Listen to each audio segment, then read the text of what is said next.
The Book of Kingdoms.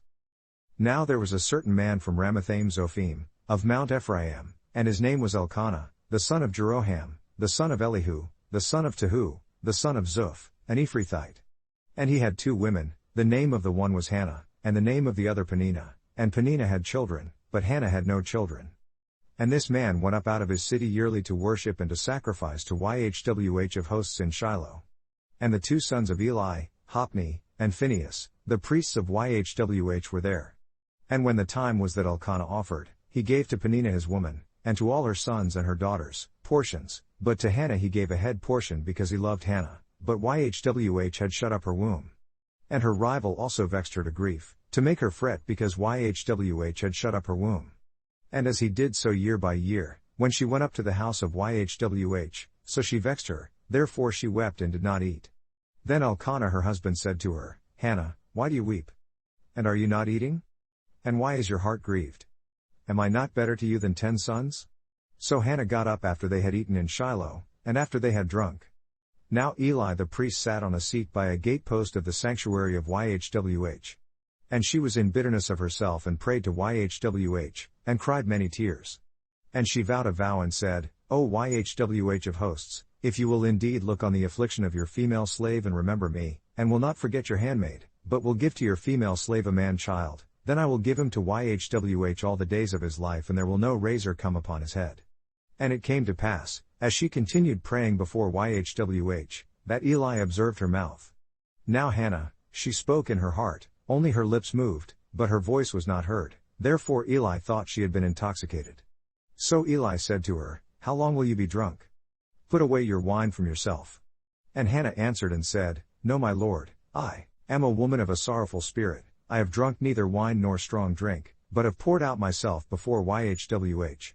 Count not your female slave for a daughter of Belial, because out of the abundance of my complaint and grief I have spoken here. Then Eli answered and said, Go in peace, and the Elohim of Israel grant you your petition that you have asked of him. And she replied, Let your handmaid find favor in your sight. So the woman went her way and did eat, and her countenance was no longer sad. And they got up in the morning early, and worshipped before Yhwh and returned, and came to their house in Ramah, and Elkanah had sexual relations with Hannah his woman, and Yhwh remembered her. Therefore it came to pass, when the time was come after Hannah had conceived, that she gendered a son and called his name Samuel, saying, Because I have asked him of Yhwh. And the man Elkanah, and all his house went up to offer to Yhwh the yearly sacrifice, and his votive offering. But Hannah did not go up because she said to her husband, I will not go up until the child is weaned, and then I will bring him so that he may appear before Yhwh, and there remain for the ages. And Elkanah her husband said to her, Do what seems good to you, stay here until you have weaned him, only Yhwh establish his word. So the woman stayed, and nursed her son until she weaned him. And when she had weaned him, she took him up with 3 young bulls, and 1 ephah, 3/5 bushel, of flour, and a bottle of wine and brought him to the house of Yhwh in Shiloh, and the child was young. And they killed a young bull and brought the child to Eli. And she said, O my lord, as you live my lord, I am the woman that stood by you here, praying to Yhwh. Because this child I prayed for, and Yhwh has given me my petition that I asked of him, therefore I also have lent him to Yhwh, as long as he lives he will be lent to Yhwh. And he worshipped Yhwh there. And Hannah prayed and said, My heart rejoices in Yhwh, my flask is exalted in Yhwh, my mouth is enlarged over my enemies, because I rejoice in your deliverance. There is none holy as Yhwh because there are none besides you, neither is there any rock, with flat surface, Urim Thummim, like our Elohim.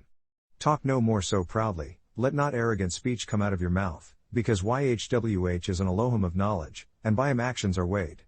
The bows of the mighty men are broken, and they that stumbled are girded with strength. They that were full have hired out themselves for bread, and they that were hungry ceased, so that the barren has borne 7, and she that has many children is grown feeble. Yhwh kills, and makes alive, he brings down to the grave, and resurrects. Yhwh makes poor, and makes rich, he brings low and lifts up. He raises up the poor out from the dust, and lifts up the beggar from the dunghill, to set them among princes, and to make them inherit the throne of glory. For the molten support of the land are Yhwh's, and he has set the world upon them. He will guard the feet of his saints, and the wicked will be silent in darkness, for by human strength will no man prevail. The adversaries of YHWH will be broken to pieces, out of the skies will he thunder upon them. YHWH will judge the ends of the earth, and he will give strength to his king, and exalt the horn of his anointed. And Elkanah went to Ramah to his house. And the child did serve unto YHWH before Eli the priest. Now the sons of Eli were sons of Belial, they knew not YHWH. And the priest's custom with the people was that when any man offered sacrifice, the priest's servant came, and while the flesh was boiling, with a flesh hook of 3-pronged teeth in his hand, he thrust it into the pan, kettle, cauldron, or pot, and all that the flesh hook brought up the priest took for himself. So they did in Shiloh to all the Israelites that came there.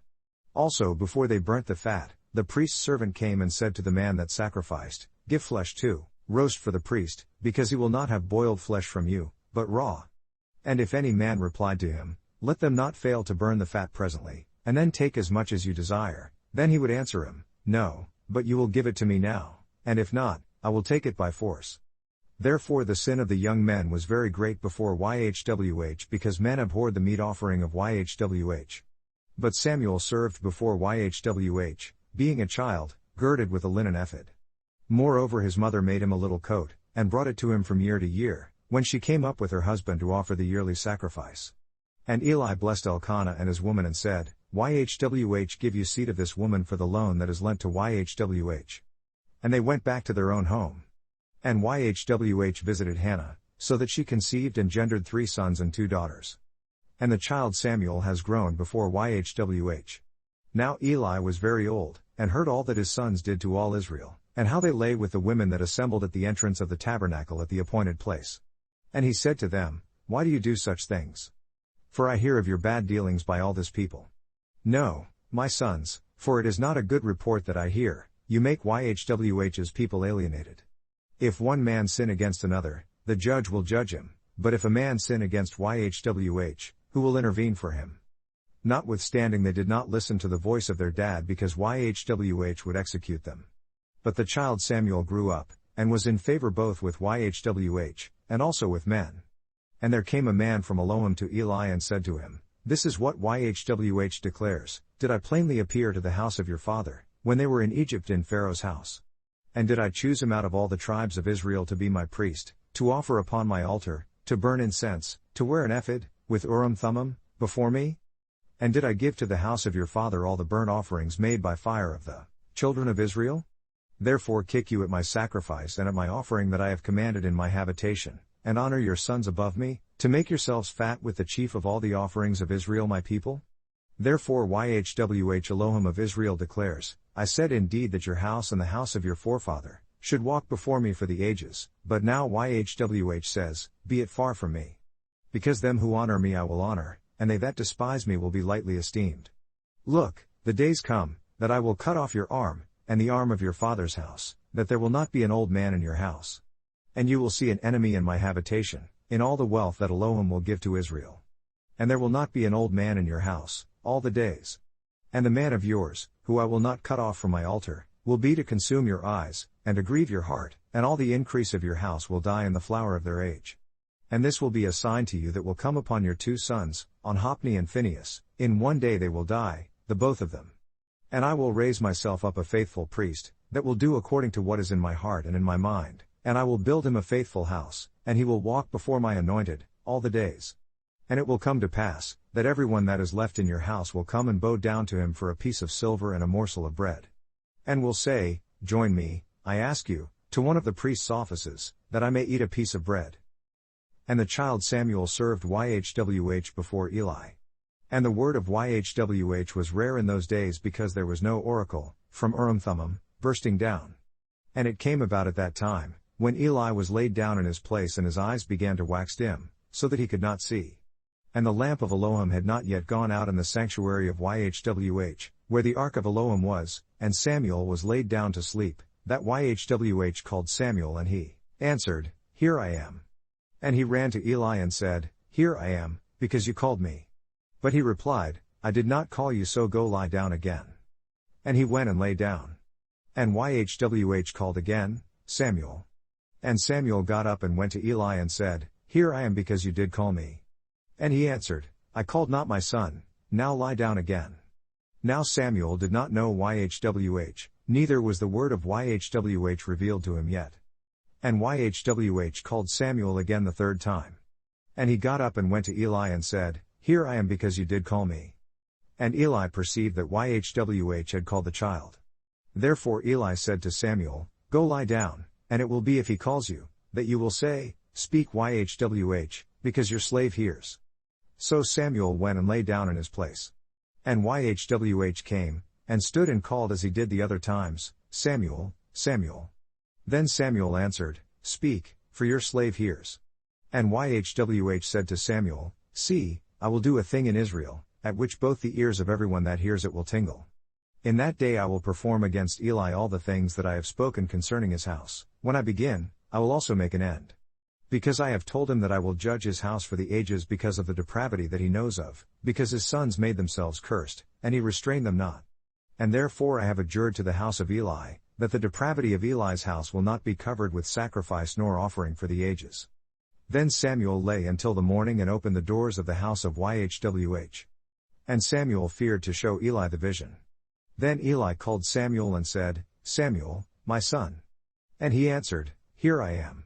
And he said, What is the thing that Yhwh has said to you? I ask you to hide it not from me. Elohim do so to you, and more also, if you hide anything from me from all the things that he said to you. So Samuel told him every word and hid nothing from him. And he replied, It is Yhwh, let him do what seems good to him. And Samuel grew, and Yhwh was with him and did not let any of his words fail. And all Israel from Dan even to Beersheba knew that Samuel was established to be a prophet of Yhwh. Then Yhwh appeared again in Shiloh, for Yhwh revealed himself to Samuel in Shiloh by the word of Yhwh. And the word of Samuel came to all Israel. Now Israel went out against the Philistines to battle, and camped beside Ebenezer, and the Philistines camped in Aphek. And the Philistines put themselves in array against Israel, and when they joined battle, Israel was attacked before the Philistines, and they killed of the army in the field about 4,000 men. And when the people were come into the camp, the elders of Israel said, Why has Yhwh attacked us today before the Philistines? Let us fetch the ark of the covenant of Yhwh out of Shiloh to us so that, when it comes among us, it may save us out of the hand of our enemies. So the people sent to Shiloh, that they might bring from there the ark of the covenant of Yhwh of hosts that resides between the cherubim, and the two sons of Eli, Hophni, and Phinehas, were there with the ark of the covenant of Elohim. And when the ark of the covenant of Yhwh came into the camp, all Israel shouted with a great shout, so that the earth rang again. And when the Philistines heard the noise of the shout they said, What does this noise mean from this great shout in the camp of the Hebrews? And they understood that the ark of Yhwh was come into the camp. And the Philistines were afraid, for they said, Elohim has come into the camp. And they said, Woe to us! Because there has not been such a thing as this before. Woe to us! Who will deliver us out of the hand of these mighty Elohim? These are the Elohim that attack the Egyptians with all the plagues in the wilderness. Be strong, and behave yourselves like men, O you Philistines, that you be not slaves to the Hebrews, as they have been to you, behave yourselves like men, and fight. And the Philistines fought and Israel was beaten, and they fled every man to his tent, and there was a very great slaughter because there fell of Israel 30,000 footmen. And the ark of Elohim was seized and the two sons of Eli, Hophni, and Phinehas, were killed. And there ran a man of Benjamin out of the army, and came to Shiloh that same day with his clothes torn, and with earth upon his head. And when he came, lo, Eli sat on a seat by the roadside watching, for his heart trembled because of the ark of Elohim. And when the man came to the city, and told them, then the entire city cried out. And when Eli heard the noise of the crying, he said, What is the meaning of this noise? And the man came in quickly, and told Eli. Now Eli was 98 years old and his eyes were dim so that he could not see. Then the man said to Eli, I am he that came out of the army, and I escaped today out of the army. And he asked, What has been done there, my son? And the messenger answered and said, Israel has fled before the Philistines, and there has been also a great slaughter among the people, and your two sons also, Hophni and Phinehas, are dead, and the ark of Elohim is captured. And it came to pass, when he made mention of the ark of Elohim, that he fell from off his seat backward by the side of the gate, and his neck broke and he died, because he was an old man and very heavy. And he had judged Israel 40 years. And his daughter-in-law, Phinehas' woman, was with child, near to be giving birth, and when she heard the report that the ark of Elohim was captured, and that her father-in-law and her husband were dead, she bowed herself and went into childbirth, because her pains came upon her. And about the time of her death the women that stood by her said to her, Fear not, because you have gendered a son. But she answered not, neither did she regard it. And she named the child Ichabod, saying, The glory has departed from Israel, because the ark of Elohim was captured, and because of her father-in-law and her husband. And she said, The glory has departed from Israel, because the ark of Elohim is captured. And the Philistines took the ark of Elohim and brought it from Ebenezer to Ashdod. When the Philistines seized the ark of Elohim, they brought it into the house of Dagon and set it by Dagon. And when they of Ashdod got up early the next day, lo, Dagon was fallen upon his face to the ground before the ark of Yhwh. And they took Dagon, and set him in his place again. And when they got up early on the next morning, lo, Dagon was fallen upon his face to the ground before the ark of Yhwh, and the head of Dagon and both the palms of his hands were cut off upon the threshold, only the stump of Dagon was left to him. Therefore neither the priests of Dagon, nor any that come into Dagon's house, tread on the threshold of Dagon and Ashdod to this day. But the hand of Yhwh was heavy upon them of Ashdod, and he destroyed them, and scourged them with tumors, even Ashdod and its territories thereof. And when the men of Ashdod saw that it was so, they said, The ark of Elohim of Israel will not stay with us, because his hand is harsh upon us, and upon Dagon our Elohim.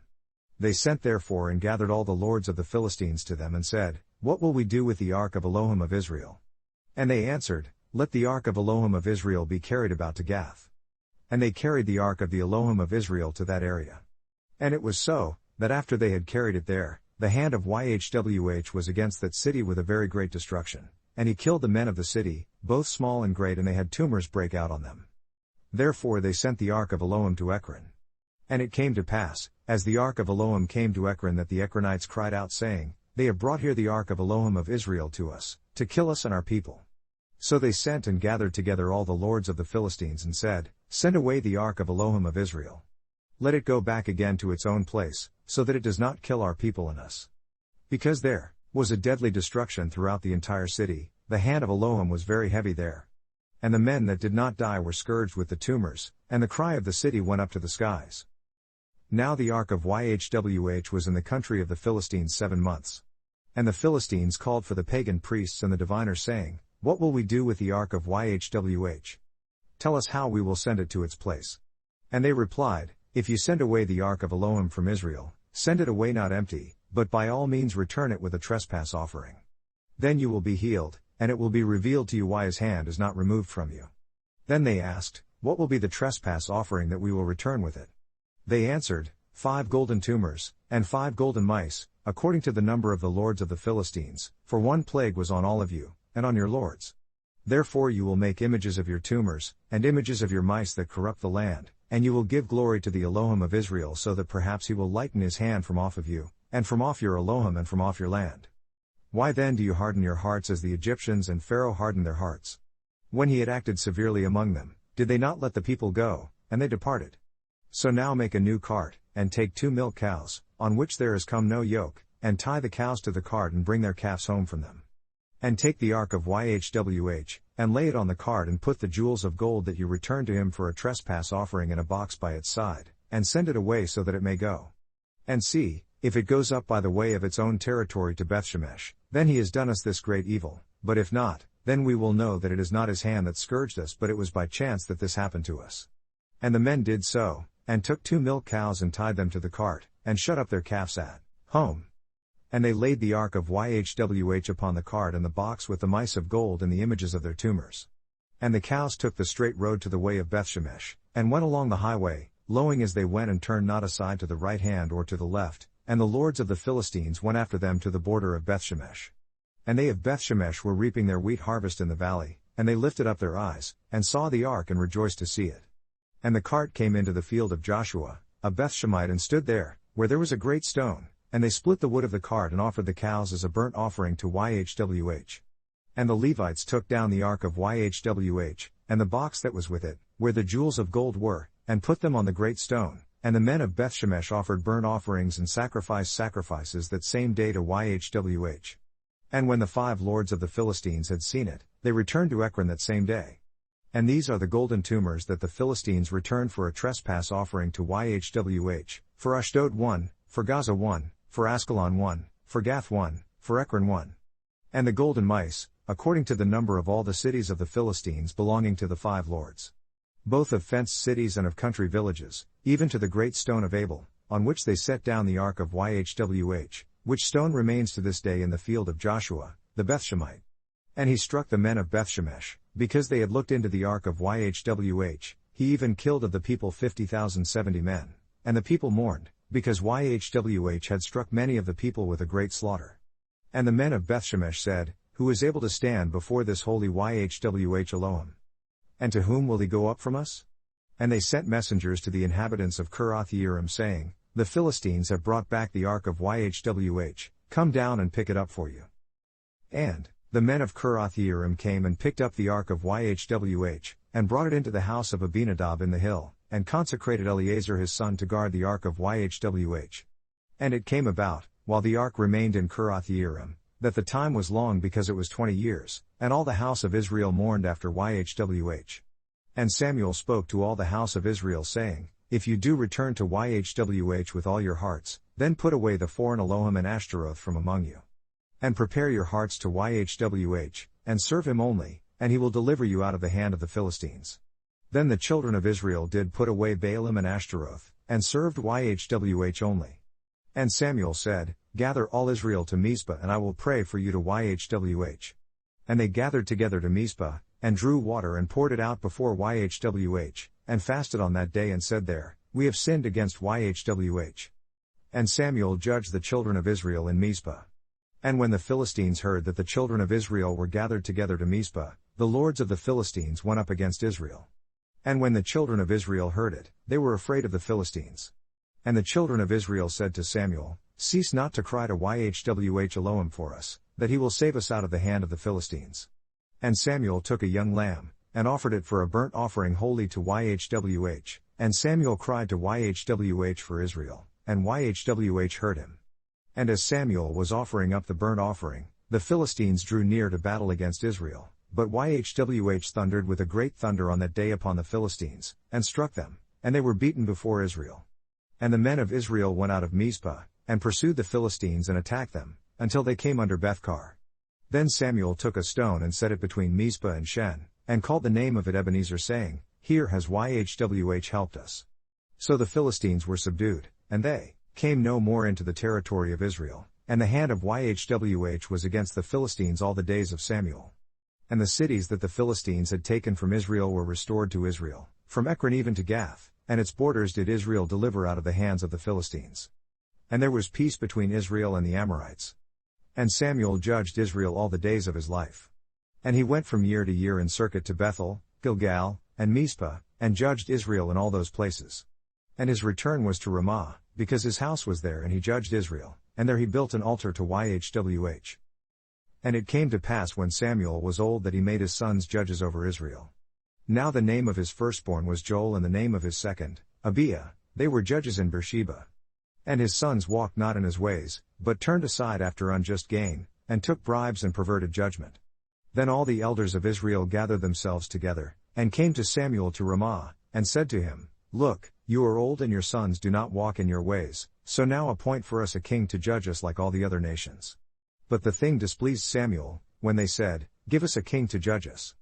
And Samuel prayed to Yhwh. And Yhwh replied to Samuel, Listen to the voice of the people in all that they say to you, because they have not rejected you, but they have rejected me, so that I should not reign over them. According to all the works that they have done since the day that I brought them up out of Egypt even to this day, in which they have forsaken me, and served other Elohim, so do they also to you. Now therefore listen to their voice, although still protest solemnly to them, and show them the manner of the king that will reign over them. And Samuel told all the words of Yhwh to the people that asked of him a king.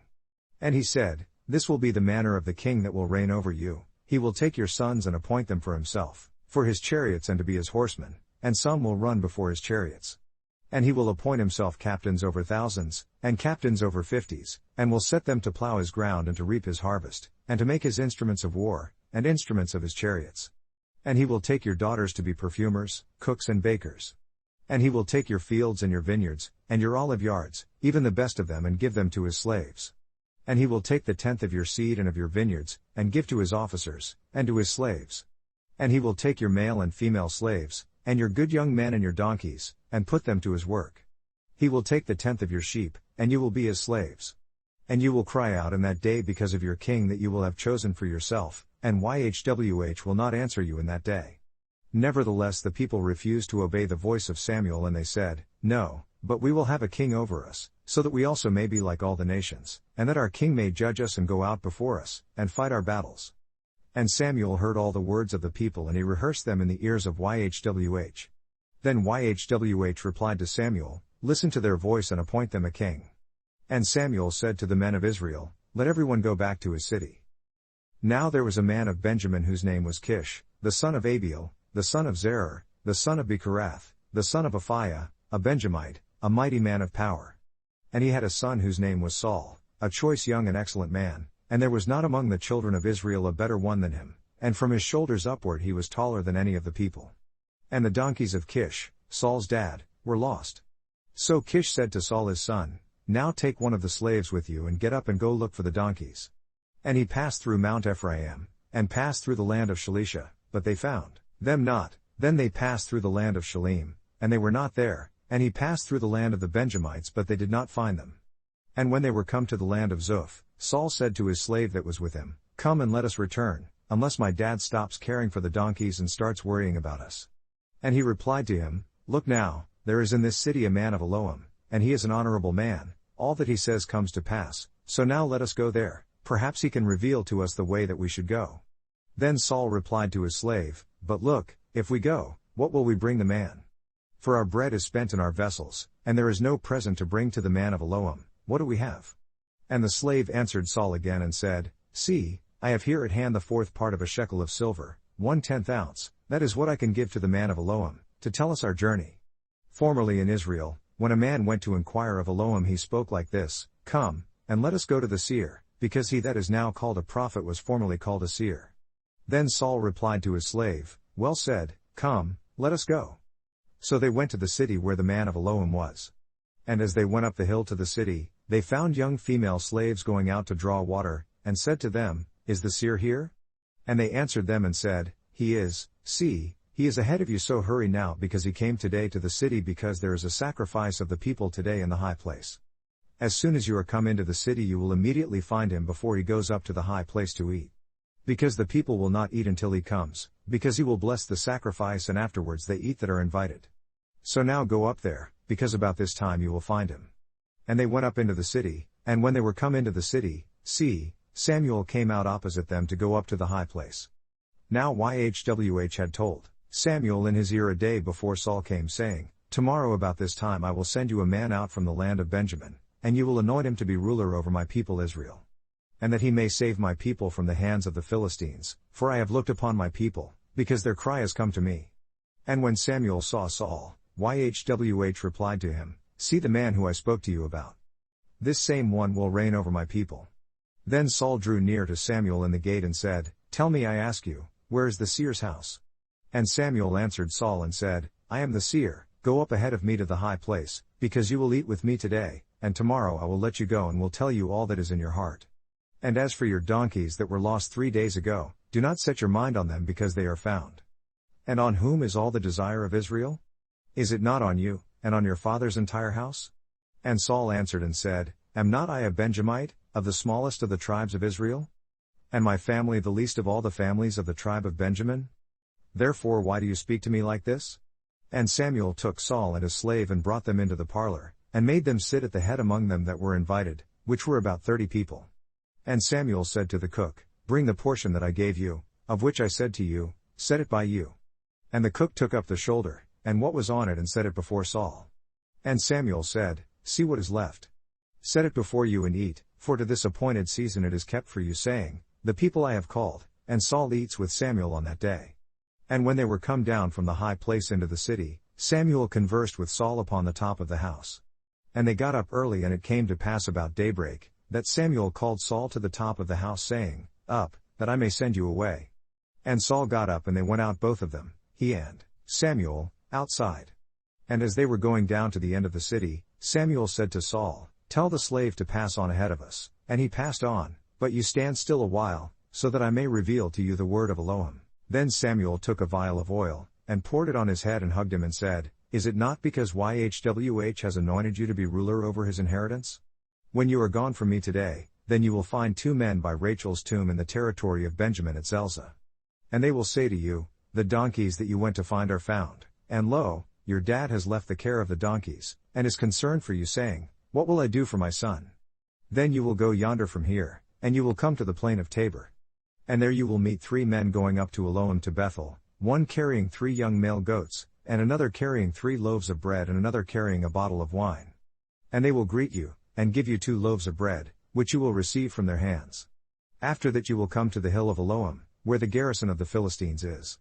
And it will come about when you are come here to the city, that you will meet a company of prophets coming down from the high place with a guitar, tambourine, flute, and a harp before them, and they will prophesy. And the spirit of YHWH will come upon you, and you will prophesy with them and will be turned into another man. And let it be, when these signs have come to you, that you do as occasion serves you, because Elohim is with you. And you will go down before me to Gilgal, and look, I will come down to you, to offer burnt offerings, and to sacrifice sacrifices of peace offerings. 7 days will you remain until I come to you, and reveal to you what you will do. And it was so, that when he had turned his back to go from Samuel, Elohim gave him another heart, and all those signs came about that day. And when they came there to the hill, see, a company of prophets met him, and the spirit of Elohim came upon him, and he prophesied among them. Then it came about, when all that knew him from the past saw that he prophesied among the prophets, then the people said one to another, what is this that has happened to the son of Kish? Is Saul also among the prophets? And one responded and said, but who is their father? Therefore it became a proverb, is Saul also among the prophets? Then after he had made an end of prophesying, he came to the high place. And Saul's uncle said to him and to his slave, where did you go? And he replied, to find the donkeys, and when we saw that they were nowhere, we came to Samuel. Then Saul's uncle said, tell me I ask you, what did Samuel say to you? And Saul replied to his uncle, he told us plainly that the donkeys were found. But of the matter of the kingship of which Samuel spoke, he did not tell him. And Samuel called the people together to YHWH at Mizpah, and said to the children of Israel, thus says YHWH Elohim of Israel, I brought up Israel out of Egypt, and delivered you out of the hand of the Egyptians, and out of the hand of all kingdoms, and of them that oppressed you. And you have this day rejected your Elohim, who himself saved you from all your adversities and your troubles, and you have said to him, no, but set a king over us. Now therefore present yourselves before YHWH by your tribes, and by your thousands. And when Samuel had caused all the tribes of Israel to come near, the tribe of Benjamin was taken. When he had caused the tribe of Benjamin to come near by their families, the family of Matri was taken, and Saul the son of Kish was taken, and when they looked for him, he could not be found. Therefore they inquired of YHWH further if the man should still come here. And YHWH answered, see, he has hidden himself among the vessels. And they ran and took him from there, and when he stood among the people, he was taller than any of the people from his shoulders upwards. And Samuel said to all the people, you see him who YHWH has chosen, that there is none like him among all the people? And all the people shouted and said, Elohim save the king. Then Samuel told the people the manner of the kingdom, and wrote it in a scroll, and laid it up before YHWH. And Samuel sent all the people away, every man to his house. And Saul also went home to Gibeah, and there went with him a band of men, whose hearts Elohim had touched. But the children of Belial said, how would this man rescue us? And they despised him and brought him no presents. But he held his peace. Then Nahash the Ammonite came up, and encamped against Jabesh Gilead, and all the men of Jabesh said to Nahash, cut out an alliance with us, and we will serve you.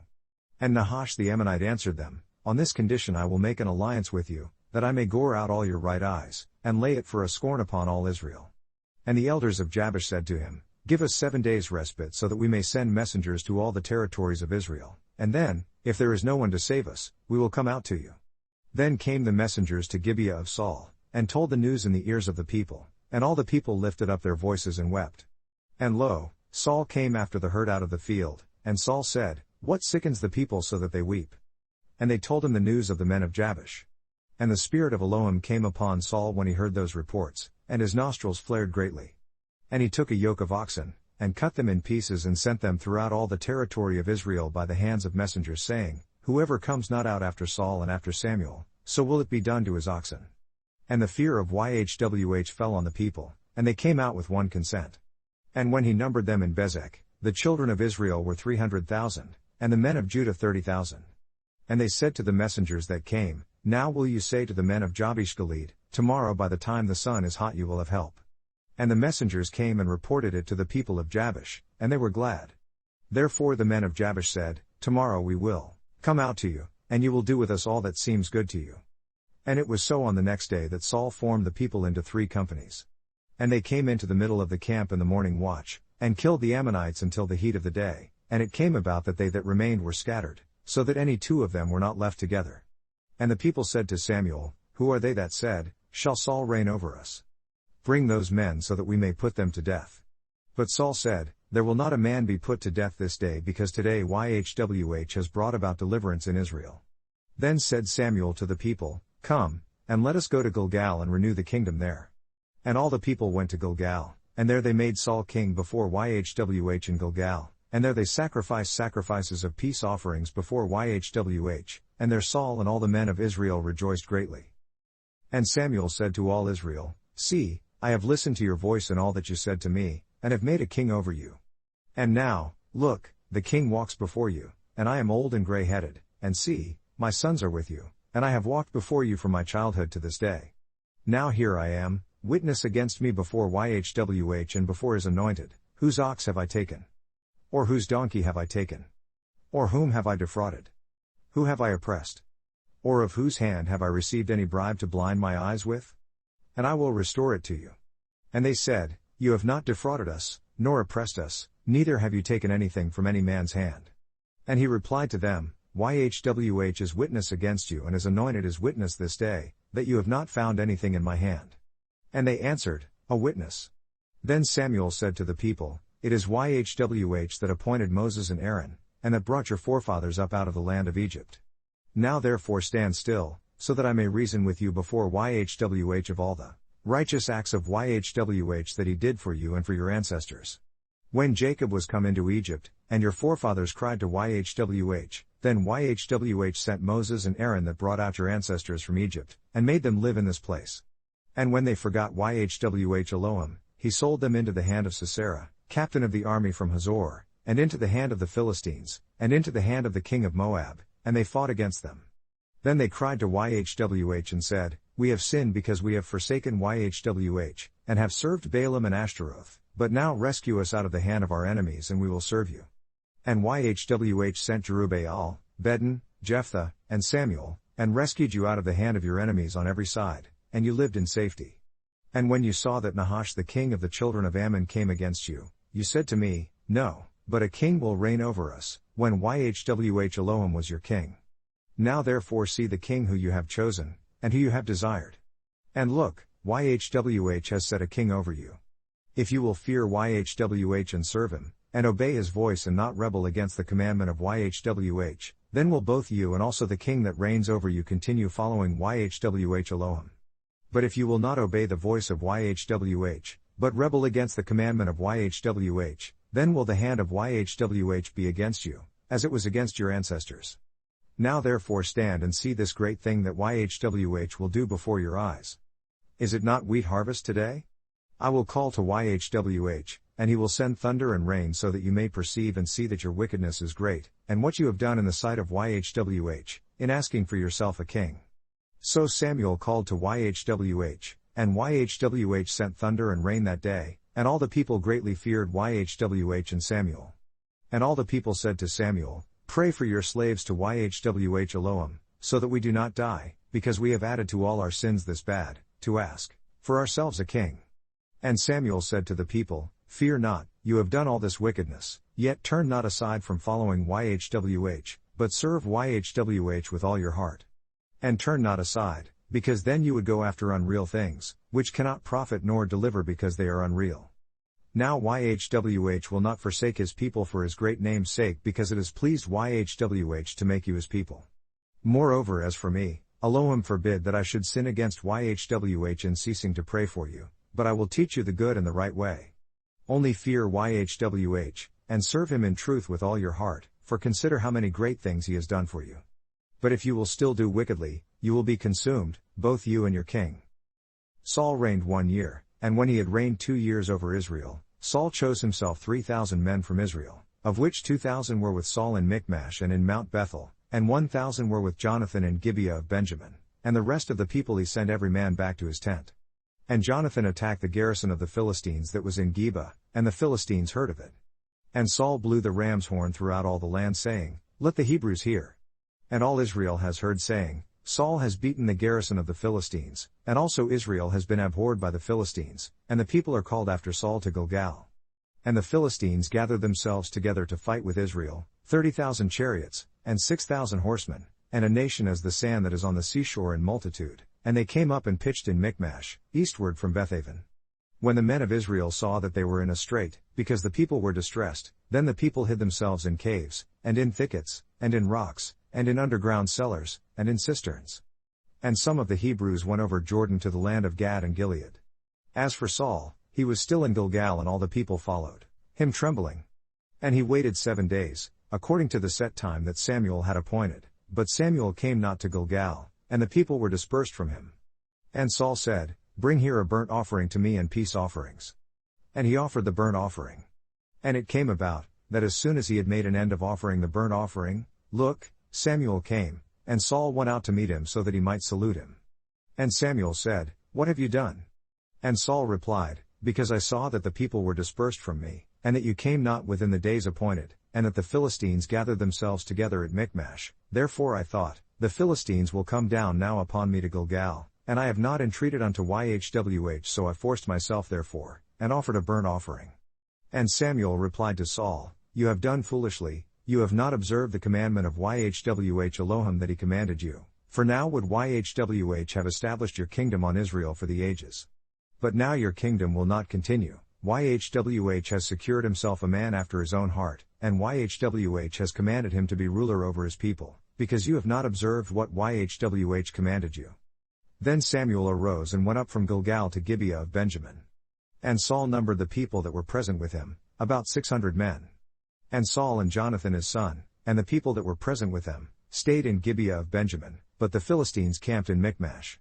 And the spoilers came out of the camp of the Philistines in 3 companies, one company turned to the road that leads to Ophrah, to the land of Shual, and another company turned the journey to Beth-oron, and another company turned to the road of the border that looks to the valley of Zeboim toward the wilderness.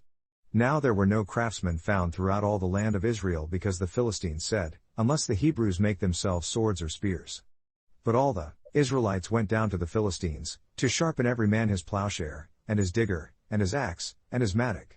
Still they had a file for the mattocks, and for the diggers, and for the forks and for the axes, and to sharpen the goads. So it came about in the day of battle, that there was neither sword nor spear found in the hands of any of the people that were with Saul and Jonathan, but with Saul and Jonathan his son swords were attained. And the garrison of the Philistines went out to the pass of Michmash. Now it came about one day that Jonathan the son of Saul said to the young man that carried his armor, Come and let us go over to the Philistines' garrison that is on the other side. But he did not tell his dad. And Saul stayed in the extreme end of Gibeah under a pomegranate tree that is in Migron, and the people that were with him were about 600 men. And Ahiah, the son of Ahitub, Ichabod's brother, the son of Phinehas, the son of Eli, YHWH's priest in Shiloh, wearing an ephod. But the people knew not that Jonathan was gone. And between the fords, by which Jonathan desired to go over to the Philistines' garrison, there was a sharp rock on the one side, and a sharp rock on the other side, and the name of the one was Bozez, and the name of the other Seneh. The forefront of the one was situated northward opposite Michmash, and the other southward opposite Gibeah. And Jonathan said to the young man that carried his armor, Come and let us go over to the garrison of these uncircumcised. It may be that YHWH will work for us, because there is no hindrance for YHWH to rescue by many or by few. And the bearer of his weapons replied to him, Do all that is in your heart, turn for you, lo, I am with you, as your own heart. Then Jonathan said, Look, we will pass over to these men and we will reveal ourselves to them. If then they say to us, Stand still until we have come to you, then we have stood in our place, and will not go up to them. But if they say, Come up to us, then we will go up, because YHWH has delivered them into our hands, and this will be a sign for us. And both of them revealed themselves to the garrison of the Philistines, and the Philistines said, Look, the Hebrews come out of the caves where they have hidden themselves. And the men of the garrison answered Jonathan and his armor-bearer, and said, Come up to us and we will show you a thing. And Jonathan replied to his armor-bearer, Come up after me, because YHWH has delivered them into the hand of Israel. And Jonathan climbed up on his hands and on his feet, and his armor-bearer was behind him, and they dropped before Jonathan, and his armor-bearer killed behind him. And that first slaughter that Jonathan and his armor-bearer made, was about 20 men, within as it were a half-acre of land, which a yoke of oxen might plow. And there was fear in the camp, in the field and among all the people, the garrison and the spoilers, they also trembled, and the earth quaked, so it was a very great trembling. And the lookouts of Saul in Gibeah of Benjamin watched, and lo, the multitude melted away, and they departed striking down one another. Then Saul said to the people that were with him, Count now and see who is gone from us. And when they had counted, they noted that Jonathan and his armor-bearer were not there. And Saul said to Ahiah, Bring here the ark of Elohim. Because the ark of Elohim was at that time with the children of Israel. And it came about, while Saul talked to the priest, that the noise that was in the camp of the Philistines went on and increased, and Saul said to the priest, Withdraw your hand. And Saul and all the people that were with him assembled themselves, and they came to the battle, and lo, every man's sword was against his fellow, and there was a very great tumult. Moreover the Hebrews that were with the Philistines before that time that went up with them into the camp from the surrounding country, even they also turned to be with the Israelites that were with Saul and Jonathan. Likewise all the men of Israel that had hidden themselves in Mount Ephraim, when they heard that the Philistines fled, even they also followed hard after them in the battle. So YHWH rescued Israel that day, and the battle passed over to Bethaven. Now the men of Israel were distressed that day because Saul had adjured the people saying, Cursed is the man that eats any food until sunset, that I may be avenged on my enemies. So none of the people ate any food. And all they of the land came to a forest, and there was honey upon the ground. And when the people were come into the forest, look, the honey dropped, but no man put his hand to his mouth because the people feared the oath. But Jonathan did not hear when his dad charged the people with the oath, therefore he put out the end of the staff that was in his hand, and dipped it in a honeycomb, and put his hand to his mouth, and his eyes were lighted up, his vitality revived. Then answered one of the people and said, Your dad adjured the people with an oath saying, Cursed is the man that eats any food this day. And the people were faint. Then Jonathan replied, My dad has troubled the land. See, I ask you, how my eyes have become bright because I tasted a little of this honey. How much more, if only the people had eaten freely today of the spoil of their enemies that they found. For would there not now have been a much greater killing among the Philistines? And they attacked the Philistines that day from Michmash to Ajalon, and the people were very faint. And the people flew upon the plunder, and took sheep, oxen, calves, and slaughtered them on the ground, and the people did eat them with the blood. Then they told Saul saying, See, the people sin against YHWH, in that they eat with the blood. And he replied, You have acted treacherously, roll a great stone unto me this day. And Saul said, Disperse yourselves among the people and say to them, Bring me here every man his ox, and every man his sheep, and slaughter them here and eat, and sin not against YHWH in eating with the blood. And all the people brought every man their ox with him that night, and slaughtered them there. And Saul built an altar to YHWH, the same was the first altar that he built to YHWH. And Saul said, Let us go down after the Philistines by night, and spoil them until the morning light, and let us not leave a man of them. And they replied, Do whatever seems good to you. Then the priest said, Let us draw near here to Elohim. And Saul inquired, By Urim Thummim, of Elohim, will I go down after the Philistines? Will you deliver them into the hand of Israel? But he answered him not that day. And Saul said, Draw near now, all the corners, rulers, of the people, and know and consider how this sin has been this day. Because, as YHWH lives that rescued Israel, though it be in Jonathan my son, he will certainly die. But there was not a man among all the people that answered him. Then Saul said to all Israel, You will be on one side and I and Jonathan my son will be on the other side. And the people replied to Saul, Do what seems good to you. Then Saul said to Yahweh, O Elohim of Israel, give truth. And Jonathan and Saul were taken by lot, but the people were escaped. Then Saul said, Cast the lot between me and my son Jonathan, and Jonathan was taken. Then Saul said to Jonathan, Tell me what you have done. And Jonathan told him, and said, I did but taste a little honey with the end of the staff that was in my hand, and lo, I must die? And Saul answered, Elohim do so and more also, because you will certainly die, Jonathan. And the people said to Saul, Would Jonathan die who has produced this great deliverance in Israel? Elohim forbid, as YHWH lives, there will not one hair of his head fall to the ground because he has produced with Elohim this day. So the people rescued Jonathan so that he did not die. Then Saul went up from following the Philistines, and the Philistines went to their own region. So Saul took the kingship over Israel, and fought against all his enemies on every side, against Moab, and against the children of Ammon, and against Edom, and against the kings of Zobah, and against the Philistines, and wherever he turned himself, he vexed them. And he gathered an army and attacked the Amalekites, and delivered Israel out of the hands of them that spoiled them. Now the sons of Saul were Jonathan, Ishui, and Melchishua, and the names of his 2 daughters were these, the name of the firstborn Merab, and the name of the younger Mihal, and the name of Saul's woman was Ahinoam, the daughter of Ahimaaz, and the name of the captain of his army was Abner, the son of Ner, Saul's uncle. And Kish was the father of Saul, and Ner the father of Abner was the son of Abiel. And there was sharp battle against the Philistines all the days of Saul, and when Saul saw any strong man or any valiant man, he subscribed him for himself. Samuel also said to Saul, YHWH sent me to anoint you to be king over his people, over Israel. Now therefore listen to the voice of the words of YHWH. Thus says YHWH of hosts, I remember what Amalek did to Israel, how he laid wait for him in the road, when he came up from Egypt. Now go and attack Amalek, and devote to destruction all that they have, and spare them not, but kill both man, woman, infant and nursing baby, total genocide, ox and sheep, camel and donkey. And Saul gathered the people together, and numbered them in Telaim, 200,000 footmen, and 10,000 men of Judah. And Saul came to a city of Amalek, and laid in ambush in the valley. And Saul said to the Kenites, Go, depart, get yourselves down from among the Amalekites, unless I destroy you with them, because you showed kindness to all the children of Israel when they came up out of Egypt. So the Kenites departed from among the Amalekites. Then Saul attacked the Amalekites from Havilah until you come to Shur that is opposite Egypt. And he captured Agag the king of the Amalekites alive, and devoted to destruction all the people with the edge of the sword. But Saul and the people spared Agag, and the best of the sheep and of the oxen, and of the fatlings and the lambs, and all that was good, and would not devote them to destruction, but everything that was vile and refuse, that they devoted to destruction. Then came the word of YHWH to Samuel saying, It sorrows me that I have set up Saul to be king because he has turned back from following me, and has not performed my commandments. And it grieved Samuel and he cried to YHWH all night. And Samuel got up early to meet Saul in the morning, and it is declared to Samuel saying, Saul has come into Carmel, and lo, he is setting up to himself a monument, and goes around and passes over, and goes down to Gilgal. Then Samuel came to Saul, and Saul said to him, Blessed are you of YHWH, I have performed the commandment of YHWH.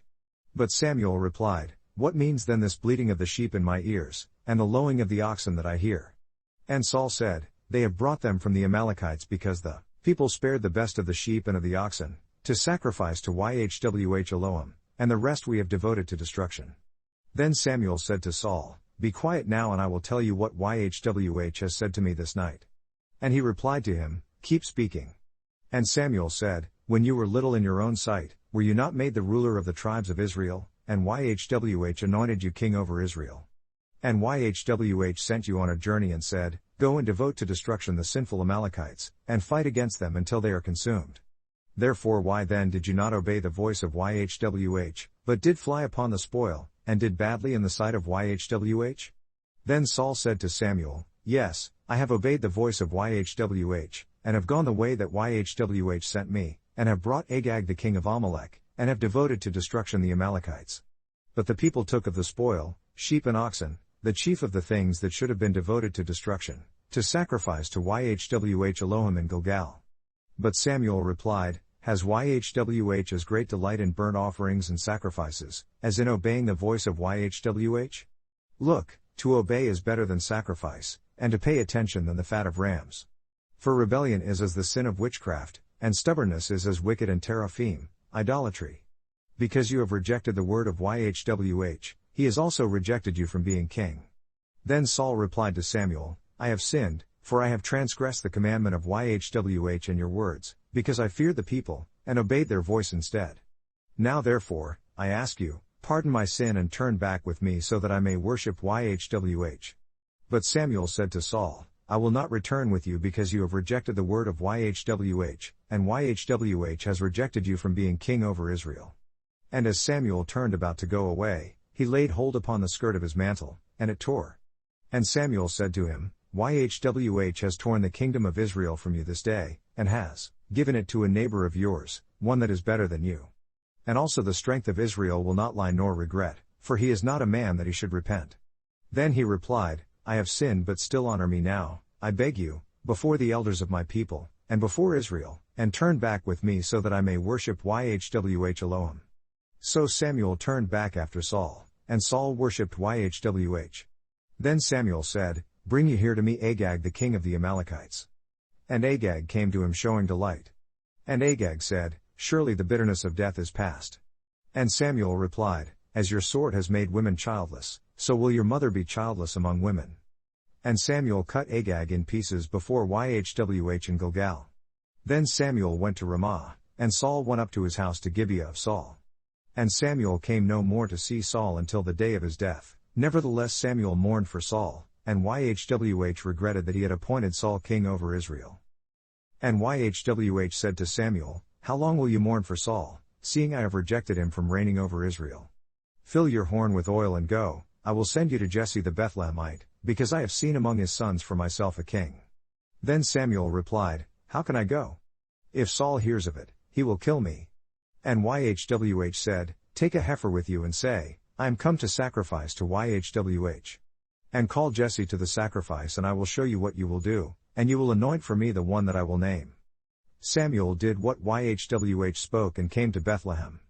And the elders of the town trembled at his coming and asked, Do you come in peace? And he replied, In peace I am come to sacrifice to Yhwh, consecrate yourselves and come with me to the sacrifice. And he consecrated Jesse and his sons, and called them to the sacrifice. And it came about, when they had arrived, that he looked on Eliab and said, Certainly before Yhwh is his anointed. But Yhwh said to Samuel, Look not on his appearance or on how tall he is, because I have rejected him, because Yhwh sees not as a man sees, for man looks on the outward appearance, but Yhwh looks on the heart. Then Jesse called Abinadab, and made him pass before Samuel. And he said, Neither has Yhwh chosen this one. Then Jesse made Shammah to pass by. And he said, Neither has Yhwh chosen this one. Again, Jesse made 7 of his sons to pass before Samuel. And Samuel said to Jesse, Yhwh has not chosen these. Then Samuel said to Jesse, Are all your children here? And he replied, There remains still the youngest, and see, he shepherds the sheep. And Samuel said to Jesse, Send and fetch for him, because we will not sit down until he comes here. So he sent and brought him in. Now he was ruddy and with beautiful eyes and handsome appearance. And Yhwh said, Arise, anoint him, for this is the one. Then Samuel took the horn of oil, and anointed him in the center of his brothers, and the spirit of Yhwh came upon David from that day forward. So Samuel got up and went back to Ramah. But the spirit of Yhwh departed from Saul, and a bad spirit from Yhwh terrified him. And Saul's slaves said to him, See now, a bad spirit from Elohim terrifies you. Let our master now command your slaves that are before you, to seek out a man who is an accomplished player on the lyre. Then it will come about when the bad spirit from Elohim is upon you that he will play with his hands, and you will then feel better. Then Saul replied to his slaves, Provide for me now a man that can play well, and bring him here to me. Then answered one of the slaves and said, Look, I have seen a son of Jesse the Bethlehemite, that is accomplished in playing, and a mighty man of ability, and a person of battle, discerning in matters and a man of form, and Yhwh is with him. Therefore Saul sent messengers to Jesse and said, Send me David your son that is with the sheep. And Jesse took a donkey packed with bread and a bottle of wine, and a young male goat, and sent them by David his son to Saul. And David came to Saul and stood before him, and he loved him greatly and he became his armor-bearer. And Saul sent to Jesse saying, Let David the first ask you, Stand before me because he has found favor in my sight. And it came about when the bad spirit from Elohim was upon Saul, that David took a lyre and played with his hands, so Saul was refreshed and felt better, and the bad spirit departed from him. Now the Philistines gathered together their armies to battle, and were gathered together at Shacho, that belongs to Judah, and camped between Shacho and Azekah, in Ephesdammim, coast of Damim. Then Saul and the men of Israel were gathered together, and camped by the valley of Elah, and set the battle in formation against the Philistines. And the Philistines stood on a mountain on the one side, and Israel stood on a mountain on the other side, and there was a valley between them. And there went out a great man from the camp of the Philistines named Goliath of Gath, whose height was 9.5 feet. And he had a helmet of brass on his head, and he was armed with a coat of mail, and the weight of the coat was 5,000 shekels, 125 pounds, of brass. And he had leg armor of brass on his legs, and a javelin of brass between his shoulders. And the staff of his spear was like a weaver's rod, and his spear's head weighed 600 shekels, 15 pounds, of iron, and one bearing a shield went before him. And he stood and cried to the armies of Israel and said to them, why are you come out to set your battle in its formation? Am I not a Philistine, and you slaves to Saul? Choose yourself a man for you, and let him come down to me. If he is able to fight with me and kill me, then we will be your slaves, but if I prevail against him and kill him, then you will be our slaves in service. And the Philistine said, I defy the armies of Israel this day, give me a man that we may fight together. When Saul and all Israel heard those words of the Philistine, they were broken-spirited, and greatly afraid. Now David was the son of that Ephrathite of Bethlehem Judah, whose name was Jesse, and he had 8 sons, and the man in the days of Saul had become aged among his fellow men. And the 3 eldest sons of Jesse went and followed Saul to the battle, and the names of his 3 sons that went to the battle were Eliab the firstborn, and next to him Abinadab, and the third Shammah. And David was the youngest, and the 3 eldest followed Saul. But David went and returned from Saul to feed his dad's sheep at Bethlehem. And the Philistine drew near morning and evening and presented himself for 40 days. And Jesse said to David his son, Now take for your brothers an ephah, 3/5 bushel, of this parched grain and these 10 loaves, and run to the camp to your brothers, and carry these 10 cheeses to the captain of their 1,000, and look how your brothers are faring, and bring back news of them. Now Saul, and they, and all the men of Israel, were in the valley of Elah, fighting with the Philistines. Then David got up early in the morning and left the sheep with a keeper, and picked up and went as Jesse had commanded him, and he came to the trench as the army was going out to fight, and shouted for the battle. Because Israel and the Philistines had put the battle in its formation, army against army. And David left his goods in the hand of the guard of the equipment, and ran to the army, and came and greeted his brothers. And as he talked with them, lo, there came up the great man, the Philistine of Gath, Goliath by name, out of the armies of the Philistines, and spoke according to the same words as before, and David heard them. And all the men of Israel, when they saw the man, fled from him and were very afraid. And the men of Israel said, Have you seen this man that has come up? Surely to defy Israel is he come up, and it will be, that the man who kills him, the king will make him wealthy with great riches, and will give him his daughter, and make his father's house free in Israel. And David spoke to the men that stood by him, saying, What will be done to the man that kills this Philistine and takes away the reproach from Israel? Because who is this uncircumcised Philistine, that he should defy the armies of the living Elohim? And the people spoke to him according to this word, saying, So it is done to the man who kills him. And Eliab his eldest brother heard when he spoke to the men, and Eliab's nostrils flared against David, and he said, Why did you come down here? And with whom have you left those few sheep in the wilderness? I know your pride and the willfulness of your heart, because you are coming down so that you might watch the battle. And David replied, What have I done now? Is it not a word? And he turned from him toward another, and spoke the same matter, and the people answered him the same thing as before. And when the words were heard that David spoke, they reported them before Saul, and he sent for him. And David said to Saul, Let no man's heart fail because of him, your slave will go and fight with this Philistine. But Saul replied to David, You are not able to go against this Philistine to fight with him, because you are a youth and he is a man of war from his youth. And David replied to Saul, Your slave shepherded his dad's sheep, and there came a lion, and a bear, and took a lamb out of the flock. And I went out after him and killed it, and rescued it out of his mouth, and when the animal arose against me, I caught it by the chin, and killed it, and slew the animal. Your slave killed both the lion and the bear, and this uncircumcised Philistine will be as one of them, seeing he has defied the armies of the living Elohim. David said additionally, YHWH that delivered me out of the paw of the lion, and out of the paw of the bear, he will deliver me out of the hand of this Philistine. And Saul replied to David, Go, and YHWH be with you. And Saul armed David with his armor, and he put a helmet of brass upon his head, also he armed him with a coat of mail. And David girded his sword upon his armor, and he began to leave, since he had not tested it. But David said to Saul, I cannot go with these, because I have not tested them. So David took them off. And he took his staff in his hand, and chose himself 5 smooth stones out of the brook, and put them in a shepherd's bag that he had, even in a purse, and his sling was in his hand, and he drew close to the Philistine. And the Philistine came and drew close to David, and the man that carried the shield went before him. And when the Philistine looked around and saw David, he despised him, because he was but a youth, and ruddy, being of a handsome appearance. And the Philistine said to David, Am I a dog that you come to me with sticks? And the Philistine cursed David by his Elohim. And the Philistine said to David, Come to me, and I will give your flesh to the fowls of the air, and to the beasts of the field. Then David said to the Philistine, You come to me with a sword and with a spear, and with a shield, but I come to you in the name of YHWH of hosts, the Elohim of the armies of Israel, whom you have reproached. This day will YHWH deliver you into my hand, and I will kill you, and take your head from you. And I will give the corpses of the army of the Philistines this day to the fowls of the air, and to the wild beasts of the earth, so that all the earth may know that there is an Elohim in Israel. And all this company will know that YHWH rescues not with sword and spear, because the battle is YHWH's, and he will give you into our hands. And it came about, when the Philistine got up and came and drew close to befall David, that David hurried and ran toward the army to befall the Philistine. And David put his hand in his bag, and took from there a stone, and slang it, and hit the Philistine in his forehead, so that the stone penetrated into his forehead, and he fell upon his face to the ground. So David prevailed over the Philistine with a sling and with a stone, and hit the Philistine and killed him, but there was no sword in the hand of David. Therefore David ran, and stood upon the Philistine and took his sword, and drew it out of its sheath and executed him, and cut off his head with it. And when the Philistines saw their great man was dead, they fled.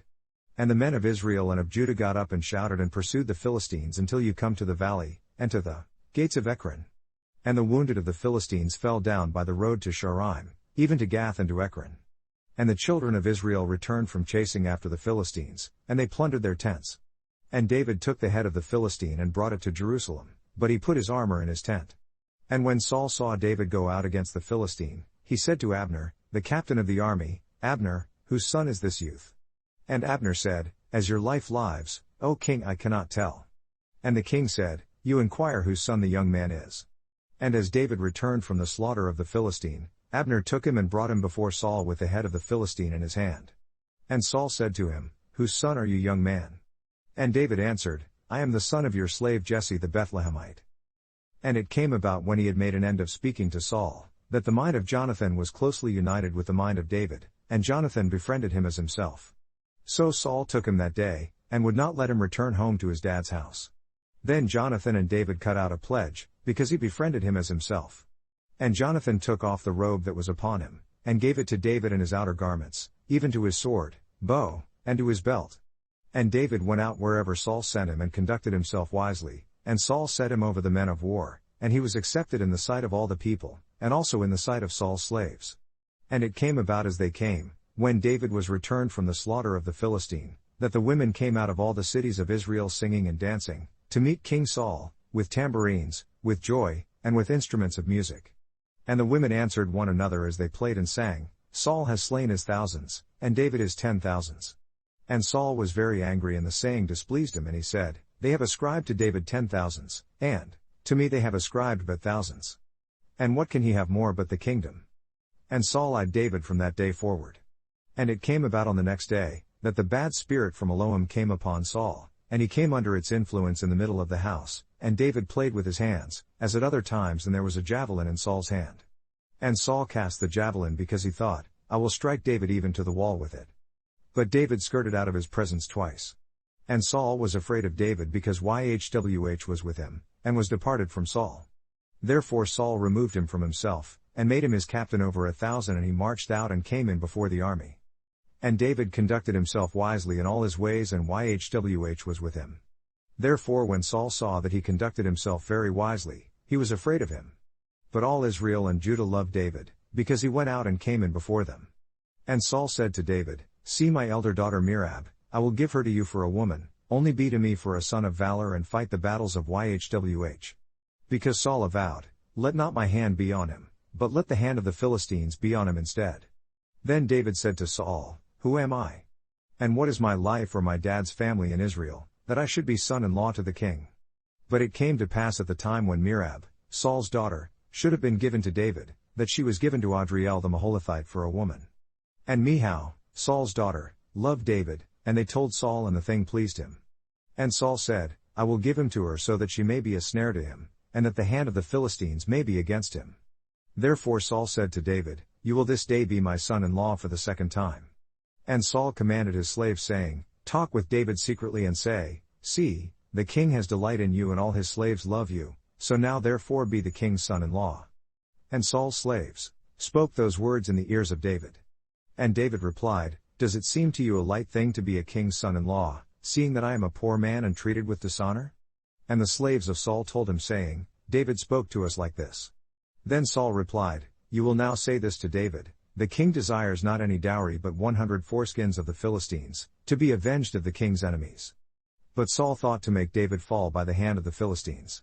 And when his slaves told David these words, it pleased David well to be the king's son-in-law. So before the allotted time passed, David got up and went, he and his men, and killed of the Philistines 200 men.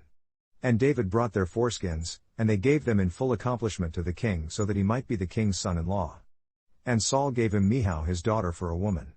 And Saul saw and knew that Yhwh was with David, and that Michal, Saul's daughter, loved him.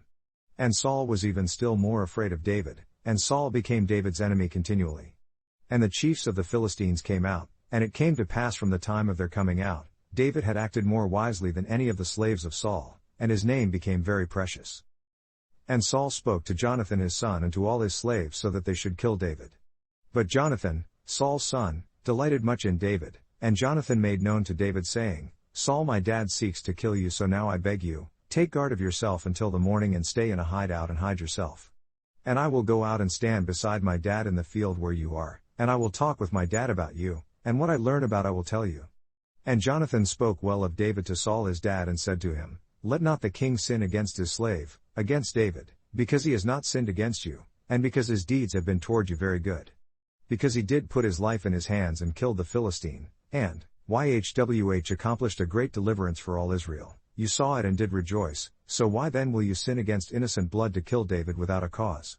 Then Saul listened to the voice of Jonathan, and Saul adjured, As Yhwh lives, he will not be killed. And Jonathan called David, and Jonathan reported to him all those things. And Jonathan brought David to Saul, and he was in his presence, as in times past. And there was war again, and David went out, and fought with the Philistines, and killed them with a great slaughter, and they fled from him. And the bad spirit from Yhwh was upon Saul, as he sat in his house with his javelin in his hand, and David played music with his hands. Then Saul tried to strike David, even staking him to the wall with the javelin, but he escaped out of Saul's presence, and he struck the javelin into the wall, but David fled, and slipped into the night. Saul also sent messengers to David's house, to watch for him and to kill him in the morning, but Michal, David's woman, told him saying, If you save not your life tonight, tomorrow you will be killed. So Michal let David down through a window, and he went and fled, slipping away. Then Michal took a family teraphim and laid it in the bed, and put a pillow of goat's hair for the place of his head, and covered it with a cloth. And when Saul sent messengers to take David, she said, He is sick. Then Saul sent the messengers again to see David, saying, Bring him up to me in the bed so that I may kill him. And when the messengers were come in, see, there was the teraphim in the bed, with a pillow of goat's hair for the place of his head. Then Saul said to Michal, Why have you deceived me so, and sent away my enemy so that he has escaped? And Michal answered Saul, He said to me, Let me go, why should I kill you? So David fled and escaped, and came to Samuel to Ramah, and told him all that Saul had done to him. And he and Samuel went and stayed in Naioth. And it was told Saul, saying, Look, David is at Naioth in Ramah. And Saul sent messengers to take David, and when they saw the company of the prophets prophesying, and Samuel standing as appointed over them, the spirit of Elohim was upon the messengers of Saul, and they also prophesied. And when it was told Saul, he sent other messengers, and they prophesied likewise. And Saul sent messengers again the third time, and they prophesied also. Then he went also to Ramah, and came to a great well that is in Sechu, and he asked and said, Where are Samuel and David? And one replied, See, they are at Naioth in Ramah. And he went there to Naioth in Ramah, and the spirit of Elohim was upon him also, and he went on and prophesied, until he came to Naioth in Ramah. And he stripped off his clothes also, and prophesied before Samuel in like manner, and lay down naked all that day and all that night. Therefore they say, Is Saul also among the prophets? And David fled from Naioth in Ramah, and came and said before Jonathan, What have I done? What is my depravity? And what is my sin before your dad, that he seeks my life? And he replied to him, Elohim forbid, you will not die. Look, my dad will do nothing either great or small, but that he will tell it to me, and why should my dad hide this thing from me? Never. And David adjured moreover and said, Your dad certainly knows that I have found favor in your eyes, so he says, Let not Jonathan know this unless he is grieved. But truly as Yhwh lives and as you live, there is but a step between me and death. Then Jonathan replied to David, Whatever you desire I will even do it for you. And David said to Jonathan, See, tomorrow is the new moon, and I should not fail to sit with the king to eat, but let me go so that I may hide myself in the field until the third day at sunset. If your dad at all misses me, then say, David earnestly asked leave of me so that he might run to Bethlehem his city, because there is a yearly sacrifice there for all the family. If he then replies, "It is good," your slave will have peace, but if he is very angry, then be sure that bad is determined by him. Therefore you will deal kindly with your slave, for you have brought your slave into a pledge of YHWH with you. Notwithstanding, if there is in me depravity, then kill me yourself, because why should you bring me to your dad?" And Jonathan replied, "Do not think like this, for if I knew for certain that bad were determined by my dad to come upon you, then would I not tell it to you?" Then David replied to Jonathan, "Who will tell me? Or what if your dad answers you roughly?" And Jonathan said to David, "Come and let us go out into the field." And they went out both of them into the field. Then Jonathan said to David, "O YHWH Elohim of Israel, when I have sounded out my dad around this time tomorrow or the third day, and see, if his feelings to David are favorable, will I not send and give you a report? YHWH do so and much more to Jonathan, but if it pleases my dad to do you bad, then I will report it to you and send you away, so that you may go in peace. And YHWH be with you as he has been with my dad. And not only while I still live will you do with me the loving kindness of YHWH, that I die not, but also you will not cut off your kindness from my house for the ages, no, not when YHWH has cut off the enemies of David, everyone from the face of the ground." So Jonathan cut out a pledge with the house of David saying, "Let YHWH even require it at the hand of David's enemies." And Jonathan caused David to adjure again, because he befriended him, for he cherished him as he cherished his own life. Then Jonathan said to David, "Tomorrow is the new moon and you will be missed, because your seat will be empty. And when you have stayed 3 days, then you will go down quickly, and come to the place where you did hide yourself when the business was in hand, and will remain by the stone easel, that shows the way. And I will shoot 3 arrows to the side, as though I shot at a mark. And look, I will send a lad saying, Go search for the arrows. If I expressly say to the lad, Look, the arrows are on this side of you, take them, then you come, for there is peace to you and no hurt as YHWH lives. But if I say to the young man, Look, the arrows are beyond you, go your way, because YHWH has sent you away. And as touching the matter that you and I have spoken of, see, YHWH is between you and me for the ages." So David hid himself in the field, and when the new moon was come, the king sat himself down to eat the meal. And the king sat upon his seat, as at other times, even on a seat by the wall, and Jonathan got up, and Abner sat by Saul's side and David's place was empty. Nevertheless Saul spoke not anything that day because he thought, Something has befallen him, he is not clean, certainly he is not clean. And it came about on the next day, that was the 2nd day of the month, that David's place was empty, and Saul said to Jonathan his son, Why does the son of Jesse not come to the meal, neither yesterday nor today? And Jonathan answered Saul, David earnestly asked leave of me to go to Bethlehem, and he said, Let me go I ask you, because our family has a sacrifice in the city, and my brother, he has commanded me to be there. And now, if I have found favor in your eyes, let me get away I ask of you and see my family. Therefore he came not to the king's table. Then Saul's nostrils flared against Jonathan and he said to him, You son of the perverse rebellious woman, do I not know that you have chosen the son of Jesse to your own shame, and to the shame of your mother's nakedness? For as long as the son of Jesse lives upon the land, you will not be established, nor your kingdom. Therefore now send and fetch him to me, because he will certainly die. And Jonathan answered Saul his dad and said to him, For what will he be killed? What has he done?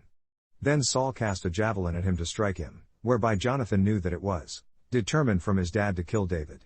So Jonathan got up from the table in fierce anger, and did not eat the meal the 2nd day of the month because he was grieved for David, because his dad had done him shame. And it came about in the morning, that Jonathan went out into the field at the time appointed with David and a little boy with him. And he said to the boy, Run and search now for the arrows that I shoot. And as the boy ran, he shot an arrow beyond him. And when the boy had come to the place of the arrow that Jonathan had shot, Jonathan cried after the boy and said, Is not the arrow beyond you? And Jonathan cried after the boy, Hurry up, quickly, do not stand there. And Jonathan's servant boy gathered up the arrows, and came to his master. But the boy knew not anything, only Jonathan and David knew the matter. And Jonathan gave his artillery to the boy and said to him, Go, carry these things back to the city. And as soon as the boy was gone, David got up out of the place toward the south, and fell on his face to the ground, and bowed himself 3 times, and they hugged one another, and wept one with another, until David even cried more.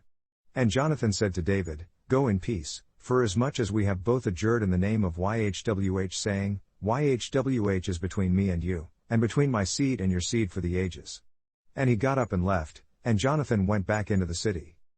Then David came to Nob to Ahimelech the priest, and Ahimelech was afraid at the meeting of David and said to him, "Why are you alone and no one is with you?"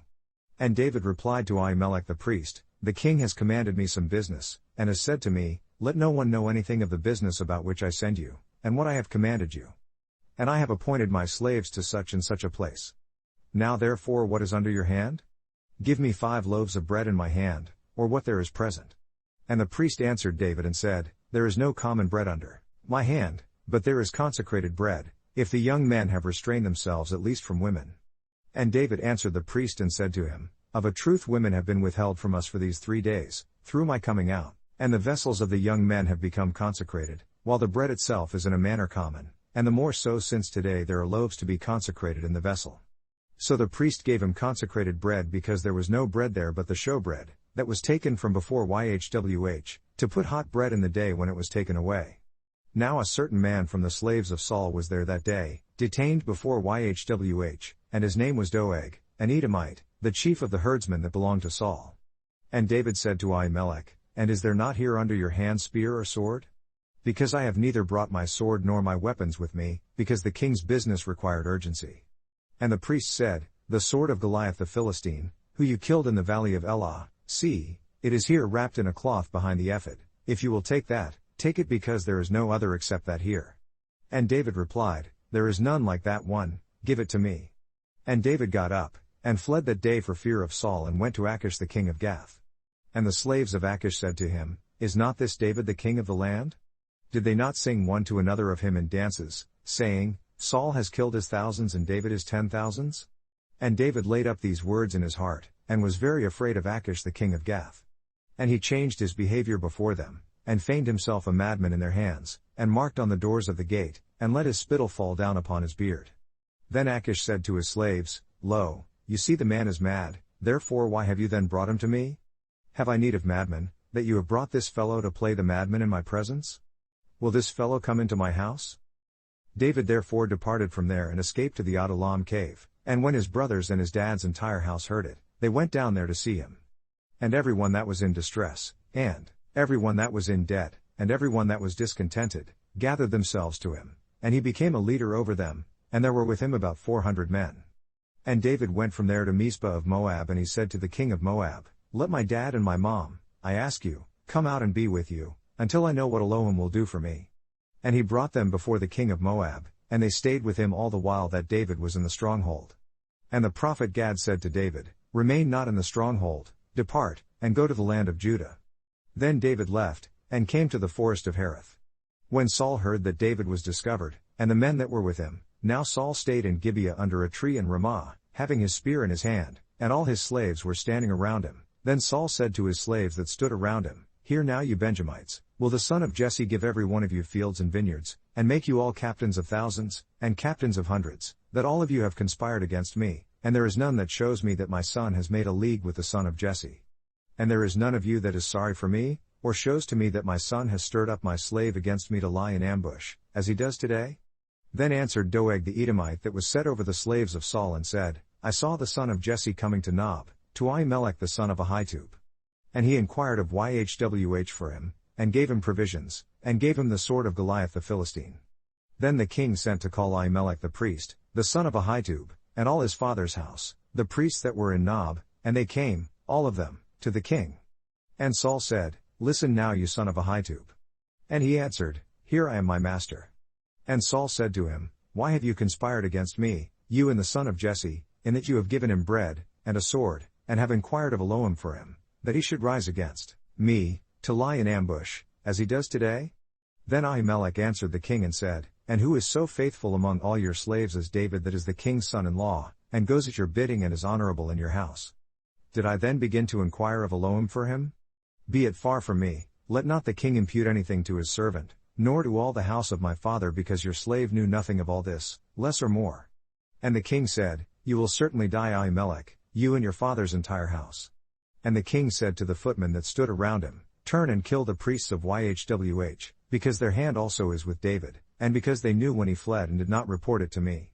But the slaves of the king would not put out their hand to fall upon the priests of Yhwh. And the king said to Doeg, "Turn you, and fall upon the priests." And Doeg the Edomite turned and he fell upon the priests, and killed on that day 85 men that wore a linen ephod. And Nob, the city of the priests, he attacked with the edge of the sword, both men and women, children and babies, and oxen, donkeys, and sheep, with the edge of the sword. And one of the sons of Ahimelech the son of Ahitub, named Abiathar, escaped, and fled after David. And Abiathar reported to David that Saul had killed YHWH's priests. And David said to Abiathar, I knew it that day, when Doeg the Edomite was there, that he would surely tell Saul. I have occasioned the death of all the people of your dad's house. Remain you now with me, fear not, because he that seeks my life seeks your life, but with me you will be in safeguard. Then they told David, saying, Look, the Philistines fight against Keilah, and they plunder the threshing floors. Therefore David inquired, by Urim-Thummim, of YHWH, saying, Will I go and attack these Philistines? And YHWH said to David, Go, and attack the Philistines and rescue Keilah. And David's men said to him, See, we are afraid here in Judah, how much more, then, if we come to Keilah against the armies of the Philistines? Then David inquired, by Urim-Thummim, of YHWH yet again. And YHWH answered him and said, Get up and go down to Keilah, because I will deliver the Philistines into your hand. So David and his men went to Keilah and fought with the Philistines, and brought away their cattle, and attacked them with a great slaughter. So David rescued the inhabitants of Keilah. And it came to pass, when Abiathar the son of Ahimelech had fled to David to Keilah, that he came down with the ephod, associated with the Urim-Thummim, in his hand. And it was told Saul that David was come to Keilah. And Saul said, Elohim has delivered him into my hand, because he is shut in, by entering into a town that has gates and bars. And Saul called all the people together to war, to go down to Keilah, to besiege David and his men. And David knew that Saul devised evil against him, and he said to Abiathar the priest, Bring the ephod, associated with Urim-Thummim, here. Then David inquired, O YHWH Elohim of Israel, your slave has certainly heard that Saul seeks to come to Keilah, to destroy the city for my sake. Will the men of Keilah deliver me up into his hand? Will Saul come down, as your slave has heard? O YHWH Elohim of Israel, I bow to you, reveal to your slave. And YHWH replied, He will come down. Then David inquired, Will the men of Keilah deliver me and my men into the hand of Saul? And YHWH replied, They will deliver you up. Then David and his men, that were about 600, got up and departed out of Keilah, and went wherever they could go. And it was told Saul that David had escaped from Keilah, and he then ceased from going out. And David stayed in the uninhabited lands and strongholds, and remained in a mountain in the wilderness of Ziph. And Saul sought for him every day, but Elohim did not deliver him into his hand. And David saw that Saul has come out to seek his life, and David was in the wilderness of Ziph in a forest. And Jonathan, Saul's son, got up, and went to David into the woods, and strengthened his hand in Elohim. And he said to him, Fear not, for the hand of Saul my dad will not find you, and you will be king over Israel, and I will be next to you, and this also my dad Saul knows. And the two of them cut out a pledge before YHWH, and David remained in the forest, and Jonathan went back to his house. Then the Ziphites came up to Saul in Gibeah, saying, Does not David hide himself with us in strongholds in the forest, in the hill of Hachilah that is on the south of Jeshimon? Now therefore, O king, come down according to all of your desires, and our part will be to deliver him into the king's hand. And Saul replied, Blessed are you of YHWH, because you have had compassion on me. Go, I ask you, and make preparations, and now observe his place where his feet stay, and who has seen him there, because it is told me that he deals very shrewdly. See therefore, and take knowledge of all the lurking places where he hides himself, and come back again to me with the established facts. And I will go with you, and it will come about, if he is in the land, that I will expose him throughout all the thousands of Judah. And they got up and went to Ziph before Saul, but David and his men were in the wilderness of Maon, in the plain on the south of Jeshimon. And Saul and his men went to find him, and they declared this to David, and he went down into the rock and stayed in the wilderness of Maon, and Saul heard of it and pursued after David to the wilderness of Maon. And Saul went on this side of the mountain, and David and his men on the other side of the mountain, and David hurried to get away for fear of Saul, because Saul with his men surrounded David and his men, encircling to catch them. But there came a messenger to Saul saying, Hurry and come, because the Philistines have invaded the land. Therefore Saul returned from pursuing after David, and went against the Philistines. That is why they called that place Salah Hamalekov, the rock of divisions. And David went up from there and stayed in strongholds at En-Gedi. And it came to pass when Saul was returned from following the Philistines, that it was told to him, saying, Look, David is in the wilderness of En-Gedi. Then Saul took 3,000 chosen men out of all Israel, and went to find David and his men on the rocks of the mountain goats. And he came to the sheepfold by the road, where there was a cave, and Saul went in to relieve himself, as one using a restroom, and David and his men remained in the back parts of the cave. And the men of David said to him, Observe the day of which YHWH said to you, Look, I will deliver your enemy into your hand, that you may do to him as it will seem good to you. Then David got up and secretly cut off the skirt of Saul's robe. And it came to pass afterward, that David's heart felt wounded, because he had cut off Saul's skirt. And he said to his men, YHWH forbid that I should do this thing to my master, YHWH is anointed, to stretch out my hand against him, seeing he is the anointed of YHWH. So David restrained his men with these words, and permitted them not to rise up against Saul. But Saul got up out of the cave, and went on his way. David also got up afterward and went out of the cave, and cried after Saul saying, My master the king. And when Saul looked behind him, David stooped with his face to the earth and bowed himself. And David said to Saul, Why do you listen to men's words saying, Look, David seeks your injury? Look, this day your eyes have seen how that YHWH had delivered you today into my hand in this cave, and some urged me to kill you. But my eye spared you, and I said, I will not put out my hand against my master, because he is YHWH's anointed. Look, my father-in-law, yes, look at the skirt of your robe in my hand. Because in that I cut off the skirt of your robe, and did not kill you, know you now and see that there is neither bad nor rebellion in my hand, and I have not sinned against you, yet you hunt my life to take it. YHWH judge between you and me, and YHWH avenge me of you, but my hand will not be upon you. As declares the proverb of the ancients, wickedness proceeds from the wicked, but my hand will not be upon you. After whom is the king of Israel come out? After whom do you pursue? After a dead dog, after a flea. YHWH therefore be the judge, and judge between you, and me, and observe and plead my cause, and rescue me out of your hand. And it came about, when David had made an end of speaking these words to Saul, that Saul replied, Is this your voice, my son David? And Saul lifted up his voice and wept. And he said to David, You are more righteous than I am, because you have rewarded me good, whereas I have rewarded you evil. And you have made known this day how that you have dealt well with me, in that when YHWH had delivered me into your hand, you did not kill me. For if a man finds his enemy, will he let him go away in peace? Therefore YHWH reward you good for what you have done to me this day. And now, see, I know well that you will certainly be king, and that the kingdom of Israel will be established in your hand. Adjure now therefore to me by YHWH, that you will not cut off my seed after me, and that you will not destroy my name out of my father's house. And David adjured to Saul. And Saul went home, but David and his men retreated up to the stronghold. Now Samuel died, and all the Israelites were gathered together and mourned for him, and buried him in his house at Ramah. And David got up and went down to the wilderness of Paran. And there was a man in Maon, whose possessions were in Carmel, and the man was very haughty, and he had 3,000 sheep and 1,000 goats, and he was shearing his sheep in Carmel. Now the name of the man was Nabal, and the name of his woman Abigail, and she was a woman of good understanding, and of a beautiful appearance, but the man was obstinate and disagreeable in his doings, and he was of the house of Caleb. And David heard in the wilderness that Nabal was shearing his sheep. And David sent out 10 young men, and David said to the young men, Travel up to Carmel and go to Nabal, and greet him in my name, and this is what you will say to him that lives in prosperity, Peace be both to you, and peace be to your house, and peace be to all that you have. And now I have heard that you have shearers, now your shepherds that were with us, we did not hurt them, neither was there anything missing from them, all the while they were in Carmel. Ask your young men and they will tell you. Therefore let the young men find favor in your eyes, because we come in an agreeable journey. Give, I ask you, whatever comes to your hand to your servants, and to your son David. And when David's young men came, they spoke to Nabal according to all those words in the name of David, and were then quiet. But Nabal answered David's servants and said, Who is David? And who is the son of Jesse? There are many servants nowadays that break away, every man from his master. Will I then take my bread and water, and my meat that I have slaughtered for my shearers, and give it to men who I do not know, even from where they came from? So David's young men returned from their journey, and went back and came and told him all those sayings. Then David said to his men, Belt on every man his sword.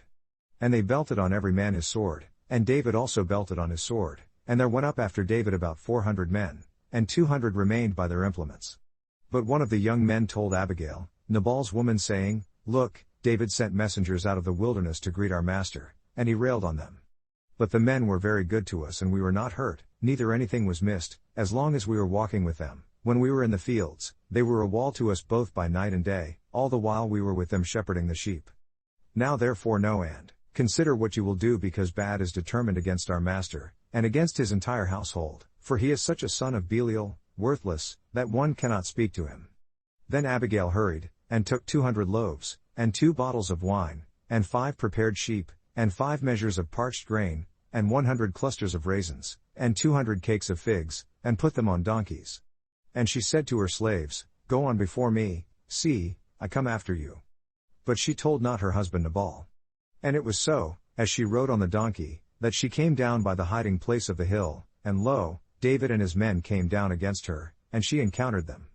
Now David had said, Certainly in vain have I guarded all that this fellow has in the wilderness, so that nothing was missed of all that pertained to him, and he has repaid me bad for good.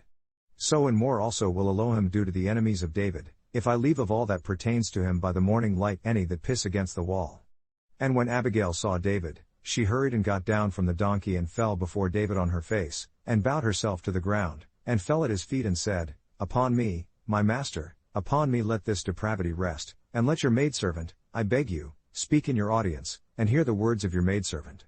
Let not my master, I beg you, regard this man of Belial, even Nabal, for as his name is, so he is, Nabal is his name, and disgrace is with him. But I your maidservant saw not the young men of my master, whom you did send.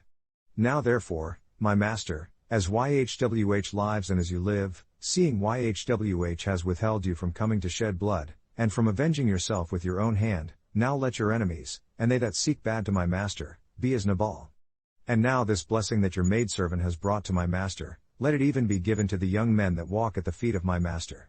I beg you, forgive the transgression of your maidservant, for YHWH will certainly make my master a faithful house, because my master fights the battles of YHWH, and bad has not been found in you all your days. Still a man is risen to pursue you, and to seek your life, but the life of my master will be bound in the parcel of life with YHWH Elohim.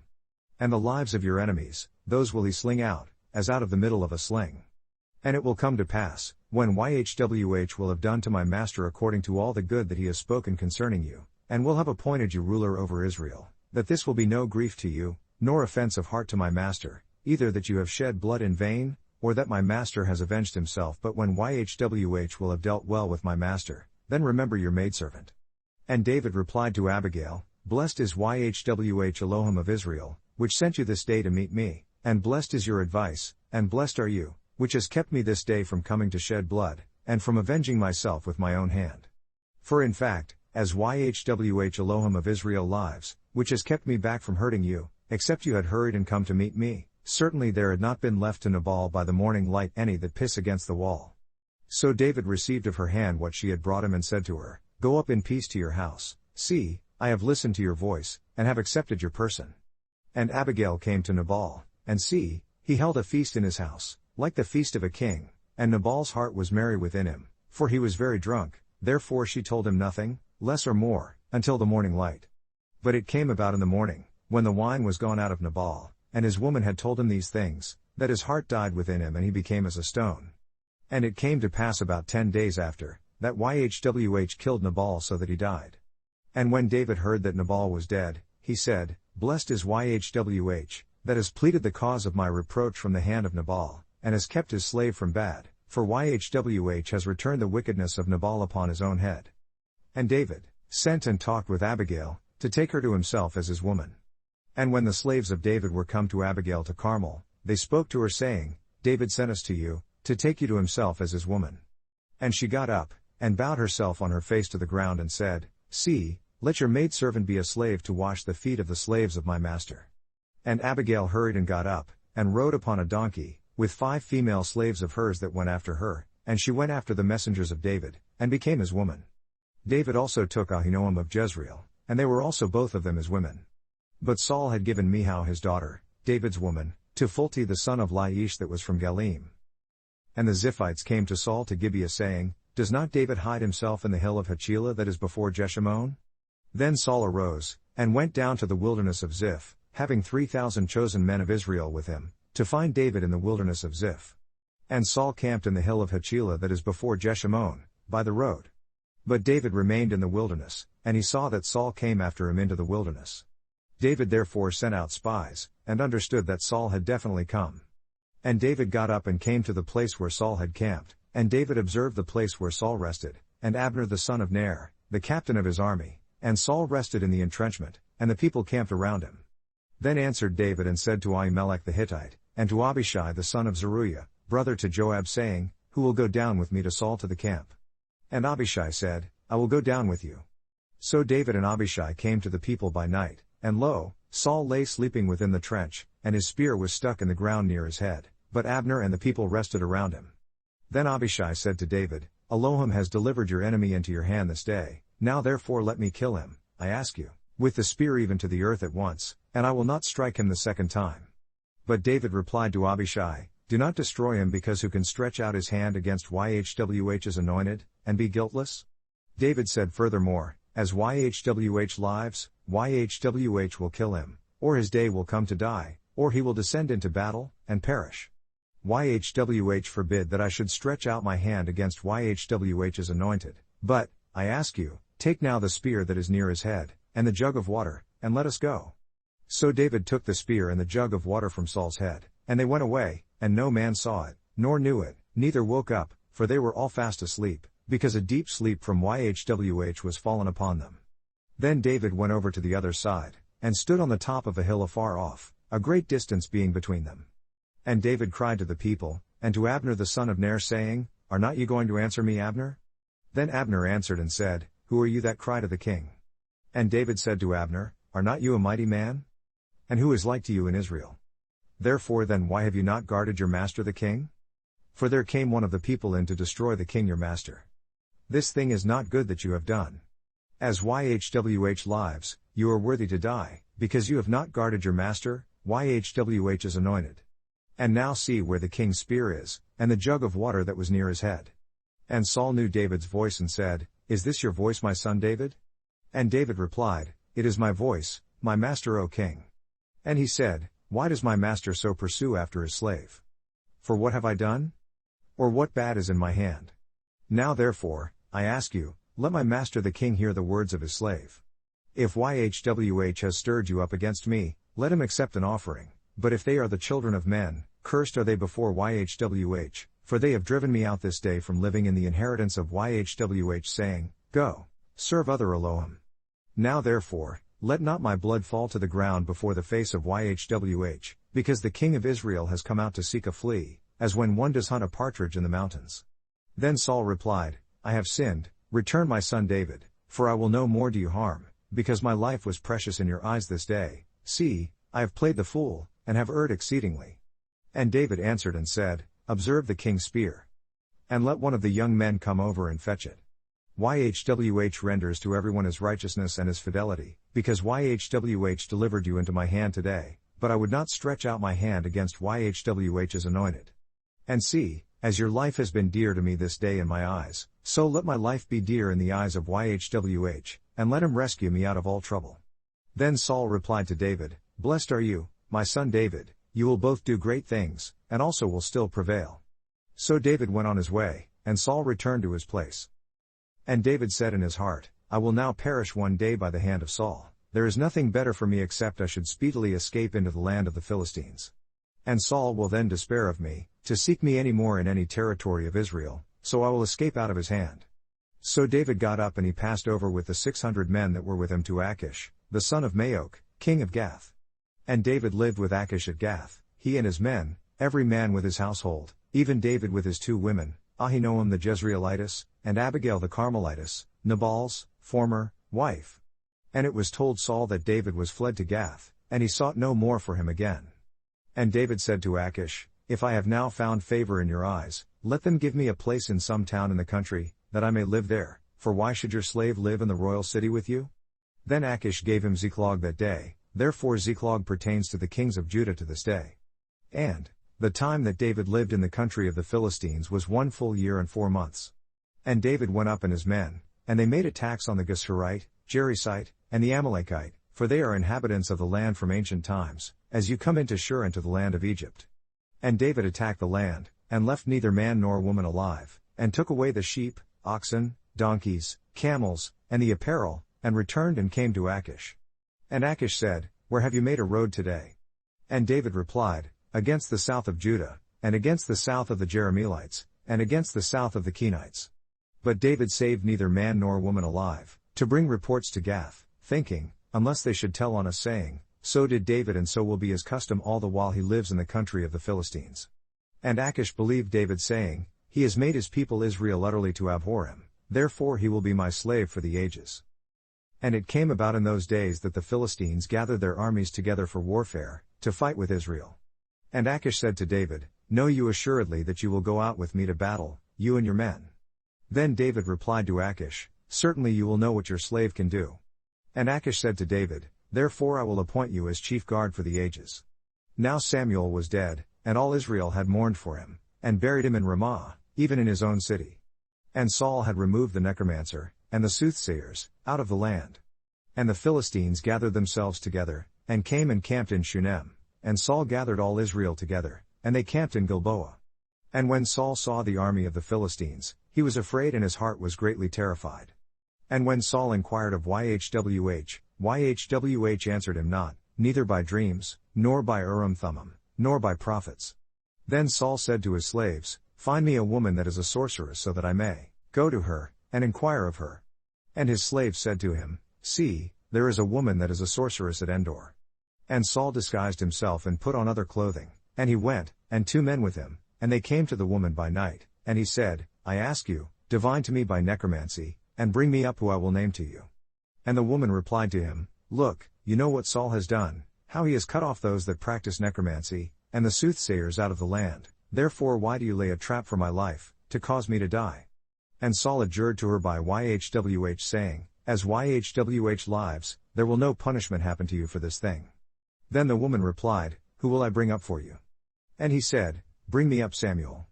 And when the woman saw Samuel, she cried with a loud voice, and the woman spoke to Saul saying, Why have you deceived me?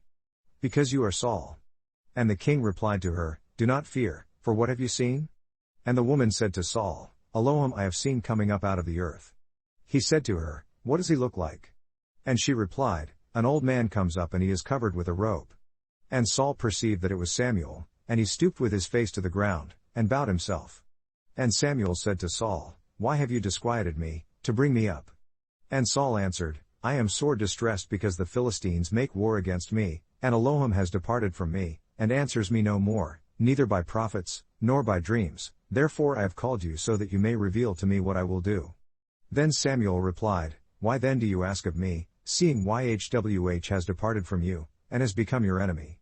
And YHWH has done to him, as he spoke by me, because YHWH has torn the kingdom out of your hand, and given it to your neighbor, even to David.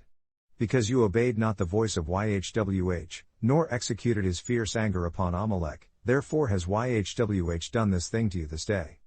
Moreover YHWH will also deliver Israel with you into the hand of the Philistines, and tomorrow you and your sons will be with me. YHWH also will deliver the army of Israel into the hand of the Philistines. Then immediately Saul fell fully extended on the ground, and was very terrified, because of the words of Samuel, and there was no strength in him because he had eaten no bread all that day, nor all night. And the woman came to Saul, and saw that he was very troubled, and said to him, See, your maidservant has obeyed your voice, and I have put my life in my hand, and have obeyed your words that you spoke to me.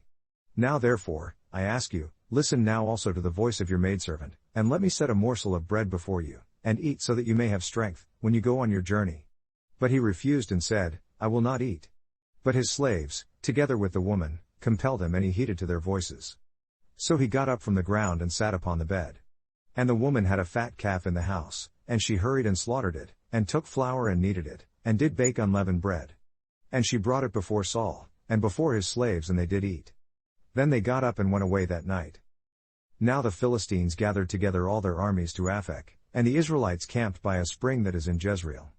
And the lords of the Philistines passed on by hundreds, and by thousands, but David and his men passed on in the rearguard with Achish. Then the chiefs of the Philistines said, What are these Hebrews doing here? And Achish replied to the chiefs of the Philistines, Is not this David, the slave of Saul the king of Israel, that has been with me these days, or these years, and I have found no fault in him since he fell in with me to this day? But the chiefs of the Philistines were angry with him, And the chiefs of the Philistines replied to him, Make this fellow return so that he may return to his place that you have appointed him. And let him not go down with us to battle, unless in the battle he becomes an adversary to us, because he could reconcile himself to his master? And would it not be with the heads of these men? Is not this David, of whom they sang one to another in dances saying, Saul killed his thousands, and David his 10,000s? Then Achish called David and said to him, Certainly as YHWH lives, you have been upright in your going out and your coming in with me in the army is good in my sight. Because I have not found bad in you since the day of your coming to me to this day, nevertheless the lords do not favor you. Therefore now return and go in peace so that you do not displease the lords of the Philistines. And David replied to Achish, But what have I done? And what have you found in your slave so long as I have been with you to this day, that I may not go fight against the enemies of my master the king?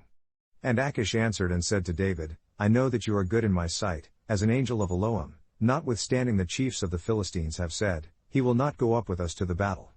Therefore now get up early in the morning with your master's slaves that are come with you, and as soon as you are up early in the morning, and have light, leave. So David and his men got up early to leave in the morning, to return to the land of the Philistines.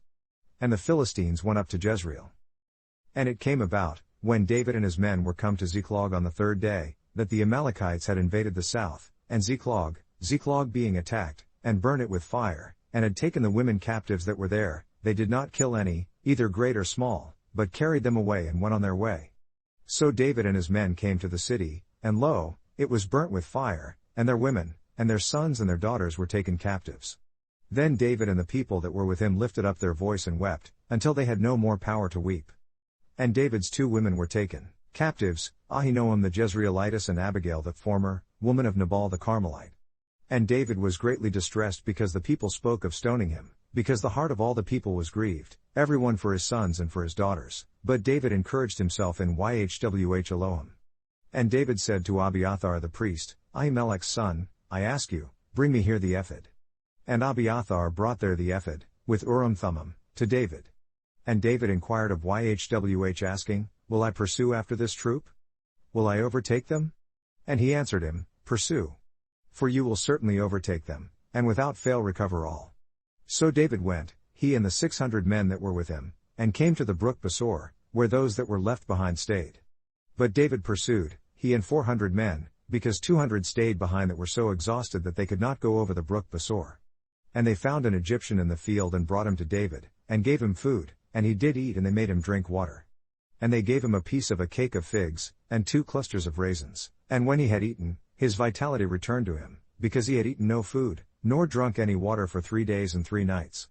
Then David said to him, To who do you belong to? And where are you from?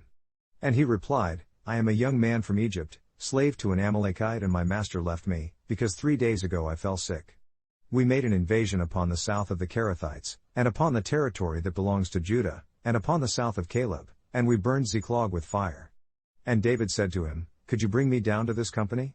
And he replied, Adjure to me by Elohim, that you will neither kill me, nor deliver me into the hands of my master, and I will bring you down to this company. And when he had brought him down, see, they were spread abroad upon all the land, eating and drinking and dancing, because of all the great plunder that they had taken out of the land of the Philistines, and out of the land of Judah. And David attacked them from the twilight even to the sunset of the next day, and there escaped not a man of them, except 400 young men that rode upon camels and escaped. And David recovered all that the Amalekites had carried away, and David rescued his 2 women. And there was nothing lacking to them, neither small nor great, neither sons nor daughters, neither plunder, nor anything that they had taken to them, David recovered all. And David took all the flocks and the herds that they drove before those other cattle, and said, This is David's spoil. And David came to the 200 men that were so exhausted that they could not follow David, who they had made also to remain at the brook Besor. And they went out to meet David, and to meet the people that were with him, and when David came near to the people, he greeted them. Then answered all the bad men and men of Belial, of those that went with David, and said, Because they did not go with us, we will not give them anything of the plunder that we have recovered. Except to every man his woman and his children, that they may lead them away and depart. Then David replied, You will not do so, my brothers, with what YHWH has given us, who has preserved us and rescued the company that came against us to our hand. And who will listen to you in this thing? Because as the portion of him who was brought down into battle, so also is the portion of him who is staying by the vessels, alike they will share. And it was so from that day forward, that he made it a statute and an ordinance for Israel to this day. And when David came to Ziklag, he sent of the plunder to the elders of Judah, even to his friends saying, Look, a present for you of the plunder of the enemies of YHWH. To them that were in Bethel, and in South Ramoth, and to them that were in Jatir, to them that were in Aroer, and in Siphmoth, and to them in Eshtemoa. And to them that were in Rishal, and in the cities of the Jerahmeelites, and to them that were in the cities of the Kenites. To them that were in Hormah, and in Korashan, and to them that were in Athach. To them that were in Hebron, and to all the regions where David himself and his men were traversing. Now the Philistines fought against Israel, and the men of Israel fled from before the Philistines, and fell down slain in Mount Gilboa. And the Philistines followed hard upon Saul and upon his sons, and the Philistines killed Jonathan, Abinadab, and Malchishua, Saul's sons. And the battle went grievously against Saul, and the archers hit him, and he was extremely wounded by the archers. Then Saul said to his armor-bearer, Draw your sword and thrust me through with it, unless these uncircumcised come and thrust me through, and torture me. But his armor-bearer would not, because he was very terrified.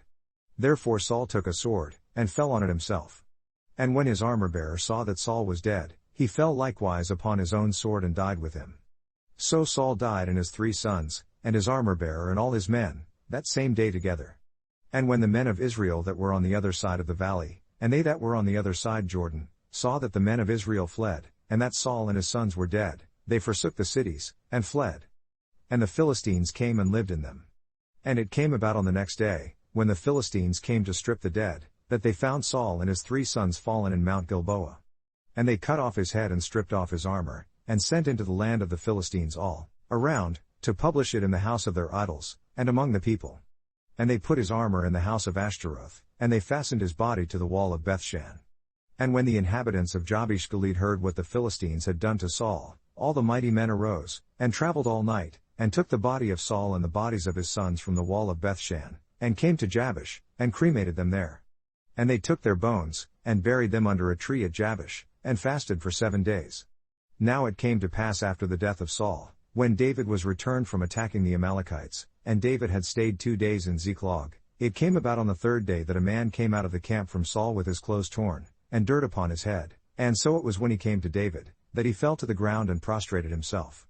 And David asked him, Where do you come from? And he replied to him, From the camp of Israel am I escaped. And David said to him, How went the matter?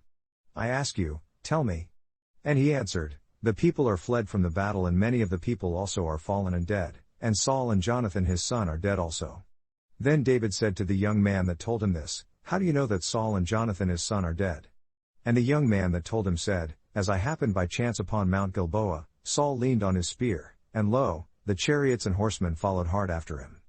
And when he looked behind him, he saw me and called to me. And I answered, Here I am, and he said to me, Who are you? And I answered him, I am an Amalekite.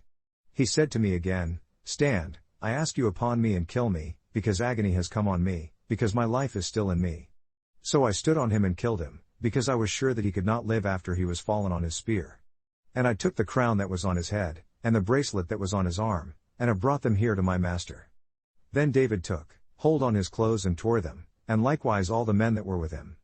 And they mourned and wept, and fasted until sunset, for Saul and for Jonathan his son, and for the people of YHWH and for the house of Israel, because they were fallen by the sword. And David said to the young man that told him this, Where are you from? And he answered, I am the son of a foreigner, an Amalekite. And David replied to him, How come you are not afraid to stretch out your hand to destroy YHWH's anointed? And David called one of the young men and said, Go near and strike him. And he killed him so that he died. And David said to him, Your blood is upon your head, because your mouth has testified against you, saying, I have killed YHWH's anointed. And David lamented with this elegy over Saul and over Jonathan his son. Also he commanded them to teach the children of Judah the use of the bow. See, it is written in the scroll of Jasher.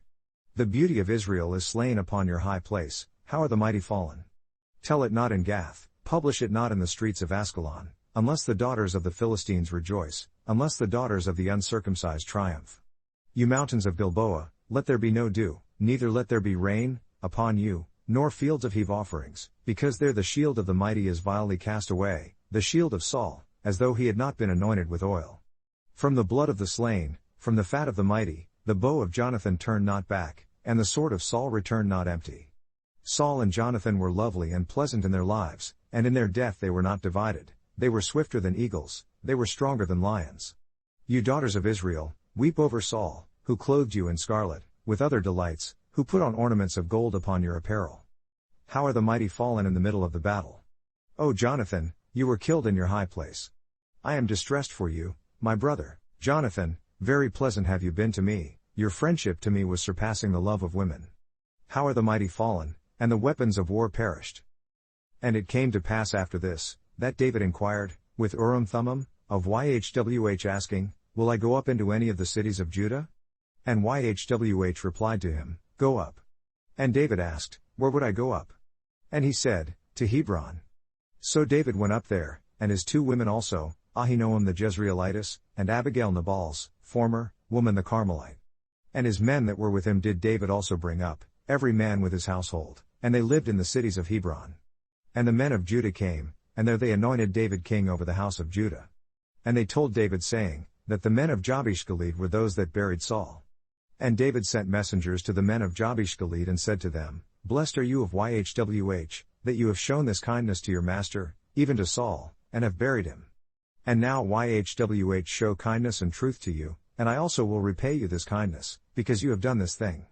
And now, are your hands strong, and be you for sons of valor, for your master Saul is dead, and also me has the house of Judah anointed as king over them.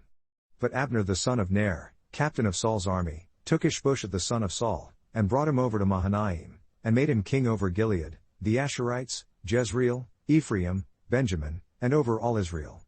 Ishbosheth Saul's son was 40 years old when he began to reign over Israel, and reigned 2 years.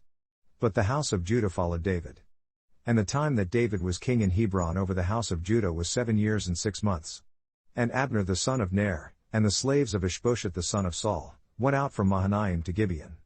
And Joab the son of Zeruiah, and the slaves of David went out, and met together by the pool of Gibeon, and they sat down, the one on the one side of the pool, and the other on the other side of the pool. Then Abner said to Joab, Let the young men now get up, and mock before us. And Joab said, Let them get up. Then they stood up and went over by number 12 from Benjamin that pertained to Ishbosheth the son of Saul, and 12 of the slaves of David. And they caught everyone his fellow by the head, and thrust his sword in his fellow's side, so they fell down together, therefore that place was called Helkath Hazurim that is in Gibeon. And there was a very cruel battle that day, and Abner was beaten, and the men of Israel before the slaves of David. And there were 3 sons of Zeruiah there, Joab, Abishai, and Asahel, and Asahel was as light of foot as a wild gazelle. And Asahel pursued after Abner, and in going he turned not to the right hand nor to the left from following Abner. Then Abner looked behind him and said, Are you Asahel? And he answered, I am. And Abner said to him, Turn you aside to your right hand or to your left, and lay you hold on one of the young men, and take you his armor. But Asahel would not turn aside from following of him. And Abner again said to Asahel, Turn you aside from following me, therefore should I strike you to the ground? How then should I hold up my face to Joab your brother?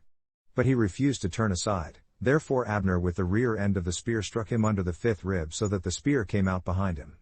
And he fell down there and died in that same place, and it came to pass that as many as came to that place where Asahel fell down and died there stood still, to look at him. Joab also and Abishai pursued after Abner, and the sun went down when they were come to the hill of Ammah, that lies before Giah by the road to the wilderness of Gibeon. And the children of Benjamin gathered themselves together after Abner, and became one troop, and stood on the top of a hill. And Abner called to Joab and said, For all times will the sword consume? Do you not see that the end will only be bitter? How long will it be before you send the people back and make them stop attacking their kinsmen? Then Joab replied, As Elohim lives, unless you had spoken, surely then in the morning the people had gone up everyone from following his brother. So Joab blew a trumpet, and all the people stood still, and pursued after Israel no more, neither fought any more. And Abner and his men walked all that night through the plain, and passed over Jordan, and went through all Bithron, and they came to Mahanaim.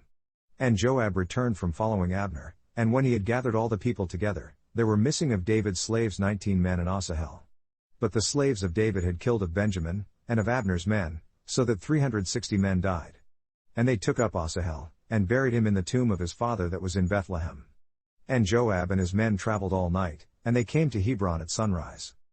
Now there was a long civil war between the house of Saul and the house of David, but David grew stronger and stronger, and the house of Saul became weaker and weaker.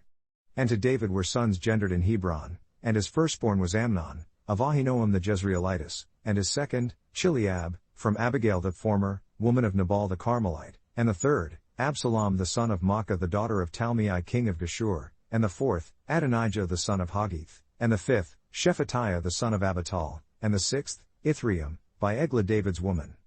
These were gendered to David in Hebron.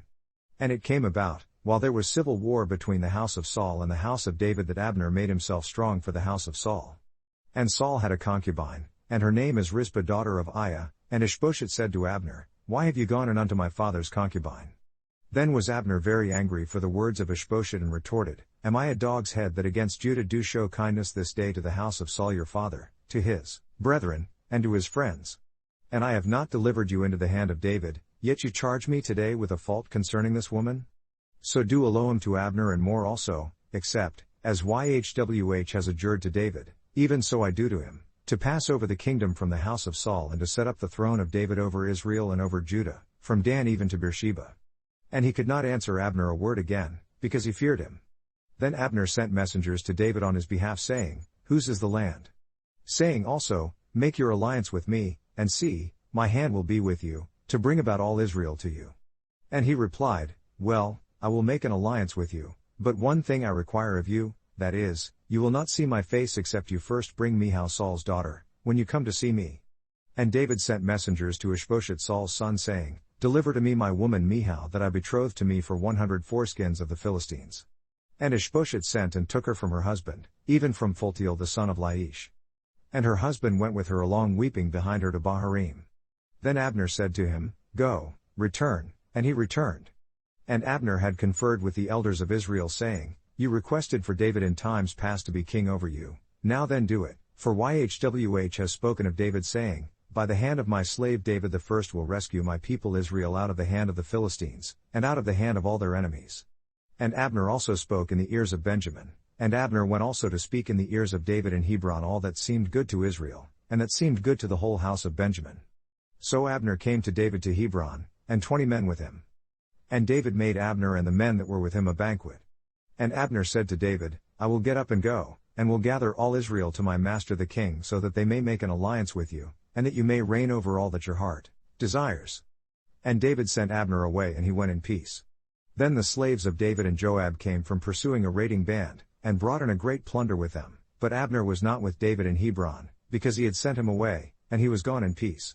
When Joab and all the army that was with him were come, they told Joab saying, Abner the son of Ner came to the king and he has sent him away, and he is gone in peace. Then Joab came to the king and said, What have you done? Look, Abner came to you, why is it that you have sent him away and he is set free?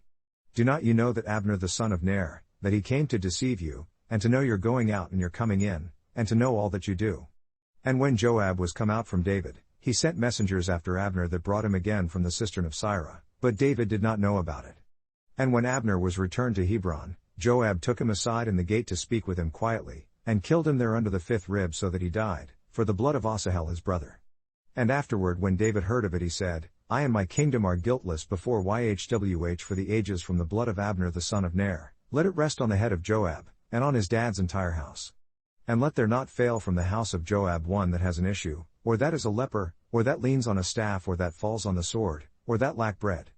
So Joab and Abishai his brother killed Abner, because he had killed their brother Asahel at Gibeon in the battle. And David said to Joab, and to all the people that were with him, Tear your clothes and gird you with sackcloth, and mourn before Abner. And King David himself followed the bier. And they buried Abner in Hebron, and the king lifted up his voice and wept at the grave of Abner, and all the people wept. And the king lamented over Abner and said, Abner died as a fool dies? Your hands were not bound, nor your feet put into fetters, as a man falls before wicked men, so you fell. And all the people wept again over him. And all the people came to cause David to eat bread while it was still day, and David adjured saying, May Elohim do so to me and more also, if I taste bread or anything else before the sunset. And all the people took notice of it, and it pleased them, as whatever the king did pleased all the people. Because all the people and all Israel understood that day that it was not the king's intent to kill Abner the son of Ner. And the king said to his slaves, Do not you know that there is a chief and a great man fallen this day in Israel? And I am this day weak, though anointed king, And these men the sons of Zeruiah are too cruel for me, YHWH will reward the doer according to his wickedness. And when Saul's son heard that Abner was dead in Hebron, his hands were feeble and all the Israelites were troubled. And Saul's son had 2 men that were captains of bands, the name of the one was Baanah, and the name of the other Rechab, the sons of Rimmon a Beerothite, of the children of Benjamin, for Beeroth also was reckoned to Benjamin, and the Beerothites fled to Gataim, and were inhabitants there until this day. And Jonathan, Saul's son, had a son that was lame in his feet. He was 5 years old when the reports came of Saul and Jonathan out of Jezreel, and his nurse took him up, and fled, and it came about, as she hurried to flee, that he fell, and became lame. And his name was Mephibosheth. And the sons of Rimmon the Beerothite, Rechab and Baanah went, and came about the heat of the day to the house of Ishbosheth, who lay on a bed at noon. And they came there into the center of the house, as though they would have fetched wheat, and they killed him under the 5th rib, and Rechab and Baanah his brother escaped. Because when they came into the house, he lay on his bed in his bedroom and they attacked him and killed him, and beheaded him, and took his head, and got away through the plain all that night.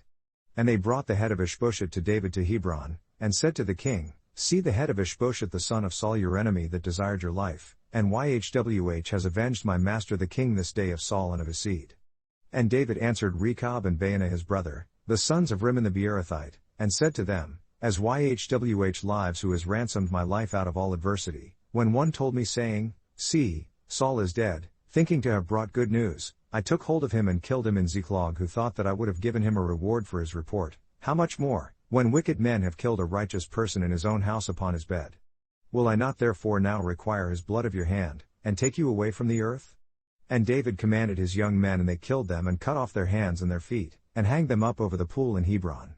But they took the head of Ishbosheth, and buried it in the tomb of Abner in Hebron. Then all the tribes of Israel came to David to Hebron, and spoke saying, See, we are your bone and your flesh. Also in times past, when Saul was king over us, you were he that led out and brought in Israel, and YHWH said to you, You will feed my people Israel and you will be a ruler over Israel. So all the elders of Israel came to the king to Hebron, and King David made an alliance with them in Hebron before YHWH, and they anointed David king over Israel. David was 30 years old when he began to reign, and he reigned 40 years. In Hebron he reigned over Judah 7 years and 6 months, and in Jerusalem he reigned 33 years over all Israel and Judah. And the king and his men went to Jerusalem to the Jebusites, the inhabitants of the land that spoke to David saying, Except you take away the blind and the lame, you will not come in here, thinking, David cannot come in here. Nevertheless David took the stronghold of Zion, the same as the city of David. And David said on that day, Whoever gets up to the water conduit and attacks the Jebusites, and the lame and the blind, which are hated of David's life, he will be chief and captain. Therefore they said, The blind and the lame will not come into the house. So David lived in the fort, and called it the city of David. And David built around it from Millo and inward. And David went on and grew great, and YHWH Elohim of hosts was with him. And Hiram king of Tyre sent messengers to David, and cedar trees and carpenters, and masons, and they constructed David a house. And David perceived that YHWH had established him king over Israel, and that he had exalted his kingdom for his people Israel's sake. And David took himself more concubines and women out of Jerusalem, after he was come from Hebron, and there were still more sons and daughters gendered to David. And these are the names of those that were gendered to him in Jerusalem: Shammua, Shobab, Nathan, Solomon, Ivor, Elishua, Nepheg, Yephiah, Elishama, Eliada, and Eliphalet. But when the Philistines heard that they had anointed David king over Israel, all the Philistines came up to find David, and David heard of it, and went down to the stronghold.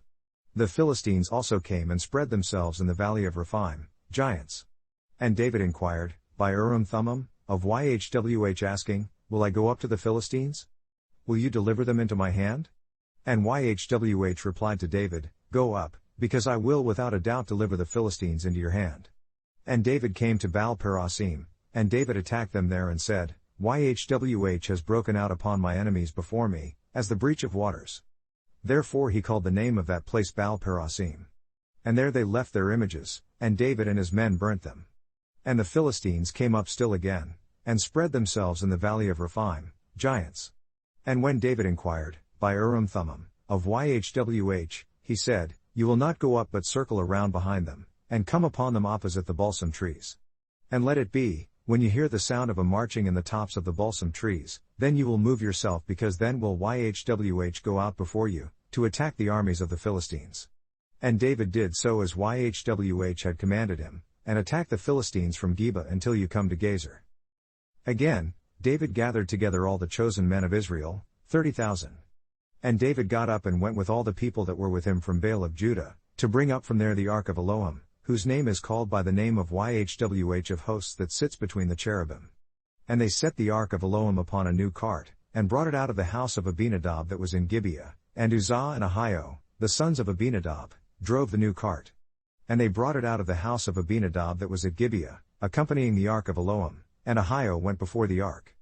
And David and all the house of Israel played before Yhwh on all types of instruments made of fir wood, even on lyres, guitars, tambourines, and on castanets, and on cymbals. And when they came to Nachon's threshing floor, Uzzah put out his hand to steady the ark of Elohim, and took hold of it, because the oxen shook it. And the nostrils of Yhwh flared against Uzzah, and Elohim stuck him there for his error, and there he died by the ark of Elohim. And David was angry, because Yhwh had made an outburst upon Uzzah, and he called the name of the place Perez-Uzzah to this day. And David was afraid of Yhwh that day and said, How will the ark of Yhwh come to me? So David would not remove the ark of Yhwh to himself into the city of David, but David carried it aside into the house of Obededom the Gittite. And the ark of Yhwh remained in the house of Obededom the Gittite 3 months, and Yhwh blessed Obededom, and his entire household. And it was told King David saying, Yhwh has blessed the house of Obededom, and all that pertains to him, because of the ark of Elohim. So David went and brought up the ark of Elohim from the house of Obededom into the city of David with gladness. And it was so, that when they that carried the ark of Yhwh had gone 6 steps, he sacrificed oxen and fatlings. And David danced before Yhwh with all his might, and David was girded with a linen ephod. So David and all the house of Israel brought up the ark of Yhwh with shouting, and with the sound of the trumpet. And as the ark of Yhwh came into the city of David, Michal, Saul's daughter, looked through a window, and saw King David leaping and dancing before Yhwh, and she despised him in her heart. And they brought in the ark of Yhwh, and set it in its place, in the center of the tabernacle that David had pitched for it, and David offered burnt offerings and peace offerings before Yhwh. And as soon as David had made an end of offering burnt offerings and peace offerings, he blessed the people in the name of Yhwh of hosts. And he divided the plunder among all the people, even among the whole multitude of Israel, as well to the women as men, to everyone a cake of bread, and a measured piece of meat, and a flagon of wine.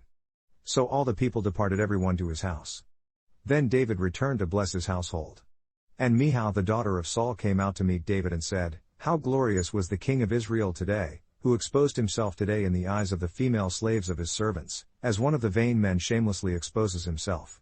And David replied to Michal, It was before Yhwh that chose me before your dad, and before all his house, to appoint me ruler over the people of Yhwh, over Israel, therefore I will play before Yhwh.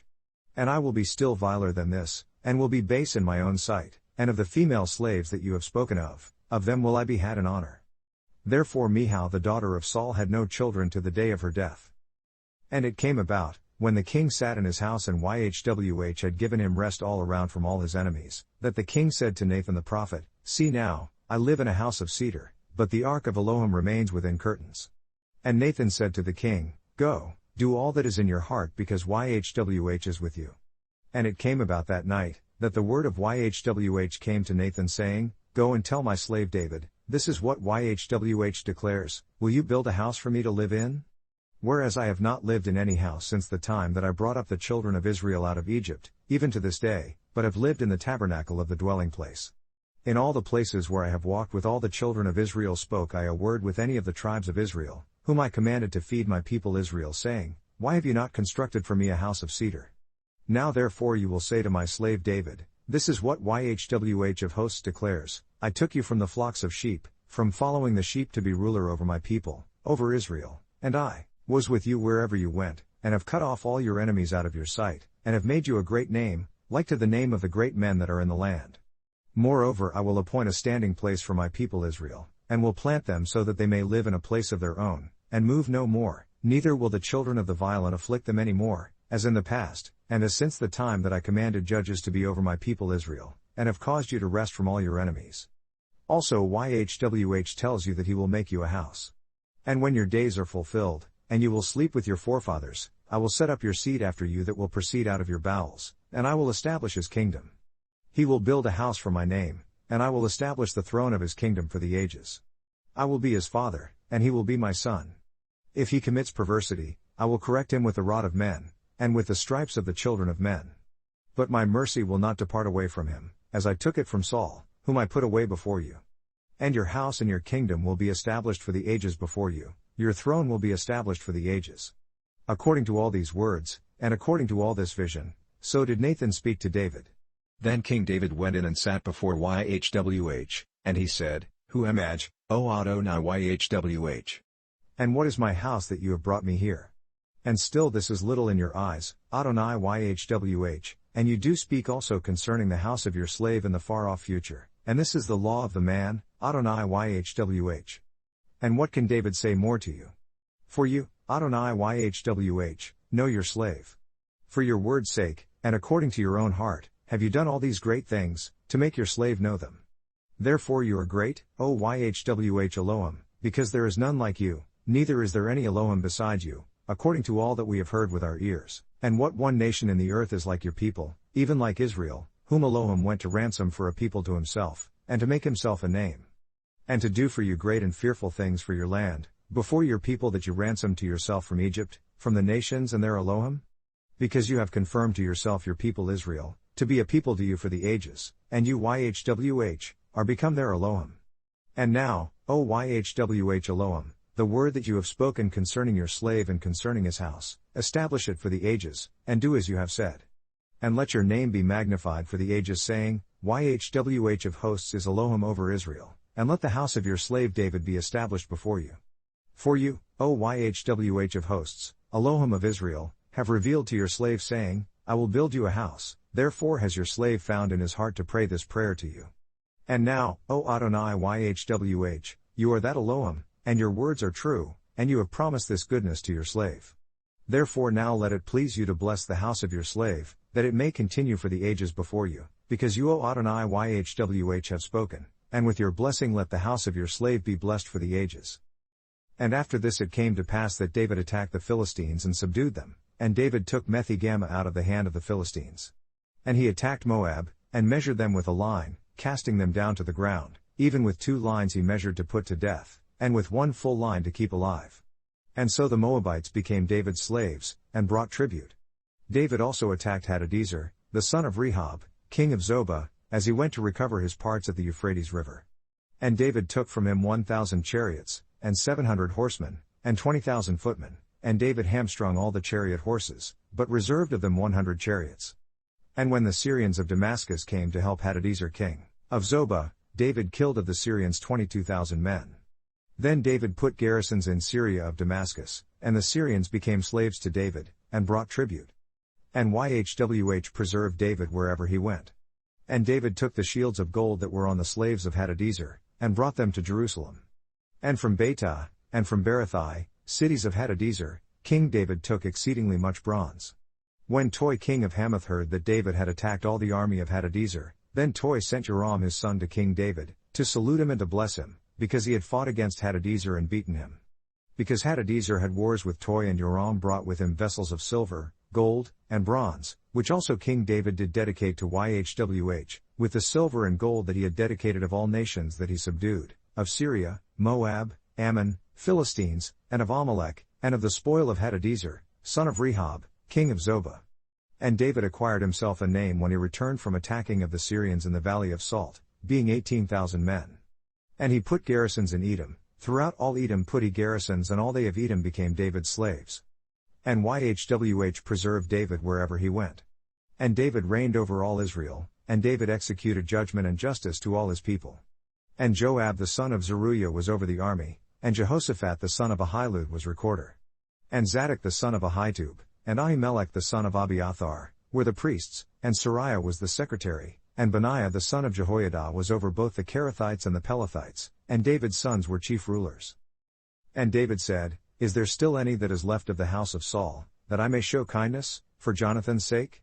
And there was from the house of Saul a slave whose name was Ziba. And when they had called him to David, the king said to him, Are you Ziba? And he replied, your slave is he. And the king said, Is there not still any from the house of Saul, that I may show the kindness of Elohim to him? And Ziba said to the king, Jonathan has still a son that is lame on his feet. And the king replied to him, Where is he? And Ziba said to the king, See, he is in the house of Machir, the son of Ammiel, in Lodebar. Then King David sent, and fetched him out of the house of Machir, the son of Ammiel, from Lodebar. Now when Mephibosheth, the son of Jonathan, the son of Saul was come to David, he fell on his face and did homage. And David said, Mephibosheth. And he answered, See your slave. And David said to him, Do not fear, because I will certainly show you kindness for Jonathan your dad's sake, and will restore to you all the land of Saul your grandfather, and you will eat food at my table continually. And he bowed himself and said, What is your slave that you should look upon such a dead dog as I am? Then the king called to Ziba, Saul's slave, and said to him, I have given to your master's son all that pertained to Saul and to his entire house. You therefore, and your sons and your slaves shall till the land for him, and you will bring in its fruit so that your master's son may have food to eat, but Mephibosheth your master's son will eat food always at my table. Now Ziba had 15 sons and 20 slaves. Then Ziba said to the king, According to all that my master the king has commanded his slave, so will your slave do. As for Mephibosheth, said the king, he will eat at my table, as one of the king's sons. And Mephibosheth had a young son, whose name was Miha. And all that lived in the house of Ziba were servants to Mephibosheth. So Mephibosheth stayed in Jerusalem, because he did eat continually at the king's table, and was lame on both his feet. And it came about after this that the king of the children of Ammon died, and Hanun his son reigned in his place. Then David said, I will show kindness to Hanun the son of Nahash, as his dad showed kindness to me. And David sent to comfort him by the hand of his slaves for his dad. And David's slaves came into the land of the children of Ammon. But the chiefs of the children of Ammon said to Hanun their lord, Do you think that David honors your dad, that he has sent comforters to you? Has not David rather sent his slaves to you, to search the city and to spy it out, and to overthrow it? Therefore Hanun took David's slaves, and shaved off the one half of their beards, and cut off their clothes in the middle, even to their buttocks, and sent them away. When they told this to David, he sent to meet them, because the men were greatly ashamed, and the king said, Stay at Jericho until your beards are grown, and then return. And when the children of Ammon saw that they became odious before David, the children of Ammon sent and hired the Syrians of Bethrob, and the Syrians of Zobah, 20,000 footmen, and of King Maacah 1,000 men, and of Ishtub 12,000 men. And when David heard of it, he sent Joab and all the army of the mighty men. And the children of Ammon came out, and put the battle in formation at the entering in of the gate, and the Syrians of Zobah, Rehob, Ishtub, and Maacah, were by themselves in the field. When Joab saw that the front of the battle was against him before and behind, he chose of all the choice men of Israel, and put them in formation against the Syrians. And the rest of the people he delivered into the hand of Abishai his brother, so that he might put them in formation against the children of Ammon. And he said, If the Syrians are too strong for me, then you will help me, but if the children of Ammon are too strong for you, then I will come and help you. Be of good courage, and let us fight bravely for our people, and for the cities of our Elohim, and YHWH do what seems good to him. And Joab drew near, and the people that were with him, to the battle against the Syrians, and they fled before him. And when the children of Ammon saw that the Syrians were fled, then they fled also before Abishai, and entered into the city. So Joab returned from the children of Ammon, and came to Jerusalem. And when the Syrians saw that they were beaten before Israel, they gathered themselves together. And Hadarezer sent, and brought out the Syrians that were beyond the river, and they came to Helam, and Shobach the captain of the army of Hadarezer went before them. Then when it was told David, he gathered all Israel together and passed over Jordan, and came to Helam. And the Syrians set themselves in formation against David, and fought with him. And the Syrians fled before Israel, and David killed 700 chariot soldiers of the Syrians, and 40,000 horsemen, and attacked Shobach the captain of their army, who died there. And when all the kings that were servants to Hadarezer saw that they were beaten before Israel, they made peace with Israel and served them. So the Syrians feared to help the children of Ammon any more. And it came about, after the year was expired, at the time when kings go out to war, that David sent Joab and his slaves with him, and all Israel, and they destroyed the children of Ammon, and besieged Rabbah. But David still remained at Jerusalem. And it came about at sunset, that David got up from off his bed and walked upon the roof of the king's house, and from the roof he saw a woman washing herself, and the woman was very beautiful to look upon. And David sent and asked about the woman. And one replied, Is not this Bathsheba, the daughter of Eliam, the woman of Uriah the Hittite? And David sent messengers and took her, and she came in unto him, and he slept with her because she was purified from her uncleanness, and she then returned to her house. And the woman conceived, and sent and told David and said, I am pregnant with child. Then David sent to Joab saying, Send me Uriah the Hittite. And Joab sent Uriah to David. And when Uriah was come to him, David demanded of him how Joab did, and how the people did, and how the war prospered. And David said to Uriah, Go down to your house and wash your feet. And Uriah left the king's house, and there followed him a portion of food from the king. But Uriah slept at the door of the king's house with all the slaves of his master, and went not down to his own house. And they declared to David saying, Uriah has not gone down to his house. And David said to Uriah, Have you not come from a journey? Why have you not gone down to your own house? And Uriah replied to David, The ark, Israel, and Judah, remain in tents, and my master Joab, and the slaves of my master, are encamped in the open fields, so will I then go into my own house, to eat and to drink, and to sleep with my woman? As you live, and as your life exists, I will not do this thing. And David said to Uriah, Stay here today also, and tomorrow I will let you leave. So Uriah stayed in Jerusalem that day and the next. And when David had called him, he did eat and drink before him, and he made him drunk, and at sunset he went out to lie on his bed with the servants of his master, but went not down to his own house. And it came about in the morning, that David wrote a letter to Joab and sent it by the hand of Uriah. And he wrote in the letter saying, Set Uriah in the forefront of the hottest battle, and then retire yourself from him so that he may be killed and die. And it came to pass, when Joab observed the city, that he assigned Uriah to a place where he knew that mighty men were. And the men of the city went out, and fought with Joab, and there fell some of the people of the slaves of David, and Uriah the Hittite died also. Then Joab sent and told David all the things concerning the war, and charged the messenger saying, When you have made an end of telling the matters of the war to the king, and if so be that the king's anger arises, and he says to you, Why did you approach so close to the city when you fought?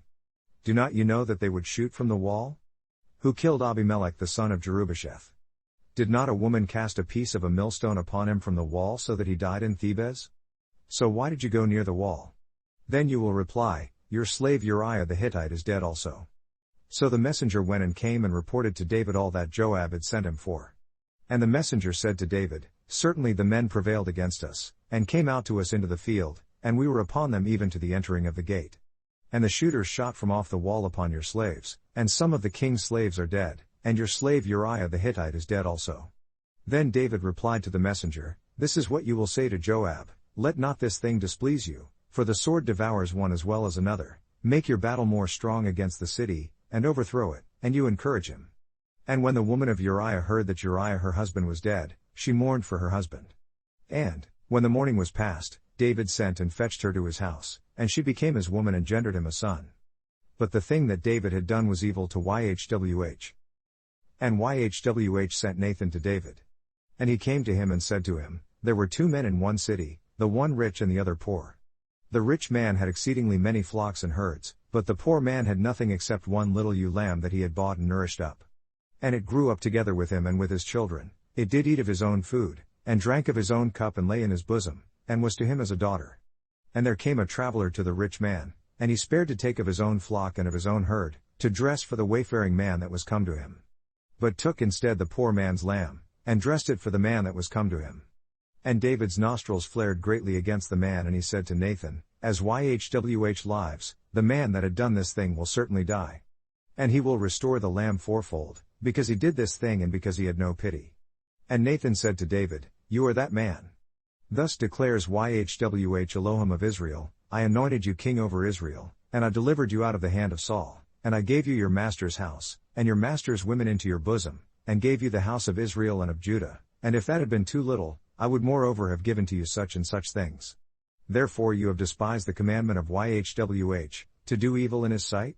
You have killed Uriah the Hittite with the sword, and have taken his woman to be your wife, and have killed him with the sword of the children of Ammon.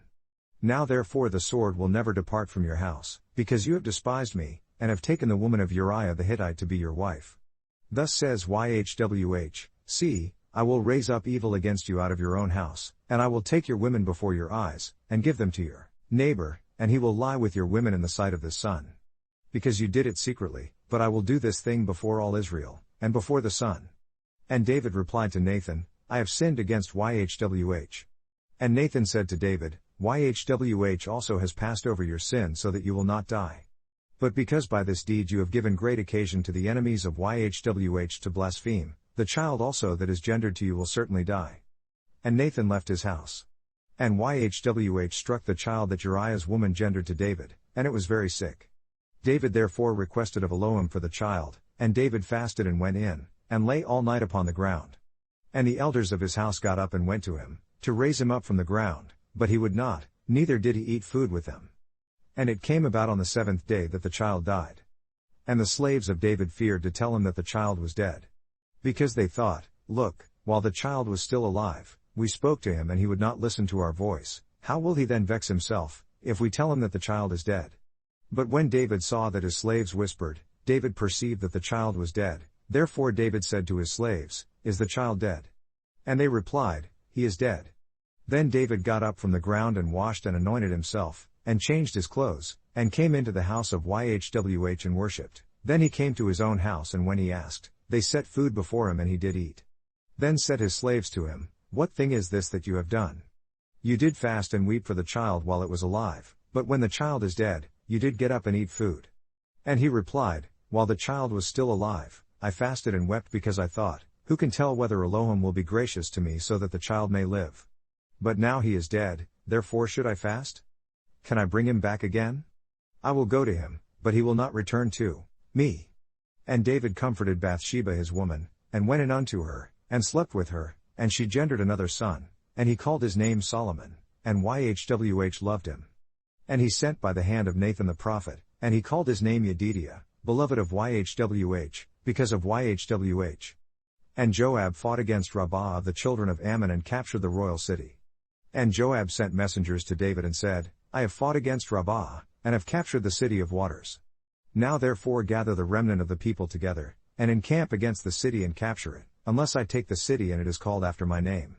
So David gathered all the people together and went to Rabbah, and fought against it and captured it.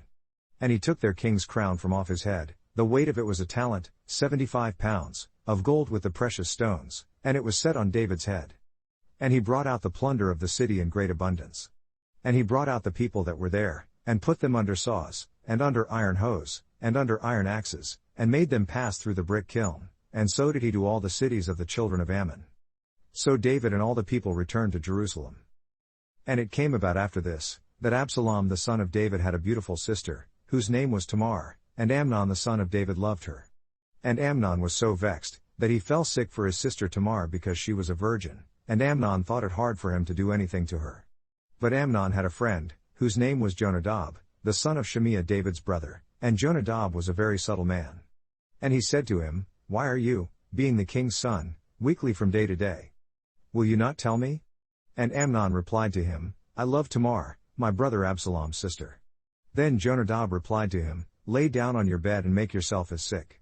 And when your dad comes to see you, say to him, I ask you, let my sister Tamar come and give me food, and dress the meat in my sight so that I may see it, and eat it at her hand. So Amnon lay down, and made himself as sick, and when the king was come to see him, Amnon said to the king, I ask you, let Tamar my sister come and make me a couple of cakes in my sight so that I may eat at her hand. Then David sent home to Tamar saying, Go now to your brother Amnon's house, and dress him some meat. So Tamar went to her brother Amnon's house, and he was laid down. And she took flour, and kneaded it, and made cakes in his sight, and did bake the cakes. And she took a pan and poured them out before him, but he refused to eat. And Amnon said, Have all the men go out from me. And they went out every man from him. Then Amnon said to Tamar, Bring the food into the room so that I may eat from your hand. And Tamar took the cakes that she had made, and brought them into the room to Amnon her brother.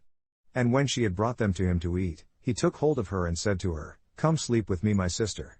And she answered him, No my brother, do not force me because no such thing ought to be done in Israel, do not these profane actions. And I, where will I cause my shame to go? And as for you, you will be as one of the fools in Israel. Now therefore, I beg you, speak to the king for he will not withhold me from you.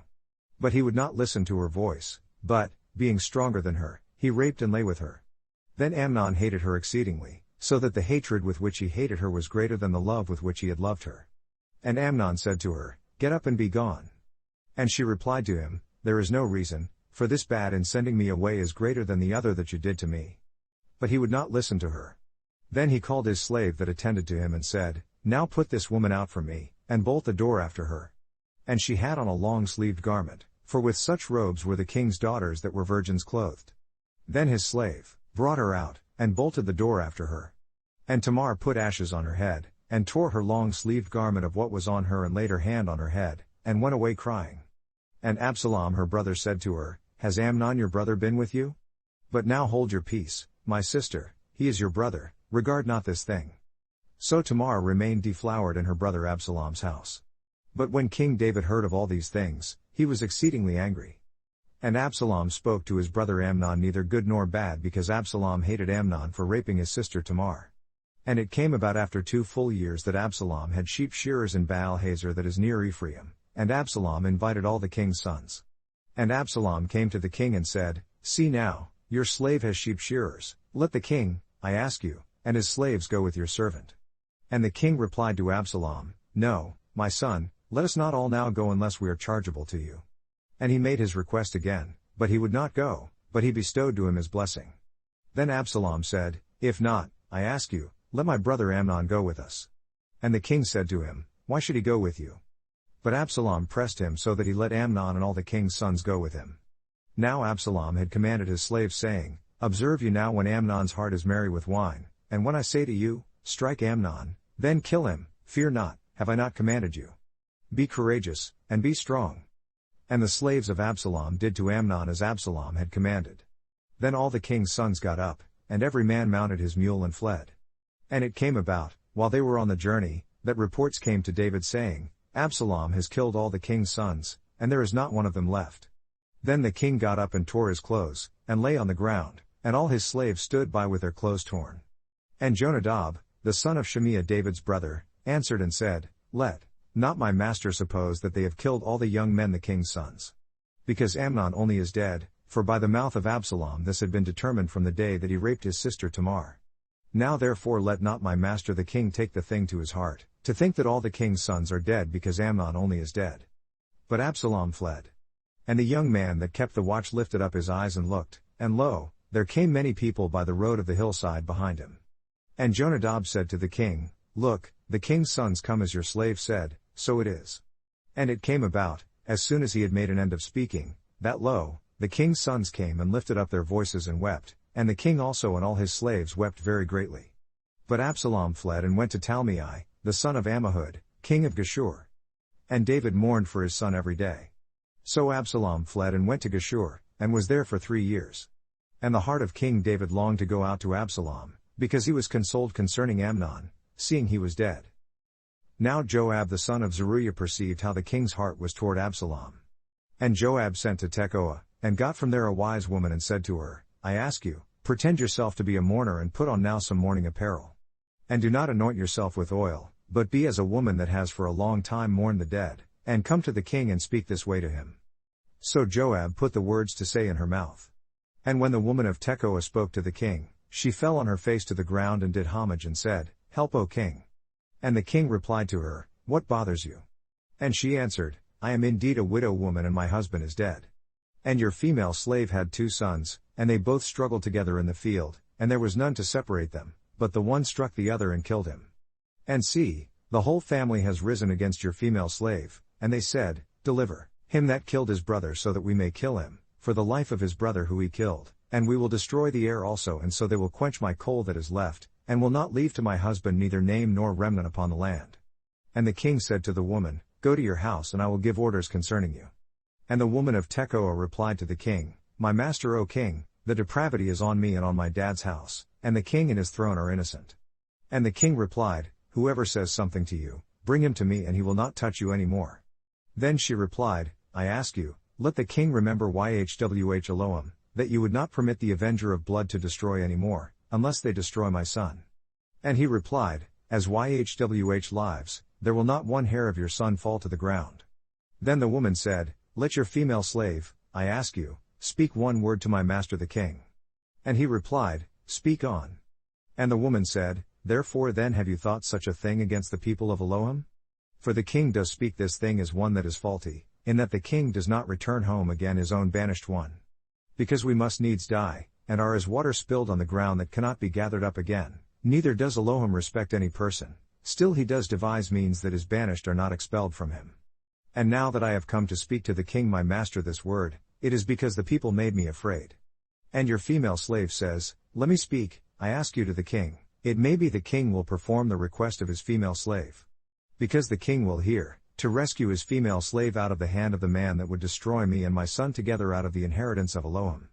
Then your female slave said, the word of my master the king will now be a resting place, for as an angel of Elohim, so is my master the king to discern good and bad, therefore YHWH Elohim will be with you. Then, the king answered and said to the woman, conceal not from me, I ask you, the thing that I will ask you. And the woman replied, let my master the king now speak.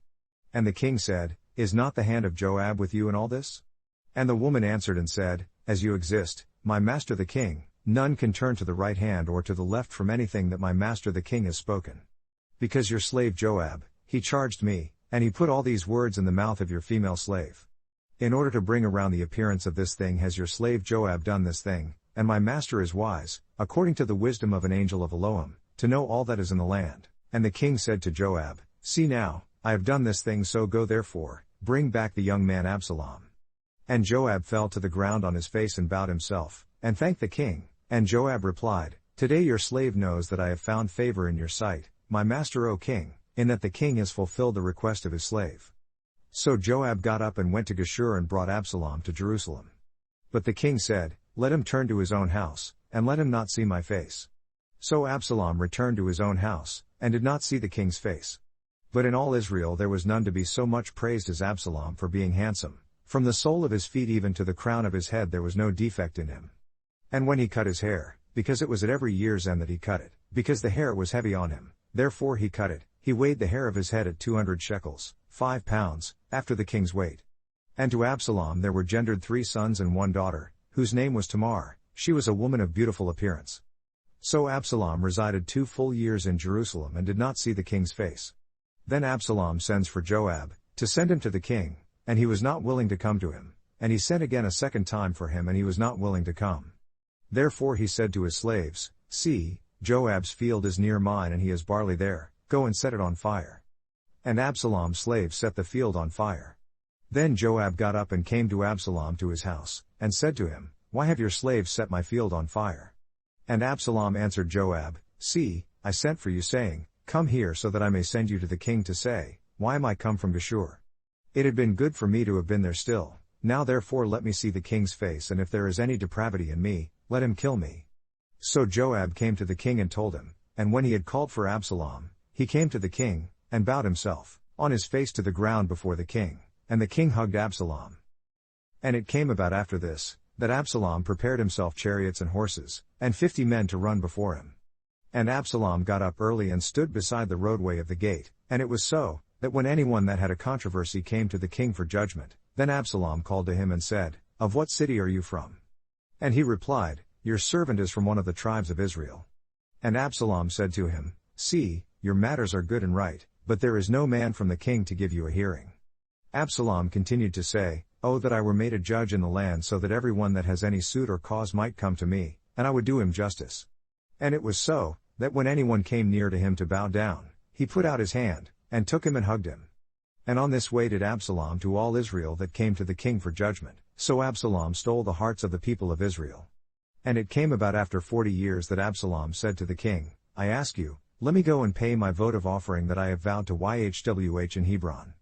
Because your slave vowed a votive offering while I stayed at Geshur in Syria saying, if YHWH will bring me back again to Jerusalem, then I will serve YHWH. And the king said to him, go in peace. So he got up and went to Hebron. But Absalom sent spies throughout all the tribes of Israel saying, as soon as you hear the sound of the trumpet, then you will declare, Absalom reigns in Hebron. And with Absalom have gone 200 men out of Jerusalem, invited ones, and they went in their innocence, knowing nothing of his designs. And Absalom sent for Ahithophel the Gilonite, David's counselor, from his city, even from Gilo, while he offered sacrifices. And the conspiracy was strong because the people increased continually with Absalom. And there came a messenger to David saying, the hearts of the men of Israel are after Absalom. And David said to all his slaves, that were with him at Jerusalem, Arise, and let us flee, or none of us will escape from Absalom. Quickly hurry to leave, unless he overtakes us suddenly, and brings bad upon us, and attacks the city with the edge of the sword." And the king's slaves replied to the king, "Look, your slaves are ready to do whatever my master the king will appoint." And the king went out and his entire household after him. But the king left 10 women that were concubines, for housekeeping the home. And the king went out, and all the people after him, and stayed in a place that was far off. And all his slaves passed on beside him, and all the Kerethites, and all the Pelethites, and all the Jattites, 600 men that came after him from Gath, passed on before the king. Then the king said to Ittai the Gittite, "Why do you go with us? Return to your place and stay with the king, because you are a foreigner and also an exile. It was only the other day you were with us, so why have I moved you to go with us, and I am going on to where I am going? Turn back now and take back your kinsmen with you, kindness and truth be with you." And Ittai answered the king and said, "As YHWH lives, and as my master the king lives, certainly in what place my master the king will be, whether in death or life, even there also will be your slave." So David replied to Ittai, "Go and pass over." And Ittai the Gittite passed over, and all his men, and all the little ones that were with him.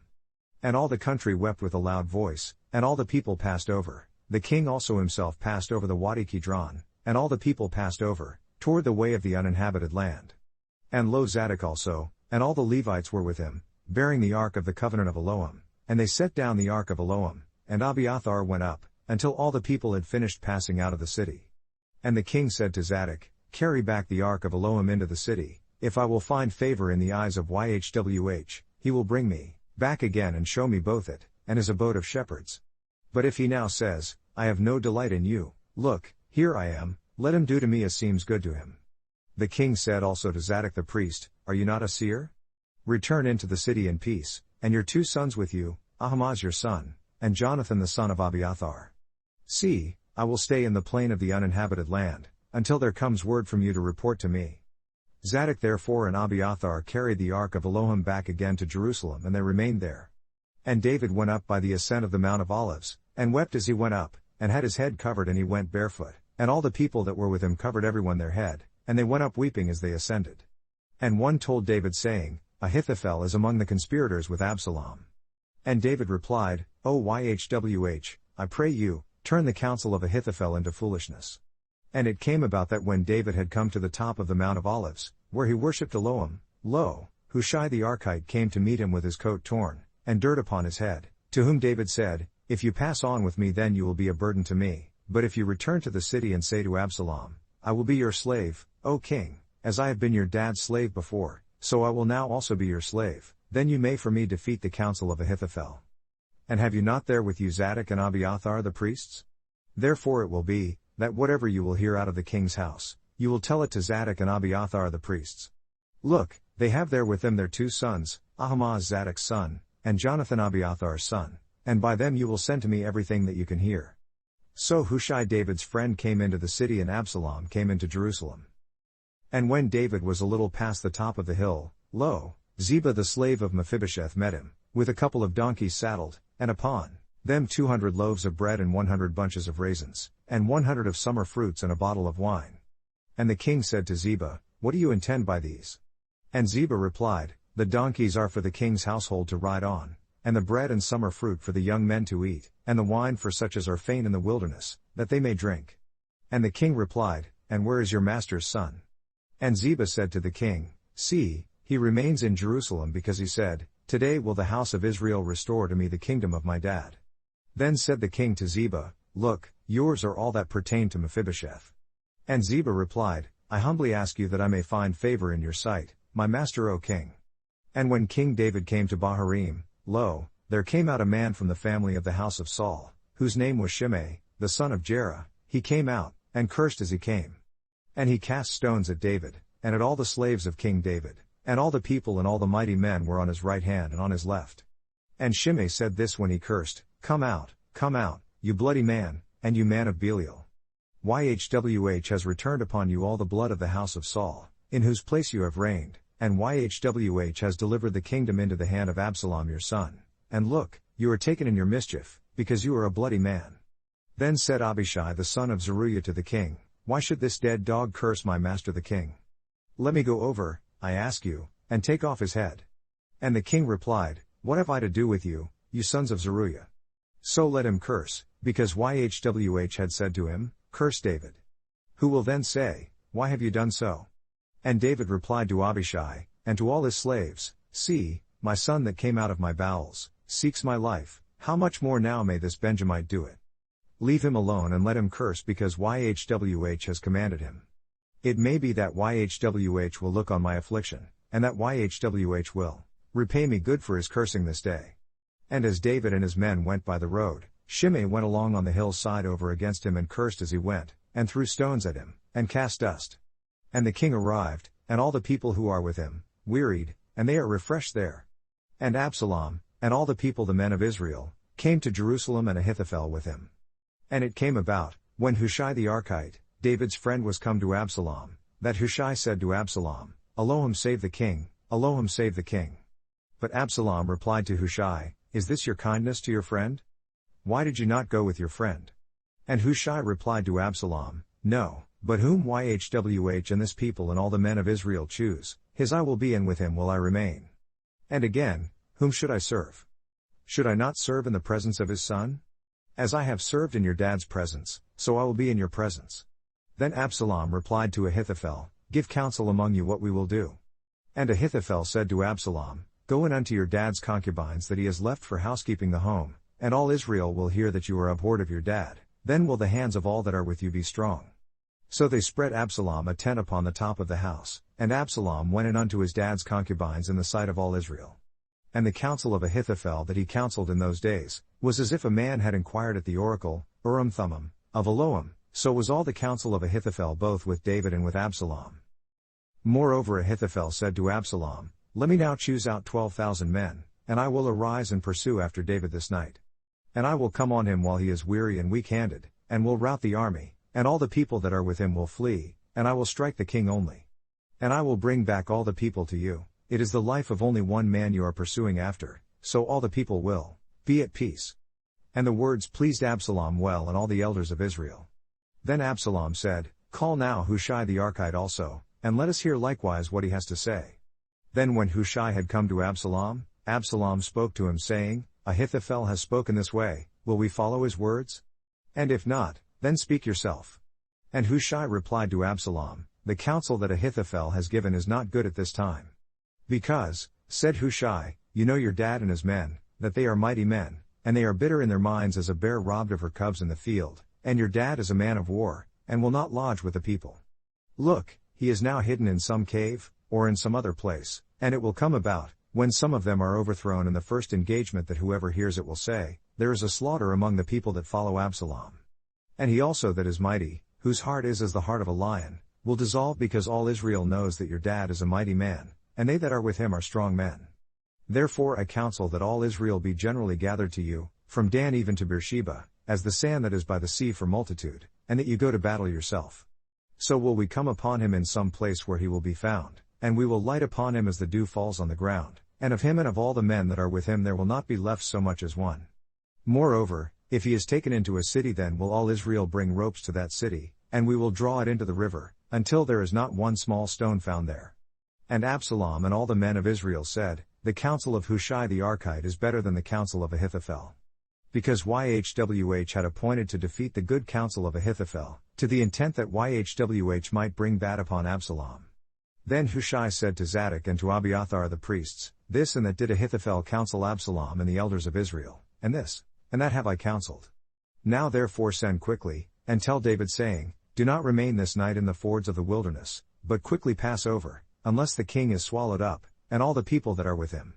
And Jonathan and Ahimaaz are standing at En Rogel, and a slave girl has gone and declared to them, and they go and have declared it to King David, because they are not able to be seen to go into the city. Nevertheless a boy saw them and told Absalom, but both of them went away quickly, and came to a man's house in Bahurim that had a well in his court, where they descended to. And the woman took and spread a covering over the well's mouth, and spread grain on it, and the thing was not known. And when Absalom's slaves came to the woman to the house, they said, Where is Ahimaaz and Jonathan? And the woman replied to them, They are gone over the water brook. And when they had searched and could not find them, they returned to Jerusalem. And it came about, after they were departed that they came up out of the well, then went and told King David and said to him, "Get up and pass quickly over the river, for this is what Ahithophel counseled against you." Then David got up and all the people that were with him, and they passed over the Jordan River, and by the morning light there was missing not one of them that had not gone over the Jordan River. And when Ahithophel saw that his counsel was not followed, he saddled his donkey, got up, and made his way back home to his house, to his city, and put his household in order, and then hanged himself and died and was buried in the tomb of his father. Then David came to Mahanaim, and Absalom passed over the Jordan River, he and all the men of Israel with him. And Absalom made Amasa captain of the army instead of Joab. That Amasa was a man's son, whose name was Ithra, an Israelite, that went in to Abigail the daughter of Nahash, sister to Zeruiah Joab's mother. So Israel and Absalom camped in the land of Gilead. And it came about, when David was come to Mahanaim, that Shobi the son of Nahash of Rabbah of the children of Ammon, and Machir the son of Amiel of Lodbar, and Barzillai the Gileadite of Rogelim, brought beds, bowls, and earthen vessels, and wheat, barley, flour, parched grain, beans, lentils, parched grains, honey, butter, sheep, and cheese from the herd for David and for the people that were with him, to eat, for they said, "The people are hungry, weary and thirsty, in the uninhabited land." Then David numbered the people that were with him, and set captains of thousands and captains of hundreds over them. And David sent out 1/3 part of the people under the hand of Joab, and 1/3 part under the hand of Abishai the son of Zeruiah, Joab's brother, and 1/3 part under the hand of Ittai the Gittite. And the king said to the people, "I will certainly go out with you myself also." But the people answered, "You will not go out, because if we flee away, they will not care about us, neither if half of us die, will they care about us, but now you are worth 10,000 of us. Therefore it is better now that you help us out of the city." And the king replied to them, "What seems best to you I will do." And the king stood by the gate side, and all the people came out by hundreds and by thousands. And the king commanded Joab, Abishai, and Ittai, saying, "Deal gently for my sake with the young man, even with Absalom." And all the people heard when the king gave all the captains charge concerning Absalom. So the people went out into the field against Israel, and the battle was in the forest of Ephraim, where the people of Israel were killed before the slaves of David, and there was there a great slaughter that day of 20,000 men. Because the battle was there scattered over the face of all the country, and the forest devoured more people that day than the sword devoured. And Absalom encountered the slaves of David, and Absalom rode upon a mule, and the mule went under the thick boughs of a great oak tree, and his head caught hold of the oak, and he was taken up between the sky and the earth, and the mule that was under him went away. And a certain man saw it and told Joab, saying, "Look, I saw Absalom hanging in an oak tree." And Joab said to the man that told him, "And lo, you saw him, and why did you not strike him there to the ground? And I would have given you 10 shekels, 4 ounces, of silver and a belt." And the man replied to Joab, "Though I should receive 1,000 shekels, 25 pounds, of silver in my hand, still I would not put out my hand against the king's son. Because in our hearing the king charged you, Abishai and Ittai, saying, Beware that no one strike the young man Absalom. Otherwise I should have brought wrong against my own life, because there is no matter hidden from the king, and you yourself would have set yourself against me." Then Joab replied, "I would not be wasting time here with you." So he took 3 darts in his hand and thrust them through the heart of Absalom, while he was still alive in the middle of the oak tree. And 10 young men that carried Joab's armor encircled around and struck Absalom and killed him. Then Joab blew the trumpet, and the people returned from pursuing after Israel, for Joab held back the people.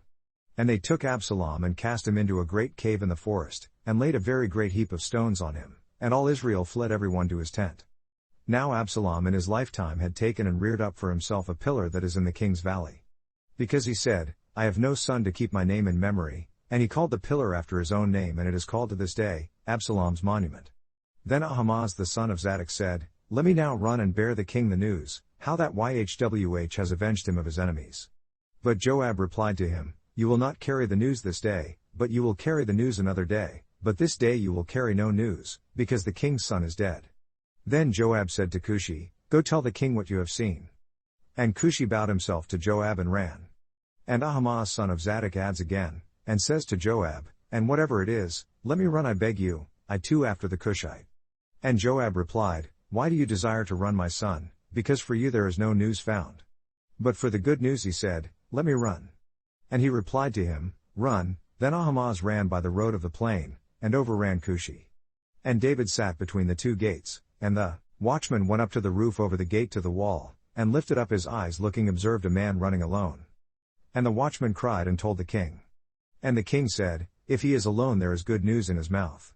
And the man drew closer and closer. And the watchman saw another man running, and the watchman called to the gatekeeper and said, "Look, another man running alone." And the king replied, "He also brings news." And the watchman said, "I think the running of the first is like the running of Ahimaaz the son of Zadok." And the king replied, "He is a good man and comes with good news." And Ahimaaz called and said to the king, "All is well." And he fell down to the ground upon his face before the king and said, "Blessed is Yhwh Elohim that has delivered up the men that lifted up their hand against my master the king." And the king replied, "Is the young man Absalom safe?" And Ahimaaz answered, "When Joab sent the king's slaves and me your servant, I saw a great roar, but I knew not what it was about." And the king replied to him, "Turn aside and stand here." And he turned aside and stood still. And look, Cushi came, and Cushi said, "Good news, my master the king, because Yhwh has avenged you this day of all those that rose up against you." And the king replied to Cushi, "Is the young man Absalom safe?" And Cushi answered, "The enemies of my master the king and all that rise against you to do you hurt, are as that young man is." And the king was greatly trembling, and went up to the room over the gate and wept, and as he went he said, "O my son Absalom, my son Absalom. Would Elohim I had died for you, O Absalom, my son, my son." And it was told Joab, "See, the king cries and mourns for Absalom." And the victory that day was turned into mourning for all the people, because the people heard say that day how the king was grieved for his son. And the people stole away that day into the city, as people steal away when ashamed of escaping in battle. But the king covered his face, and the king cried with a loud voice, "O my son Absalom, O Absalom, my son, my son."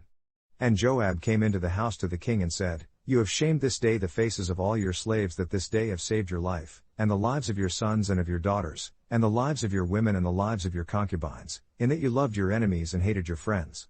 Because you have declared this day, that you regard neither chiefs nor slaves, because this day I perceive that if Absalom had lived, and all of us had died this day, then it would have pleased you well.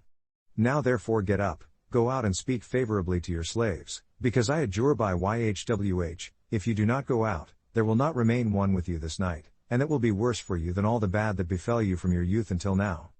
Then the king got up and sat in the gate. And they said to all the people saying, "See, the king does sit in the gate."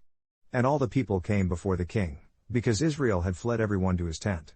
And all the people were vindicated throughout all the tribes of Israel, saying, "The king saved us out of the hand of our enemies, and he rescued us out of the hand of the Philistines, and now he has escaped out of the land because of Absalom.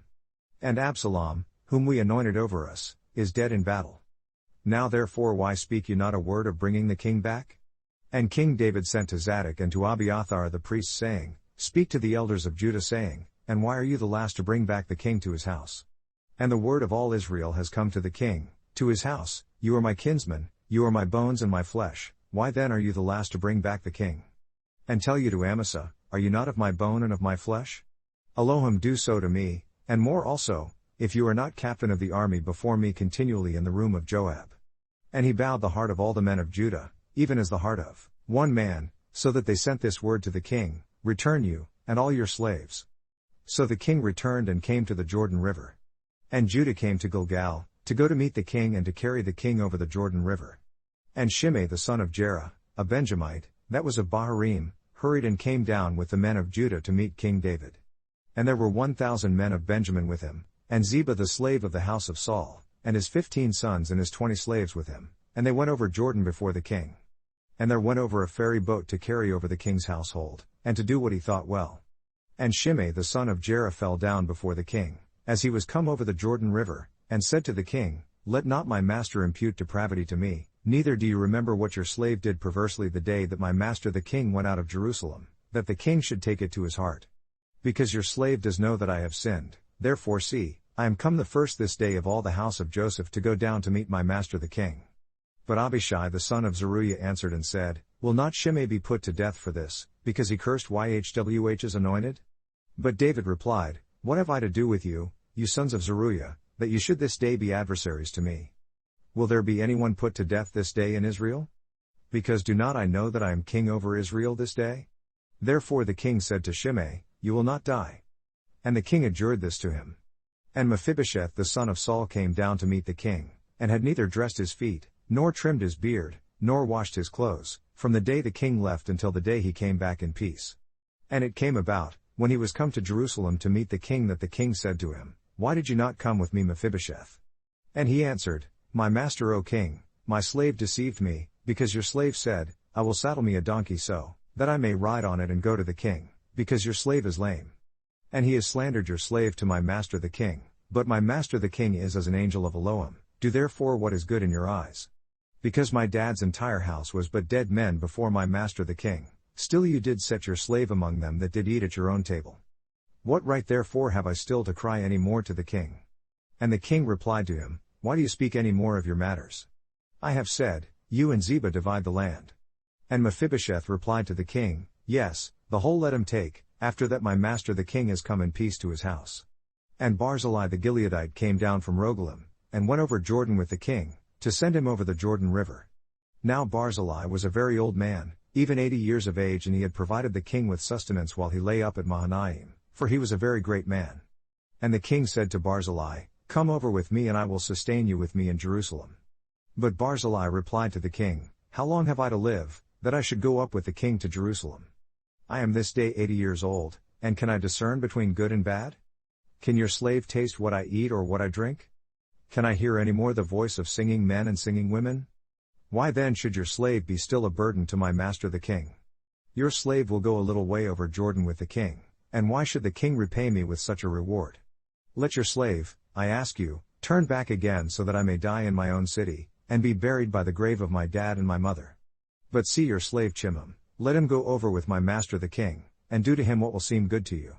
And the king answered, Chimham will go over with me, and I will do to him what will seem good to you, and whatever you will require of me, that I will do for you. And all the people went over Jordan. And when the king came over, the king hugged Barzillai and blessed him, and he returned to his own place. Then the king went on to Gilgal, and Chimham went on with him, and all the people of Judah brought over the king, and also half the people of Israel. And look, all the men of Israel came to the king and said to the king, Why have our brothers the men of Judah stolen you away, and have brought the king and his household, and all David's men with him, over the Jordan River? And all the men of Judah answered the men of Israel, Because the king is near of kin to us, why then are you angry for this matter? Have we eaten at all of the king's provisions? Or has he given us any gift?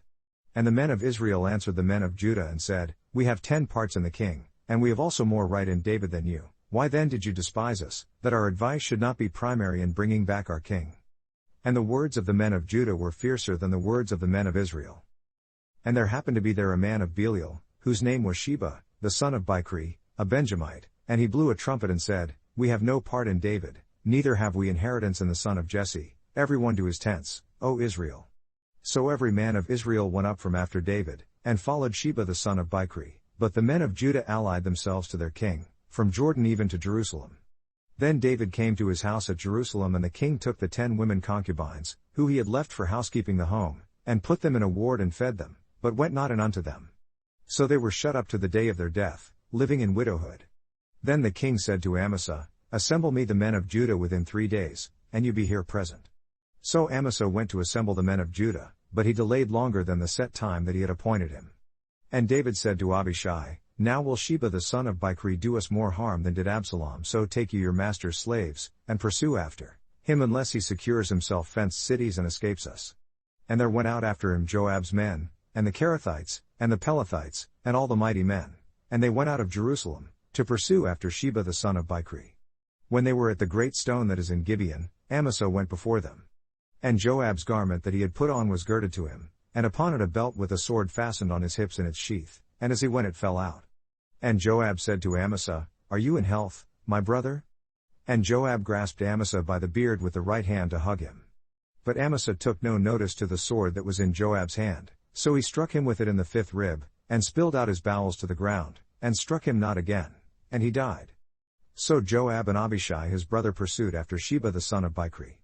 And one of Joab's men stood by him and said, He that favors Joab and he that is for David, let him follow Joab. And Amasa wallowed in blood in the middle of the roadway. And when the man saw that all the people stood still, he removed Amasa out of the road into the field, and cast a cloth over him, when he saw that everyone that came by him stood still. When he was removed out of the roadway, all the people proceeded on after Joab, to pursue after Sheba the son of Bichri. And he went through all the tribes of Israel to Abel, and to Bethmaachah, and all the Berites, and they were gathered together, and proceeded also after him.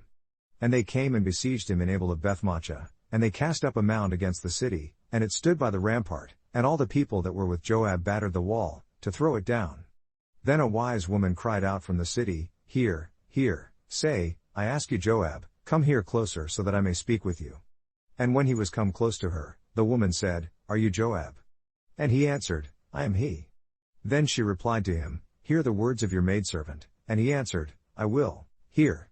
And she spoke saying, They spoke often in former times saying, Let them diligently ask at Abel, and so they finished.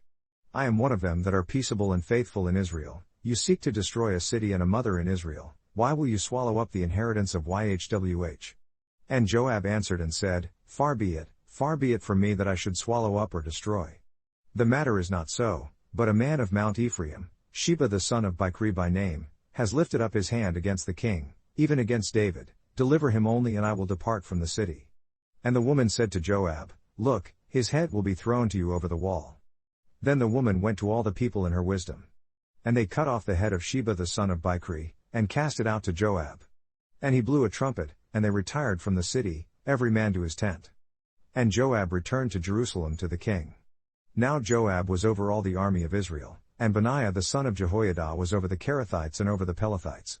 And Adoram was over the forced labor, and Jehoshaphat the son of Ahilud was recorder, and Sheva was secretary, and Zadok and Abiathar were the priests, and Ira the Jairite was also David's priest. Then there was a famine in the days of David for 3 years, year after year, and David inquired, by Urim-Thummim, of YHWH. And YHWH answered, It is for Saul, and for his bloody house, because he killed the Gibeonites.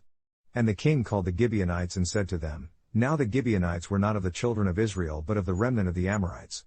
And the children of Israel had adjured to them, and Saul desired to kill them in his zeal to the children of Israel, and Judah. Therefore David said to the Gibeonites, What will I do for you? And how shall I make reconciliation that you may bless the inheritance of YHWH? And the Gibeonites replied to him, We will have no silver nor gold of Saul, nor from his house, neither for us will you kill any man in Israel. And he said, What do you say, that I will do for you?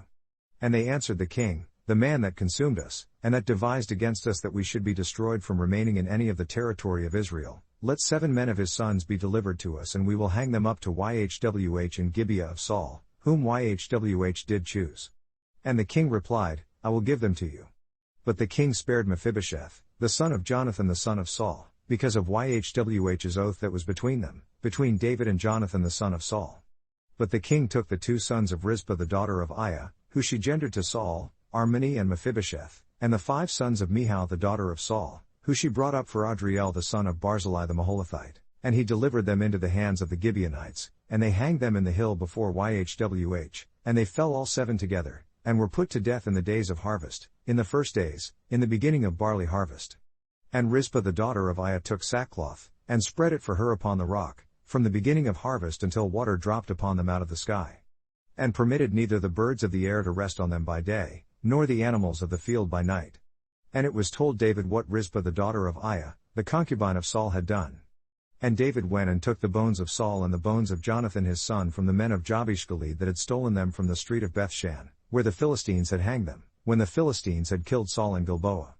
And he brought up from there the bones of Saul and the bones of Jonathan his son, and they gathered the bones of them that were hanged. And the bones of Saul and Jonathan his son they buried in the territory of Benjamin and Zelah, in the tomb of Kish his father, and they performed all that the king commanded. And after that Elohim was supplicated for the land. Then the Philistines had war again with Israel, and David went down and his slaves with him, and fought against the Philistines and David grew weary.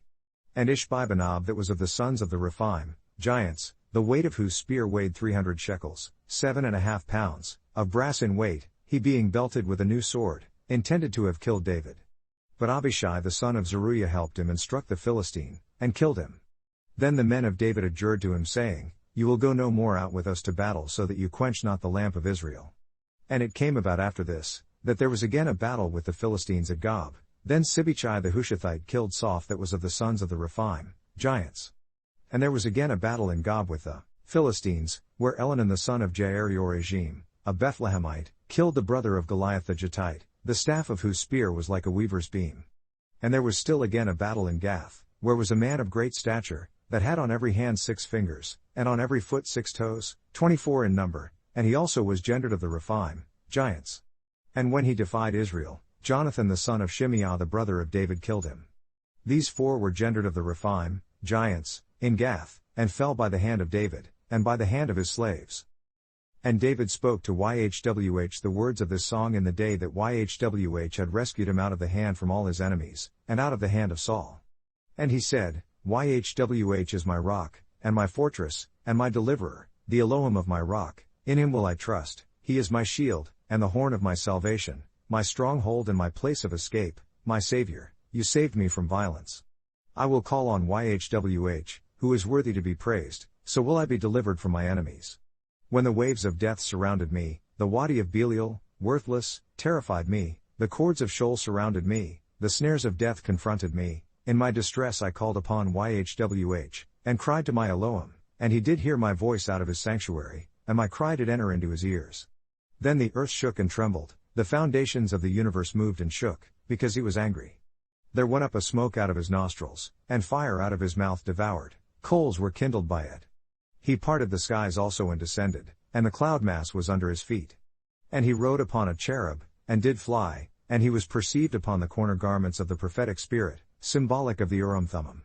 And he set the secret place around him, the circling violent cloud mass of the clouds. Through the brightness before him were burning coals of supernatural fire kindled. YHWH thundered from the skies, and the Most High uttered his voice. And he sent out arrows, and scattered them, lightning, and discomfited them. And the ravine of the Red Sea appeared, the foundations of the world were uncovered, at the rebuking of YHWH, at the blast of the breath of his nostrils.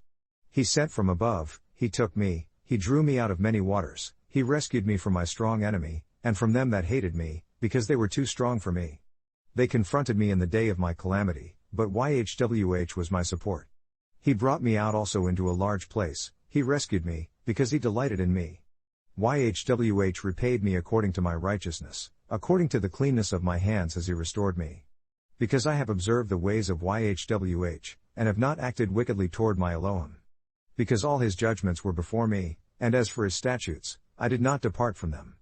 I was also upright before him, and have guarded myself from my depravity. Therefore YHWH has repaid me according to my righteousness, according to my cleanness in his sight. With the saints you will show yourself merciful, and with the upright man you will show yourself upright. With the pure you will show yourself pure, and with the crooked you will show yourself twisted. And the afflicted people you will save, but your eyes are upon the haughty, that you may bring them down. Because you are my lamp, O YHWH, and YHWH will lighten my darkness. For by you I have run through a troop, by my Elohim have I leapt over a wall. As for Elohim, his way is wholesome, the word of YHWH is refined, he is a shield to all them that seek refuge. Because who is Elohim, except YHWH? And who is a rock, Urim-Thummim, except our Elohim? Elohim is my strength and power, and he makes my way wholesome. He makes my feet like deer's feet, and sets me upon my high place. He teaches my hands to war, so that a bow of steel is broken by my arms. You have also given me the shield of your salvation, and your gentleness has made me great. You have enlarged my steps under me, so that my feet did not slip. I have pursued my enemies and destroyed them, and turned not again until I had consumed them.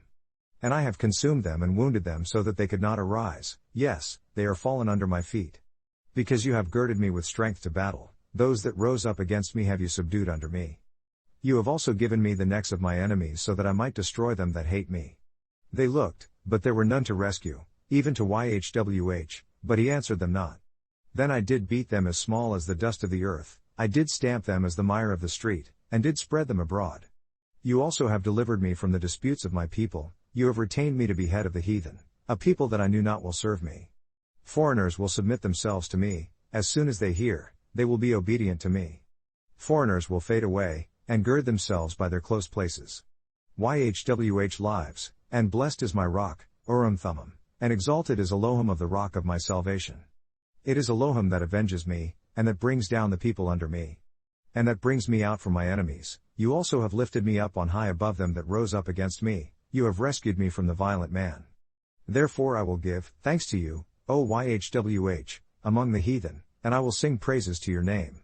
He is the tower of salvation for his king, and shows mercy to his anointed, to David and to his descendants for the ages. Now these are the last words of David.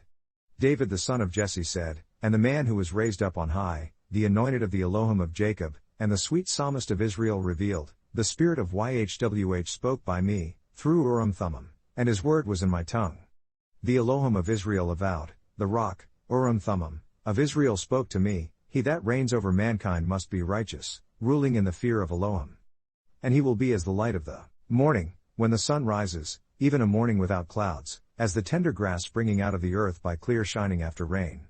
Although my house is not so with Elohim, pertaining to the priesthood, still he has made with me an age-lasting covenant, like the covenant of Levi, ordered in all things, and certain, because this is all my salvation, and all my desire, will he not make it grow. But the sons of Belial will be all of them as thorns thrust away, because they cannot be taken with hands, but the man that will touch them must be fenced with iron and the staff of a spear, and they will be utterly burnt with fire in the same place. These are the names of the mighty men whom David had: the Tachmonite that sat in the seat, chief among the captains, the same was Adino the Eznite, he lifted up his spear against 800, whom he killed at one time. And after him was Eleazar the son of Dodo the Ahohite, one of the 3 mighty men with David, when they defied the Philistines that were there gathered together to battle, and the men of Israel were gone away, he arose and attacked the Philistines until his hand was weary, and his hand froze to the sword, and YHWH accomplished a great victory that day, and the people returned after him only to plunder. And after him was Shammah the son of Agi the Hararite. And the Philistines were gathered together into a troop, where there was a piece of ground full of lentiles, and the people fled from the Philistines. But he stood in the middle of the ground, and defended it, and killed the Philistines, and YHWH accomplished a great victory.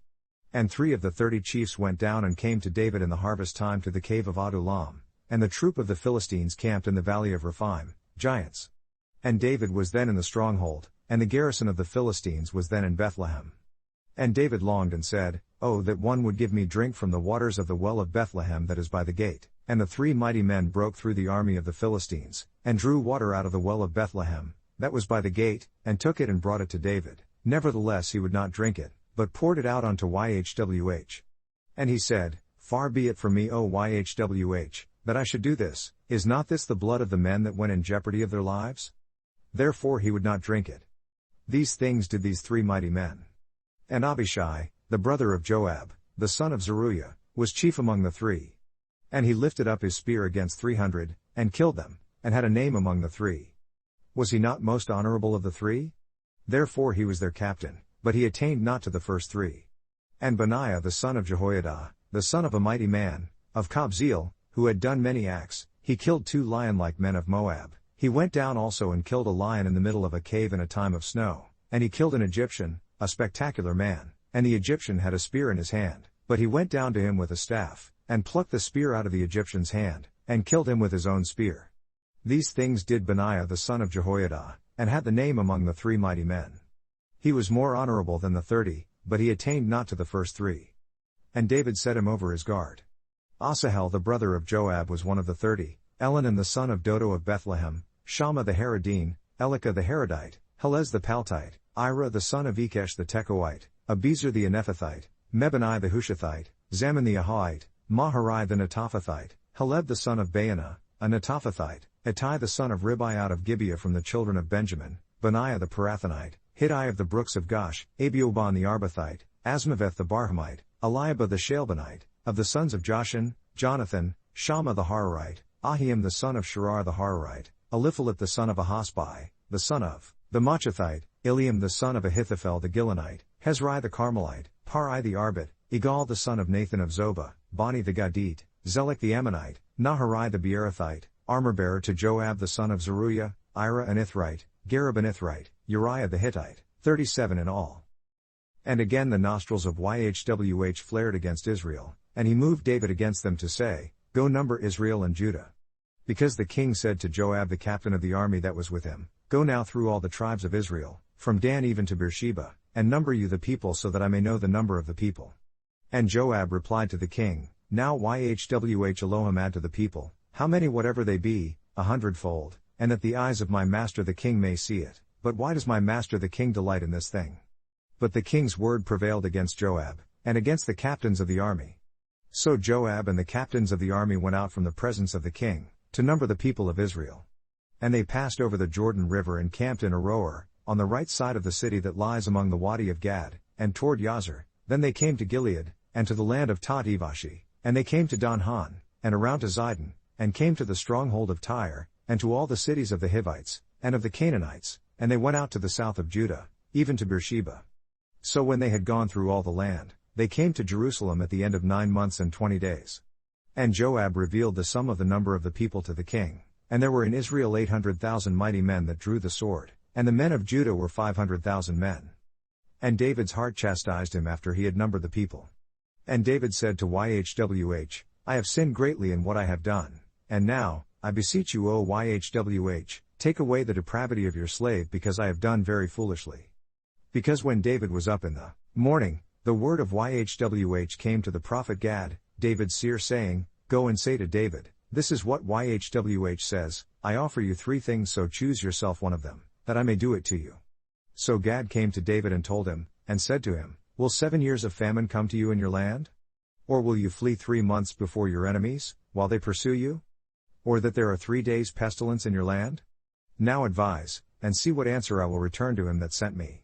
Then David replied to Gad, I am in a great turmoil, let us fall now into the hand of YHWH, because his mercies are great, and let me not fall into the hand of man. So YHWH sent a pestilence upon Israel from the morning even to the time appointed, and there died of the people from Dan even to Beersheba 70,000 people. And when the angel stretched out his hand upon Jerusalem to destroy it, YHWH regretted himself of the bad, and said to the angel that destroyed the people, It is enough, refrain now your hand. And the angel of YHWH was by the threshing floor of Araunah the Jebusite. And David spoke to YHWH when he saw the angel that attacked the people, and said, Lo, I have sinned and I have done wickedly, but these sheep, what have they done? Let your hand, I pray you, be against me and against my dad's house. And Gad came that day to David and said to him, Go up, rear an altar to YHWH in the threshing floor of Araunah the Jebusite. And David, according to the words of Gad, went up as YHWH commanded. And Araunah looked, and saw the king and his slaves coming on toward him, and Araunah went out, and bowed himself before the king on his face upon the ground. And Araunah said, Why is my master the king come to his slave?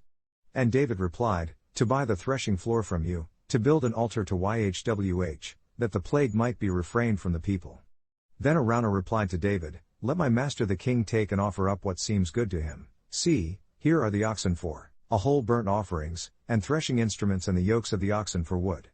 All these things did Araunah, as a king, give to the king. And Araunah said to the king, YHWH Elohim accept you. And the king replied to Araunah, No, but I will certainly buy it from you at a price, neither will I offer whole burnt offerings to YHWH Elohim of what costs me nothing. So David bought the threshing floor and the oxen for 50 shekels, 1¼ pounds, of silver. And David built there an altar to YHWH, and offered whole burnt offerings and peace offerings. So YHWH was supplicated for the land and the plague was refrained from Israel.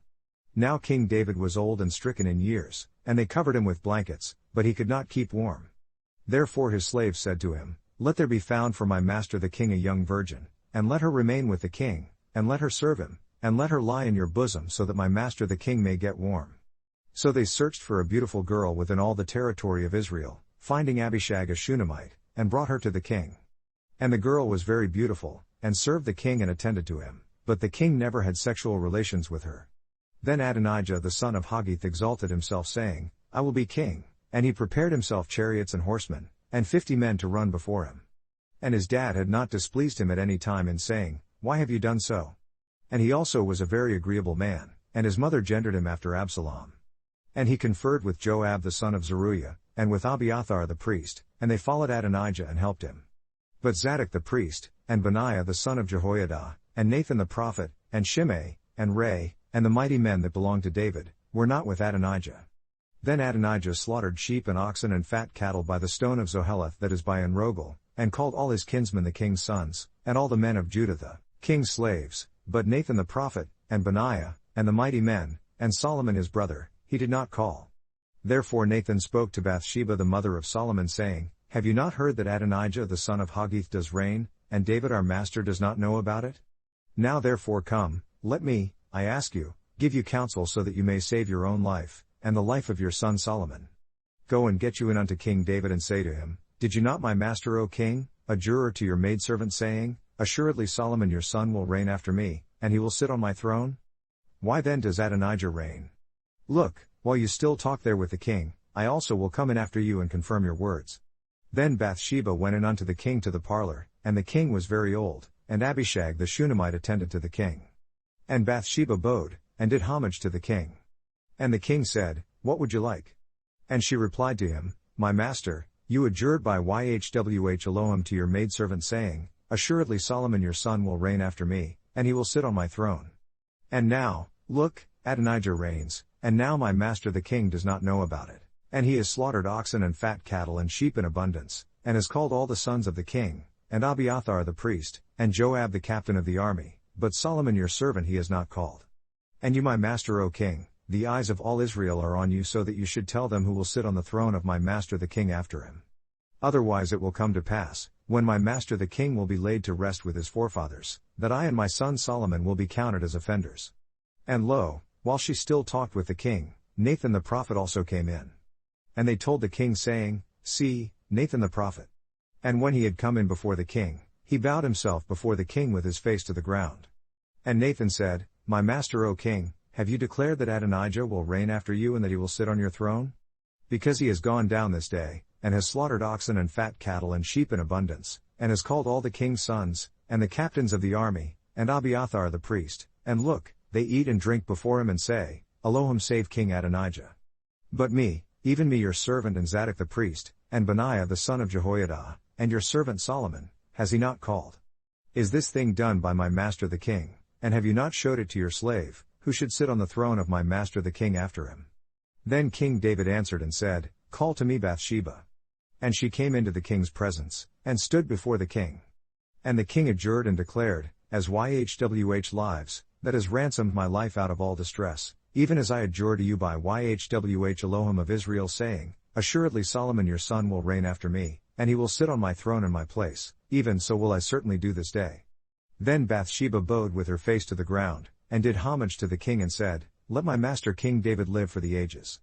And King David said, Call to me Zadok, the priest and Nathan the prophet, and Benaiah the son of Jehoiada. And they came before the king. The king also said to them, Take with you the slaves of your master, and cause Solomon my son to ride upon my own mule, and bring him down to Gihon, and let Zadok the priest and Nathan the prophet anoint him their king over Israel, and blow you with the trumpet and say, Elohim save King Solomon. Then you will come up after him so that he may come and sit on my throne, because he will be king in my place, and I have appointed him to be ruler over Israel and over Judah. And Benaiah the son of Jehoiada answered the king and said, So be it, Yhwh Elohim of my master the king declares this so. As Yhwh has been with my master the king, even so he will be with Solomon, and make his throne greater than the throne of my master King David. So Zadok the priest and Nathan the prophet, and Benaiah the son of Jehoiada, and the Kerethites, and the Pelethites, went down and caused Solomon to ride upon King David's mule, and brought him to Gihon. And Zadok the priest took a horn of oil out of the tabernacle, and anointed Solomon. And they blew the trumpet, and all the people declared, Elohim saves King Solomon. And all the people came up after him, and the people piped with flutes and rejoiced with great joy, so that the land burst with the sound of them. And Adonijah and all the guests that were with him heard it as they had made an end of eating. And when Joab heard the sound of the trumpet he said, Why is this noise from the city being in an uproar? And while he still spoke, lo, Jonathan the son of Abiathar the priest came, and Adonijah said to him, Come in, for you are a mighty man, and bring good news. And Jonathan answered and said to Adonijah, Truly our master King David has made Solomon king. And the king has sent with him Zadok the priest and Nathan the prophet, and Benaiah the son of Jehoiada, and the Kerethites, and the Pelethites, and they have caused him to ride upon the king's mule. And Zadok the priest and Nathan the prophet have anointed him king in Gihon, and they are come up from their rejoicing, so that the city rang again. This is the noise that you have heard.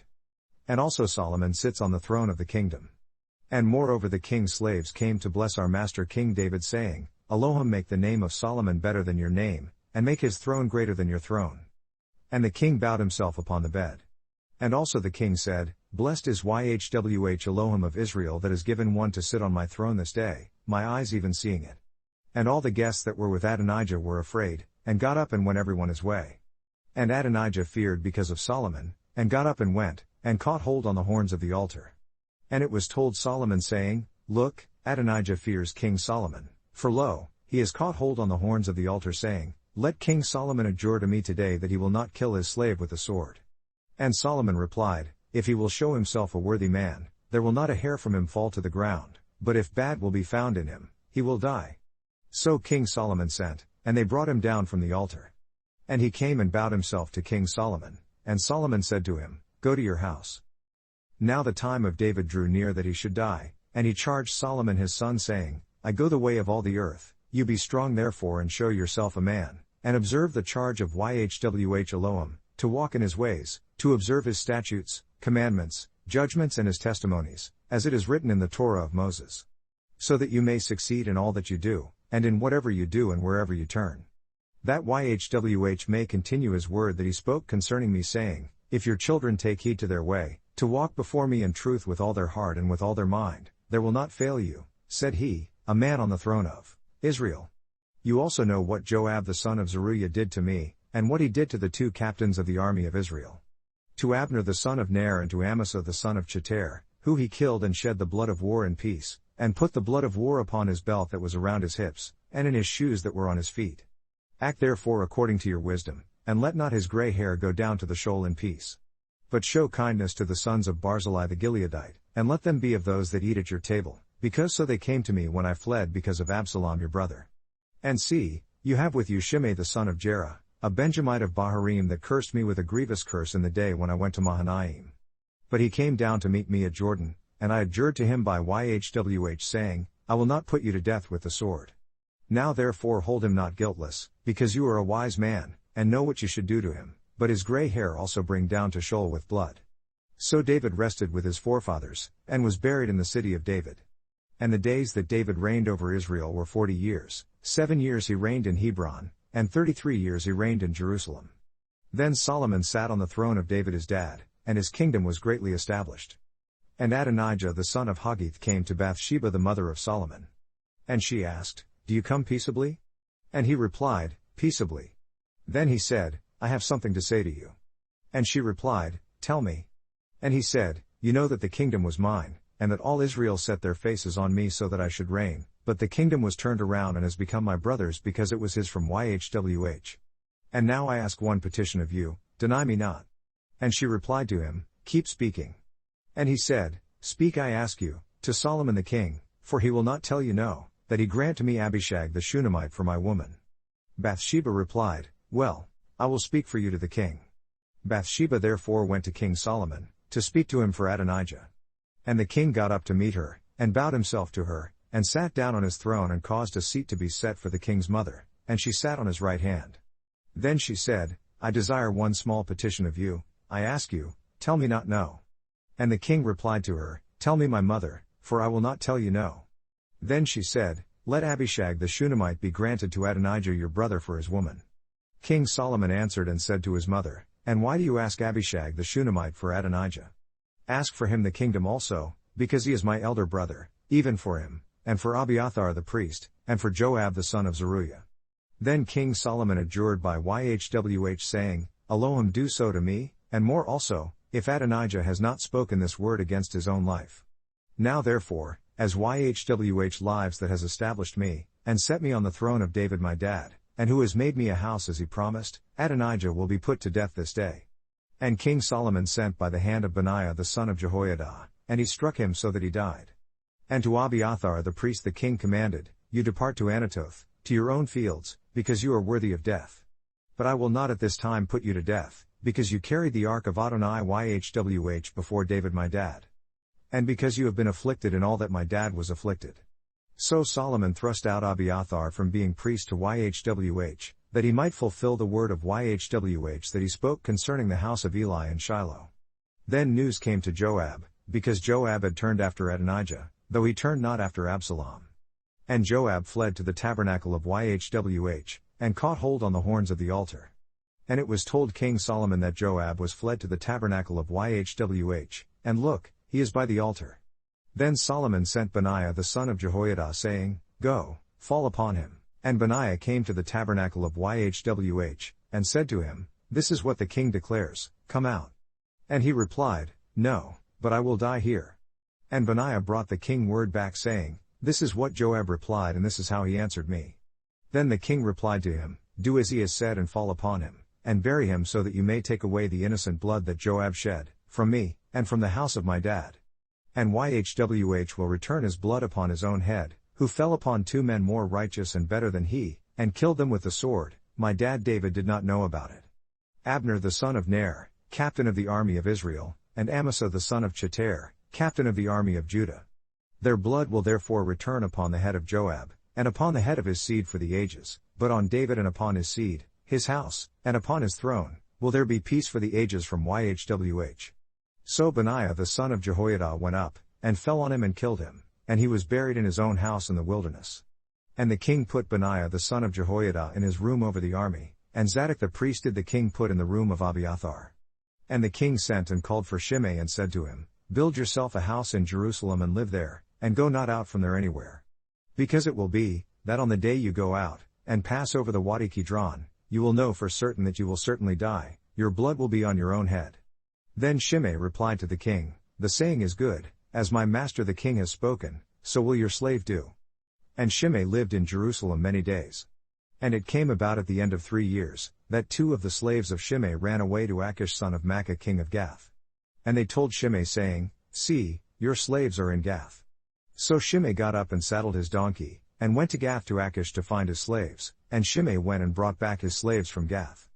And it was told Solomon that Shimei had gone from Jerusalem to Gath, and was come back again. And the king sent and called for Shimei and said to him, Did I not make you to adjure by YHWH and solemnly affirm to you saying, Know for certain that on the day you go out, and walk abroad anywhere, that you will certainly die? And you replied to me, The word that I have heard is good. Why then have you not kept the oath of YHWH, and the commandment that I have charged you with? The king also said to Shimei, You know all the wickedness that your heart confessed, what you did to David my dad, therefore YHWH will return your wickedness upon your own head. And King Solomon will be blessed, and the throne of David will be established before YHWH for the ages. So the king commanded Benaiah the son of Jehoiada, that went out and struck him so that he died. And the kingdom was established in the hand of Solomon. And Solomon became the son-in-law with Pharaoh king of Egypt, and took Pharaoh's daughter, and brought her to the city of David, until he had made an end of building his own house, and the temple of YHWH, and the wall of Jerusalem surrounding it. Only the people sacrificed in worship places, because there was no temple built to the name of YHWH, until those days. And Solomon loved YHWH, walking in the statutes of David his dad, only he sacrificed and burnt incense in worship places. And the king went to Gibeon to sacrifice there, because that was the great high place. 1,000 burnt offerings did Solomon offer upon that altar. In Gibeon YHWH appeared to Solomon in a dream by night, and Elohim said, Ask what I will give you. And Solomon replied, You have shown to your slave David my dad great mercy, according as he walked before you in truth, and in righteousness, and in uprightness of heart with you. And you have kept for him this great kindness, that you have given him a son to sit on his throne, as it is this day. And now, O YHWH Elohim, you have made your slave king in place of David my dad, and I am but a young servant, I know not how to go out or come in. And your slave is in the center of your people that you have chosen, a great people, that cannot be numbered nor counted for multitude. Give therefore your slave an understanding heart to judge your people so that I may discern between good and bad, for who is able to judge this your great people? And the words pleased Adonai, YHWH, that Solomon had asked this thing.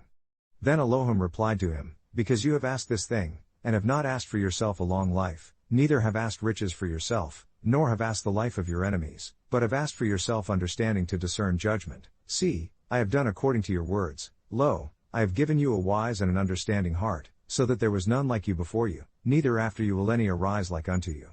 And I have also given you what you have not asked, both riches and honor, so that there will not be any among the kings like you in all your days. And if you will walk in my ways, to observe my statutes and my commandments, as your dad David did walk, then I will lengthen your days. Then Solomon awoke, and lo, it was a dream. And he came to Jerusalem and stood before the ark of the covenant of YHWH, and offered up burnt offerings, and offered peace offerings, and made a banquet for all his slaves. Then there came to the king 2 women, that were prostitutes, and stood before him. And the one woman said, O my master, I and this woman live in one house, and I was delivered of a baby with her in the house. And it came about on the 3rd day after I had delivered, that this woman also delivered too, and we were together, there was no foreigner with us in the house, except only the 2 of us in the house. And this woman's baby died in the night because she laid over it. And she got up at midnight, and took my son from beside me, while your maidservant slept, and laid it in her bosom, but laid her dead baby in my bosom. And when I got up in the morning to nurse my baby, look, it was dead, but when I had observed it in the morning, lo, it was not my son that I did gender. And the other woman replied, No, but the living one is my son, and the dead one is your son. And she replied, No, but the dead one is your son, and the living one is my son. Thus they spoke before the king. Then the king replied, The one says this one is my son that lives, and your son is the dead one, and the other says, No, but your son is the dead one, and my son is the living one. And the king commanded, Bring me a sword. And they brought a sword before the king. And the king said, Divide the living baby in two, and give half to the one, and half to the other. Then spoke the woman whose the living baby was to the king, because her bowels yearned for her son, and she begged, O my master, give her the living baby and in no way kill it.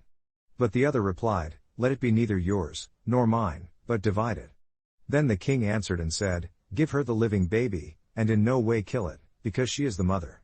And all Israel heard of the judgment that the king had judged, and they feared the king, because they saw that the wisdom of Elohim was in him, to do judgment. So King Solomon was king over all Israel.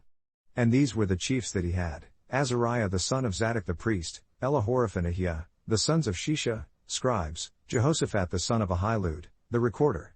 And Benaiah the son of Jehoiada was over the army, and Zadok and Abiathar were the priests, and Azariah the son of Nathan was over the officers, and Zabad the son of Nathan was principal officer, and the king's friend, and Ahishar was over the household, and Adoniram the son of Abda was over the forced laborers.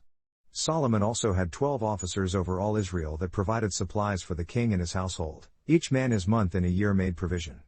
And these are their names: the son of Hur, in Mount Ephraim, the son of Dekar, in Makaz, and in Shalbim, and Bethshemesh, and Elon-Bethanan, the son of Hesed, in Aruboth. To him pertained Socoh, and all the land of Hepher, the son of Abinadab, in all the region of Dor, which had Tephath the daughter of Solomon for his woman, Bana the son of Ahilud. To him pertained Tanakh and Megiddo, and all Beth Shean that is by Zartanah beneath Jezreel, from Beth Shean to Abel Maholah, even to the area that is beyond Jokneam, the son of Geber, in Ramoth-Gilead. To him pertained the towns of Yair the son of Manasseh that are in Gilead. To him also pertained the region of Argob, which is in Bashan, 60 great cities with walls and bronze bars. Ahinadab the son of Iddo in Mahanaim. Ahimaaz was in Naphtali. He also took Basmath the daughter of Solomon for his woman. Baanah the son of Hushai was in Asher and in Aloth. Jehoshaphat the son of Paruah, in Issachar. Shimei the son of Elah, in Benjamin. Geber the son of Uri was in the country of Gilead, in the country of Sihon king of the Amorites, and of Og king of Bashan, and he was the only officer that was in the land. Judah and Israel were many, as the sand that is by the sea in multitude, eating and drinking, and rejoicing. So Solomon reigned over all kingdoms from the river to the land of the Philistines, and to the border of Egypt. They brought presents and served Solomon all the days of his life. And Solomon's provision for one day was 30 measures, approximately 185 bushels, of fine flour, and 60 measures, approximately 375 bushels, of meal, 10 fat oxen, and 20 oxen out from the pastures, and 100 sheep, besides deer, and gazelle, and roebuck, red deer, and fatted fowl. Because he had dominion over all the region beyond the river, from Tiphsah even to Azzah, over all the kings beyond the river, and he had peace on all sides surrounding him. And Judah and Israel lived in safety, every man under his vine and under his fig tree, from Dan to Beersheba, all the days of Solomon. And Solomon had 40,000 stalls of horses for his chariots, and 12,000 horsemen. And those officers provided supplies for King Solomon, and for all that came to King Solomon's table, every man in his month. So they lacked nothing. Barley also and straw for the horses and steeds brought they to the place where the officers were, every man according to his charge. And Elohim gave Solomon wisdom and understanding exceeding much, an expanse of heart, even as the sand that is on the seashore. And Solomon's wisdom excelled the wisdom of all the children of the east country, and all the wisdom of Egypt. Because he was wiser than all men, than Ethan the Ezrahite, and Haman, and Chalcol, and Darda, the sons of Mahal, and his fame was in all nations surrounding him. And he spoke 3,000 proverbs, and his songs were 1,005. And he spoke of trees, from the cedar tree that is in Lebanon even to the hyssop that springs out of the wall. He spoke also of animals and of flying creatures, and of creeping things and of fish. And there came in, of all peoples, to hear the wisdom of Solomon, from all the kings of the earth that had heard of his wisdom. And Hiram king of Tyre sent his slaves to Solomon, because he had heard that they had anointed him king in place of his dad, for Hiram had always been a friend of David.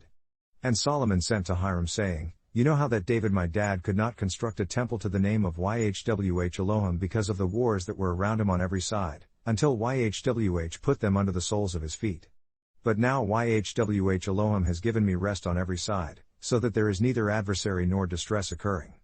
Now consider, I purpose to construct a temple to the name of Yhwh Elohim, as Yhwh spoke to David my dad saying, Your son, who I will set upon your royal throne, he will construct a temple to my name.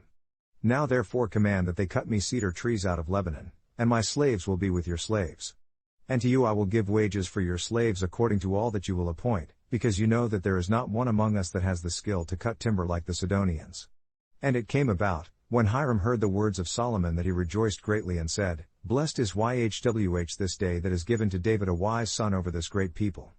And Hiram sent word to Solomon saying, "I have heard what you have sent to me, I will do all your desires concerning cedarwood, and firwood, my slaves will bring them down from Lebanon to the sea. And I will convey them by sea in floats to the place that you will appoint for me, and will cause them to be discharged there. And you will receive them, and you will accomplish my desires, in giving food for my household." So Hiram gave Solomon cedar trees and fir trees according to all his desires. And Solomon gave Hiram 20,000 measures, 125,000 bushels, of wheat for food to his household, and 20,000 measures, 115,000 gallons, of pure oil. See also 2 Chronicles 2:10. This Solomon gave to Hiram yearly of these things. And Yhwh gave Solomon wisdom, as he promised him, and there was peace between Hiram and Solomon, and they both made an alliance together. Then King Solomon raised a slave gang out of all Israel, and the slave gang was 30,000 men. And he sent them to Lebanon, 10,000 a month by courses. A month they were in Lebanon, and 2 months at home, and Adoniram was over the slave gang. And Solomon had 70,000 that carried loads, and 80,000 who quarried stone in the hill country. Besides Solomon's chief officers that were over the work, 3,300 that ruled over the people that accomplished the work. And the king commanded, and they brought great stones, costly stones and quarried stones, to lay the foundation of the temple. And the builders of Solomon, and the builders of Hiram, and the Giblites quarried, and prepared the wood and the stones to construct the temple.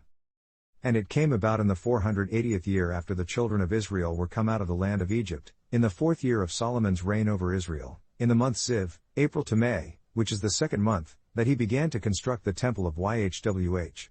And the temple that King Solomon constructed for Yhwh, its length was 60 cubits, 90 feet, and its width 20 cubits, 30 feet, and its height 30 cubits, 45 feet. And the portico in front of the nave of the temple, 20 cubits, 30 feet, was its length, according to the width of the temple, and 10 cubits, 15 feet, was the width in front of the temple. And for the temple he made windows of narrow lights. And against the wall of the temple he constructed side chambers around it, against the walls of the house surrounding it, both of the temple and of the Holy of Holies, and he made side chambers surrounding it. The lower chamber was 5 cubits, 7.5 feet, wide, and the middle was 6 cubits, 9 feet, and the third was 7 cubits, 10.5 feet. Because there was a space all around the outside walls of the temple so that the boards supporting the side chambers did not have to be affixed to the walls of the temple. And the temple, when it was in construction, was built of stone made ready before it was brought there, so that there was neither hammer nor axe nor any tool of iron heard in the temple, while it was in construction. The door for the middle chamber was on the right side of the house, and they went up with winding stairs into the middle chamber, and out of the middle into the third. So he constructed the temple and finished it, and covered the temple with beams and boards of cedar. And he constructed the side chambers all along the temple. The height of each was 5 cubits, 7.5 feet, and they were attached to the temple by planks of cedar. And the word of Yhwh came to Solomon saying, "Concerning this temple that you are building, if you will walk in my statutes, and institute my judgments, and observe all my commandments to walk in them, then I will perform my word with you that I spoke to David your dad, and I will live among the children of Israel, and will not forsake my people Israel." So Solomon constructed the temple and finished it. And he erected the walls of the temple on the inside with boards of cedar, both the floor of the temple, and the walls of the ceiling, and he covered them on the inside with wood, and covered the floor of the temple with planks of fir. And he erected the 20 cubits, 30 feet, on the sides of the temple with boards of cedar, from the floor to the walls, and he built for it within, for the Holy of Holies, for the sacred place. And the house, that is, the temple, in front of the sacred place was 40 cubits, 60 feet, long. And the cedar of the temple inside was carved with ball-shaped open flowers, all was cedar and there was no stone seen. And the Holy of Holies he prepared in the temple inside, to set there the Ark of the Covenant of YHWH. And before the Holy of Holies is 20 cubits, 30 feet, in length, and 20 cubits, 30 feet, in width, and 20 cubits, 30 feet, is its height, and he overlaid it with refined gold, and overlaid the altar with cedar. So Solomon overlaid the temple, inside with pure gold, and he made a partition by the chains of gold before the Holy of Holies, and he overlaid it with gold. And the whole temple he overlaid with gold, until he had finished all of the temple, also the whole altar that was by the Holy of Holies he overlaid with gold. And inside the Holy of Holies he fashioned 2 cherubim from an olive tree, each 10 cubits, 15 feet, high. The wingspan of each cherubim was 10 cubits, 15 feet, each wing is 5 cubits, 7.5 feet, long. And the other cherub was 10 cubits, 15 feet, both the cherubim were of one measure and one size. The height of the one cherub was 10 cubits, 15 feet, and so the other cherub. And he set the cherubim inside the inner house, and they stretched out the wings of the cherubim, so that the wing of one touched the one wall, and the wing of the other cherub touched the other wall. And their wings touched one another in the center of the house. And he overlaid the cherubim with gold. And he carved all the walls of the temple around with carved figures of cherubim and palm trees and open flowers, inside and out. And the floor of the temple he overlaid with gold, inside and out. And for the entrance of the Holy of Holies he made doors from an olive tree. The lintel and side posts were 1/5 part of the wall. The 2 doors also were from an olive tree, and he carved upon them carvings of cherubim and palm trees and open flowers, and overlaid them with gold, and spread gold upon the cherubim, and upon the palm trees. So he made also for the door of the temple posts from an olive tree, 1/4 part of the wall. And the 2 doors were from a fir tree, the 2 leaves of the one door were folding, and the 2 leaves of the other door were folding. And he carved on it cherubim and palm trees and open flowers, and covered them with gold fitted upon the carved work. And he constructed the inner court with 3 rows of cut stone, and a row of cedar beams. In the 4th year was the foundation of the temple of YHWH laid, in the month Ziv, April to May, and in the 11th year, in the month Bul, November to December, that is the 8th month, was the temple finished with all its parts, and according to all its plans. So he took 7 years to construct it. But Solomon was constructing his own house for 13 years, and he finished all his house. He built also the house of the forest of Lebanon. Its length was 100 cubits, 150 feet, and its width 50 cubits, 75 feet, and its height 30 cubits, 45 feet, upon 4 rows of cedar pillars, with cedar beams upon the pillars. And it was covered with cedar above upon the beams, that supported on 45 pillars, 15 in a row. Now there were windows in 3 rows, and light was against light in 3 ranks. And all the doors and posts were square, with the windows, and light was against light in 3 ranks. And he made a porch of pillars, its length was 50 cubits, 75 feet, and its width 30 cubits, 45 feet, and the porch was in front of them, and the other pillars and the thick beam were in front of them. And a porch for the throne, where he should judge, even the porch of judgment, made he, and it was wainscoted with cedar, from floor to ceiling. And his own house where he should dwell, in the other court within the porch, was, of like workmanship unto this, a house also, made he, for the daughter of Pharaoh, whom Solomon had taken, to wife, in a similar porch. All these, were of costly stones, after the dimensions of hewn stones, sawn with saws, within and without, even from the foundation, unto the coping, and without as far as the great court. And the foundation was of costly stones, even great stones, stones of 10 cubits, 15 feet, and stones of 8 cubits, 12 feet. And above were costly stones, after the measures of cut stones, and cedars. And the great court surrounded with 3 rows of cut stones, and a row of cedar beams, both for the inner court of the temple of YHWH, and for the porch of the house. And King Solomon sent and received Hiram out of Tyre. He was a widow's son from the tribe of Naphtali, and his dad was a man of Tyre, a worker in bronze, and he was filled with skill and understanding, and expert to work in all works in bronze. And he came to King Solomon, and accomplished all his work. Because he cast 2 pillars of bronze, of 18 cubits, 27 feet, high apiece, and a line of 12 cubits, 18 feet, did surround each of them. And he fashioned 2 capitals of the pillar with cast bronze, to set upon the tops of the pillars. The height of the one capital was 5 cubits, 7.5 feet, and the height of the other capital was 5 cubits, 7.5 feet, and nets of checker work, and wreaths of chain work, for the capitals that were on the top of the pillars, 7 for one capital, and 7 for the other capital. And he fashioned the pillars, and 2 rows surrounding the one network, to cover the capitals that are on the top, with the pomegranates, and so he fashioned the second capital also. And the capitals that were upon the top of the pillars were of lily work in the porch, 4 cubits, 6 feet. And the capitals upon the 2 pillars had pomegranates also above, opposite the body that was by the network, and the pomegranates were 200 in rows all around upon the other capital. And he set up the pillars in the porch of the temple, and he set up the right pillar, and called its name Jachin, and he set up the left pillar, and called its name Boaz. And upon the top of the pillars was lily work, so was the work of the pillars finished. And he fashioned a cast sea, 10 cubits, 15 feet, from the one brim to the other, circular in shape, and its height was 5 cubits, 7.5 feet, and a line of 30 cubits, 45 feet, did compass it all around. Under its brim were gourds, for 30 cubits, 45 feet, encircling the sea. The gourds were in 2 rows, cast with it when it was cast. It stood upon 12 oxen, 3 looking toward the north, and 3 looking toward the west, and 3 looking toward the south, and 3 looking toward the east, and the sea was set above upon them, and all their rear parts were inward. And it was a span, hand width, and the brim was worked like the brim of a cup, with flowers of lilies. It contained 2,000 baths. And he made 10 bases of bronze, 4 cubits, 6 feet, was its length of one base, and 4 cubits, 6 feet, its width, and 3 cubits, 4.5 feet, its height. And this is the work of its base. They have borders, and the borders are between the joining ledges. And on the borders that were between the ledges were lions, oxen, and cherubim, and upon the ledges there was a base above, and beneath the lions and oxen were certain additions made of beveled work. And 4 wheels of bronze are to the one base, and axles of bronze, and its 4 corners have shoulders, under the laver are the cast shoulders, besides each addition. And the mouth of it within the capital and above was a cubit, 1.5 feet, but the mouth was round after the work of the base, 1.5 cubits, 2 1/4 feet, and also upon the mouth of it were engravings with their borders, 4 square, not round. And the 4 wheels are under the borders, and the spokes of the wheels are in the base, and the height of the one wheel is 1.5 cubit, 2 1/4 feet. And the work of the wheels is as the work of the wheel of a chariot, their spokes, and their axles and their spokes, and their naves, the whole is cast.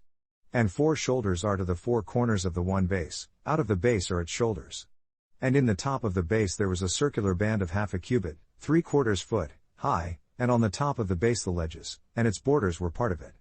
Because on the plates of the ledges, and on the borders, he engraved cherubim, lions, and palm trees, according to the proportion of everyone, with wreaths all around. After this way he made the 10 bases, all of them had 1 casting, 1 measure, and 1 size.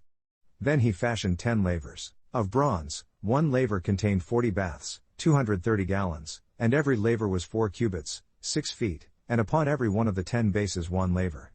And he put 5 bases on the right side of the house, and 5 on the left side of the house, and he set the sea on the right side of the house eastward over against the south. And Hiram fashioned the lavers, shovels, and the basins. So Hiram made an end of doing all the work that he fashioned King Solomon for the temple of YHWH. The 2 pillars and the 2 bowls of the capitals that were on the top of the 2 pillars, and the 2 networks, to cover the 2 bowls of the capitals that were on the top of the pillars, and 400 pomegranates for the 2 networks, even 2 rows of pomegranates for 1 network, to cover the 2 bowls of the capitals that were upon the pillars, and the 10 bases, and 10 lavers on the bases, and 1 sea and 12 oxen under the sea, and the pots, and the shovels, and the basins, and all these vessels that Hiram fashioned to King Solomon for the temple of YHWH, were of bright bronze. In the plain of Jordan did the king cast them, in the clay ground between Succoth and Zarthan. And Solomon left all the vessels unweighed, because they were exceedingly many, neither was the weight of the bronze calculated. And Solomon fashioned all the vessels that pertained to the temple of YHWH, the altar of gold, and the golden table where the showbread was. And the candlesticks of pure gold, 5 on the right side, and 5 on the left, before the Holy of Holies, with the flowers and the lamps, and the tongs of gold. And the bowls, and the snuffers, basins, spoons, and the censers of pure gold, and the sockets of gold, both for the doors of the inner house, the most holy place, and for the doors of the house to the temple. So was ended all the work that King Solomon fashioned for the temple of YHWH. And Solomon brought in the items that David his dad had dedicated, even the silver, gold, and the vessels, he did place among the treasures of the temple of YHWH. Then Solomon assembled the elders of Israel and all the chiefs of the tribes. Those chiefs of the fathers of the children of Israel, gathered to King Solomon in Jerusalem, that they might bring up the ark of the covenant of Yhwh out of the city of David that is Zion. And all the men of Israel assembled themselves to King Solomon at the festival in the month Ethanim, October to November, that is the 7th month. And all the elders of Israel came, and the priests took up the ark. And they brought up the ark of Yhwh, and the tabernacle of the appointed place, and all the holy vessels that were in the tabernacle, even those did the priests and the Levites bring up. And King Solomon, and all the company of Israel that were assembled to him, were with him before the ark, sacrificing sheep and oxen, that could not be counted or reckoned for multitude. And the priests brought in the ark of the covenant of Yhwh to its standing place, into the Holy of Holies in the temple, to the most sacred place, even under the wings of the cherubim. Because the cherubim spread out their 2 wings over the standing place of the ark, and the cherubim covered the ark and the bar poles. And they drew out the bar poles so that the ends of the bar poles were seen out in the sacred place before the Holy of Holies, and they were not seen outside, and there they are to this day. There was nothing in the ark except the 2 tablets of stone that Moses put there at Horeb, when Yhwh cut a covenant with the children of Israel, when they came out of the land of Egypt. And it came to pass, when the priests were come out of the sacred place, that the cloud mass filled the temple of Yhwh, so that the priests could not stand to minister because of the cloud mass, because the glory of Yhwh had filled the temple of Yhwh. Then Solomon spoke. Yhwh said that he would reside in the cloud mass. I have certainly constructed you a temple to live in, an established place for you to reside in for the ages. And the king turned his face around and blessed all the company of Israel, and all the company of Israel stood, and he said, Blessed is Yhwh Elohim of Israel that spoke with his mouth to David my dad, and has with his hand fulfilled it, saying, Since the day that I brought my people Israel out of Egypt, I chose no city out of all the tribes of Israel to build a temple so that my name might be there, but I chose David to be over my people Israel. And it was in the heart of David my dad to construct a temple for the name of Yhwh Elohim of Israel. And Yhwh said to David my dad, Whereas it was in your heart to construct a temple to my name, you did well that it was in your heart. Nevertheless you will not build the temple, but your son that will come out of your loins, he will construct the temple to my name. And Yhwh has performed his word that he spoke, and I am risen up in the parlor of David my dad, and sit on the throne of Israel, as Yhwh promised, and have constructed a temple for the name of Yhwh Elohim of Israel. And I have set there a standing place for the ark, where the covenant of Yhwh that he cut with our forefathers, when he brought them out of the land of Egypt. And Solomon stood before the altar of Yhwh in the presence of all the company of Israel, and spread out his hands toward the sky, and he spoke, Yhwh Elohim of Israel, there is no Elohim like you, in the cosmos above, or on earth beneath, who observes the covenant pledge and mercy with your slaves that walk before you with all their heart. Who have kept with your slave David my dad what you promised him, you spoke also with your mouth, and have fulfilled it with your hand, as it is this day. Therefore now, Yhwh Elohim of Israel, keep with your slave David my dad what you promised him, saying, There will not fail you a man in my sight to sit on the throne of Israel. So that your children take heed to their way, that they walk before me as you have walked before me. And now, O Elohim of Israel, let your word, I pray you, be verified that you spoke to your slave David my dad. But will Elohim indeed live on the earth? Lo, the sky and cosmos of the universe cannot contain you, how much less this temple that I have constructed. Still you have respect to the prayer of your slave, and to his supplication, O Yhwh Elohim, to listen to the cry and to the prayer that your slave prays before you today. That your eyes may be opened toward this temple night and day, even toward the standing place of which you have declared, My name will be there, so that you may listen to the prayer that your slave will make toward this standing place. And listen to the supplication of your slave, and of your people Israel, when they will pray toward this standing place, and hear you in the cosmos of your inhabited place, and when you hear, pardon. If anyone sin against his neighbor, and an oath is laid upon him to cause him to adjure, and the oath comes before your altar in this temple, then hear in the cosmos, and do, and judge your slaves, condemning the wicked, to bring his way upon his head, and justifying the righteous, to give to him according to his righteousness. When your people Israel are beaten down before the enemy, because they have sinned against you, and will turn again to you, and confess your name, and pray, and make supplication to you in this temple, then hear in the cosmos, and forgive the sin of your people Israel, and bring them again to the land that you gave to their ancestors. When the skies are shut up and there is no rain, because they have sinned against you, if they pray toward this standing place, and confess your name and turn from their sin, when you afflict them, then hear in the cosmos, and pardon the sin of your slaves, and of your people Israel, so that you teach them the good way where they should walk, and give rain upon your land that you have given to your people for an inheritance. If there is in the land famine, If there be pestilence, blasting, mildew, locust, or if there is caterpillar, if their enemy besieges them in the land of their cities, whatever plague, whatever sickness there is, whatever prayer and supplication is made by anyone, or by all your people Israel that will know everyone the disease of his own heart, and spread out their hands toward this temple, then hear in the cosmos of your inhabited place, and pardon, and do, and give to everyone according to his ways, whose heart you know. For you, even you only, know the hearts of all the children of men, that they may fear you all the days that they live in the land that you gave to our ancestors. Moreover concerning a foreigner, that is not of your people Israel, but comes out of a far country for your name's sake, because they will hear of your great name, and of your strong hand, and of your stretched out arm, when he will come and pray toward this temple, here in the cosmos of your inhabited place, and do according to all that the foreigner calls to you for. So that all people of the earth may know your name, to fear you, as do your people Israel, and that they may know that this temple that I have constructed, is called by your name. If your people go out to battle against their enemy, wherever you will send them, and will pray to YHWH toward the city that you have chosen, and toward the temple that I have constructed for your name, then hear in the cosmos their prayer and their supplication, and maintain their cause. If they sin against you, for there is no one that does not sin, and you are angry with them, and deliver them to the enemy so that they carry them away captives to the land of the enemy, far or near, still if they will turn back themselves in the land where they were carried captives, and repent, and make supplication to you in the land of them that carried them captives confessing, we have sinned and have done perversely, we have committed wickedness, and so return to you with all their heart and with all their minds, in the land of their enemies that led them away captive.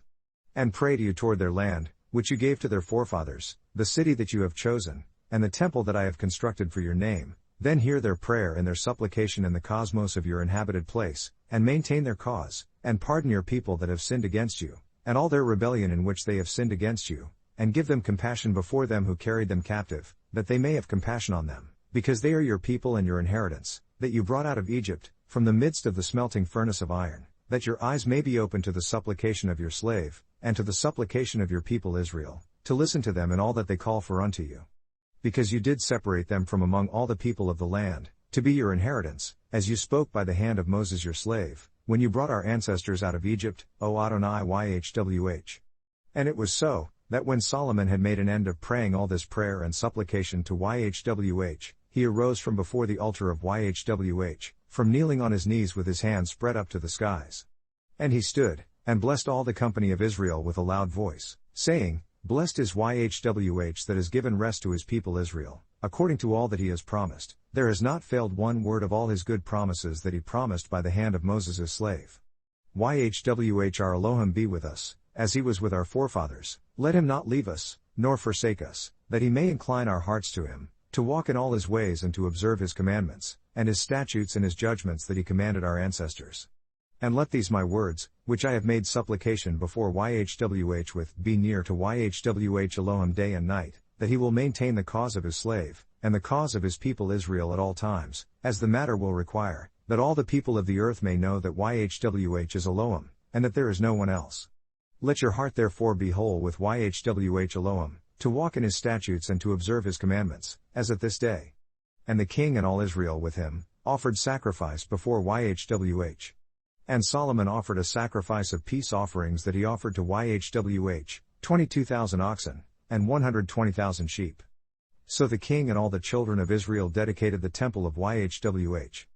The same day did the king consecrate the middle of the court that was before the temple of YHWH.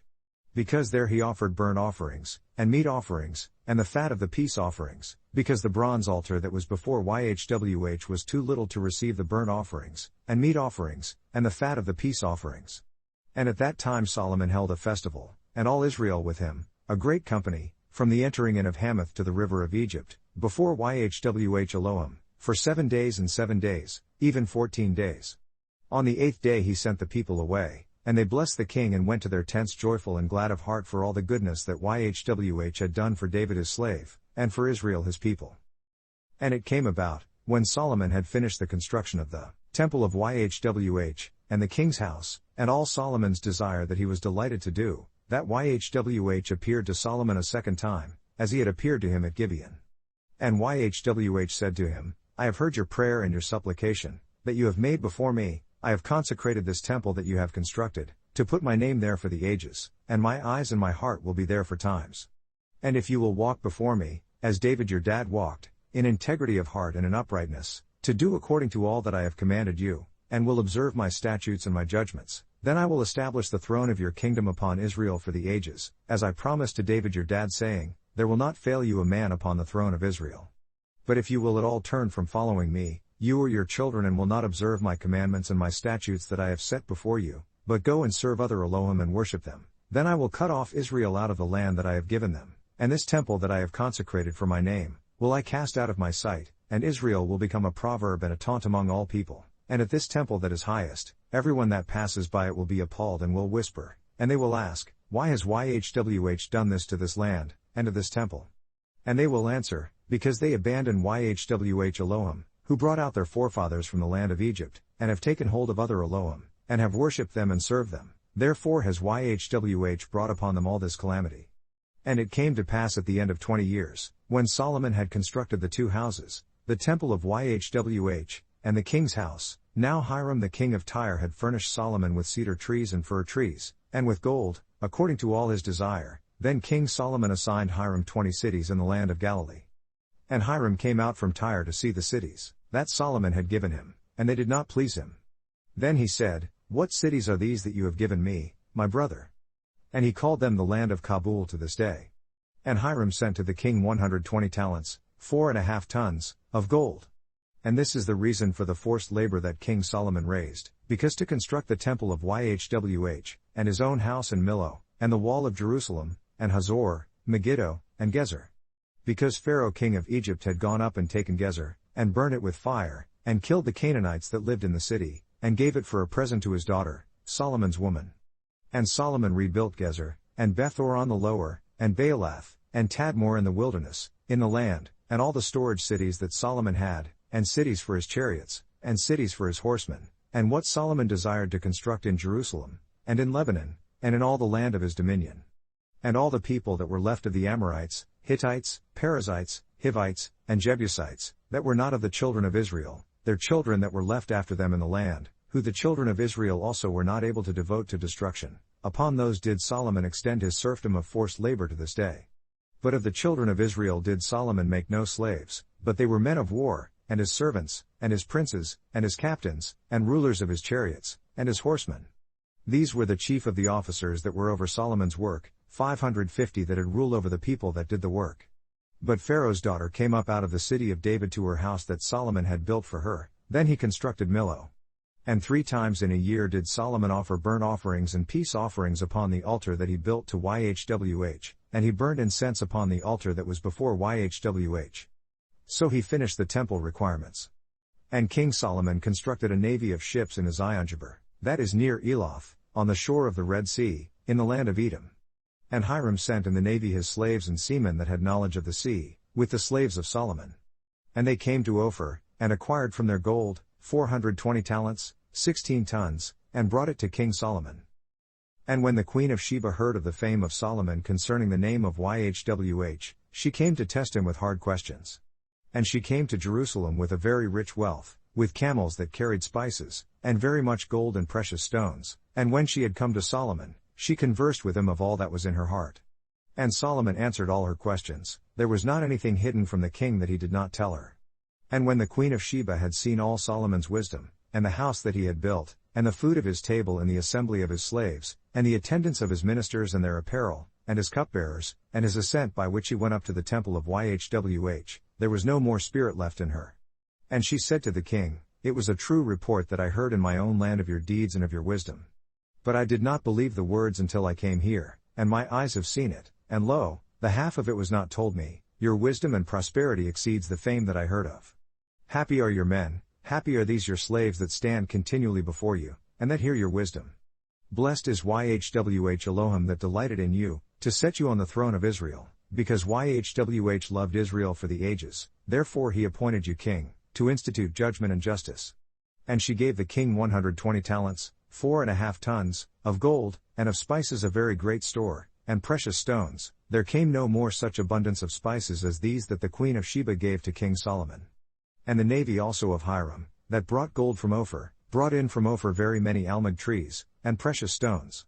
And the king made from the almug trees pillars for the temple of YHWH, and for the king's house, lyres also and bagpipes for singers. There have not come such almug trees, nor have there been seen such to this day.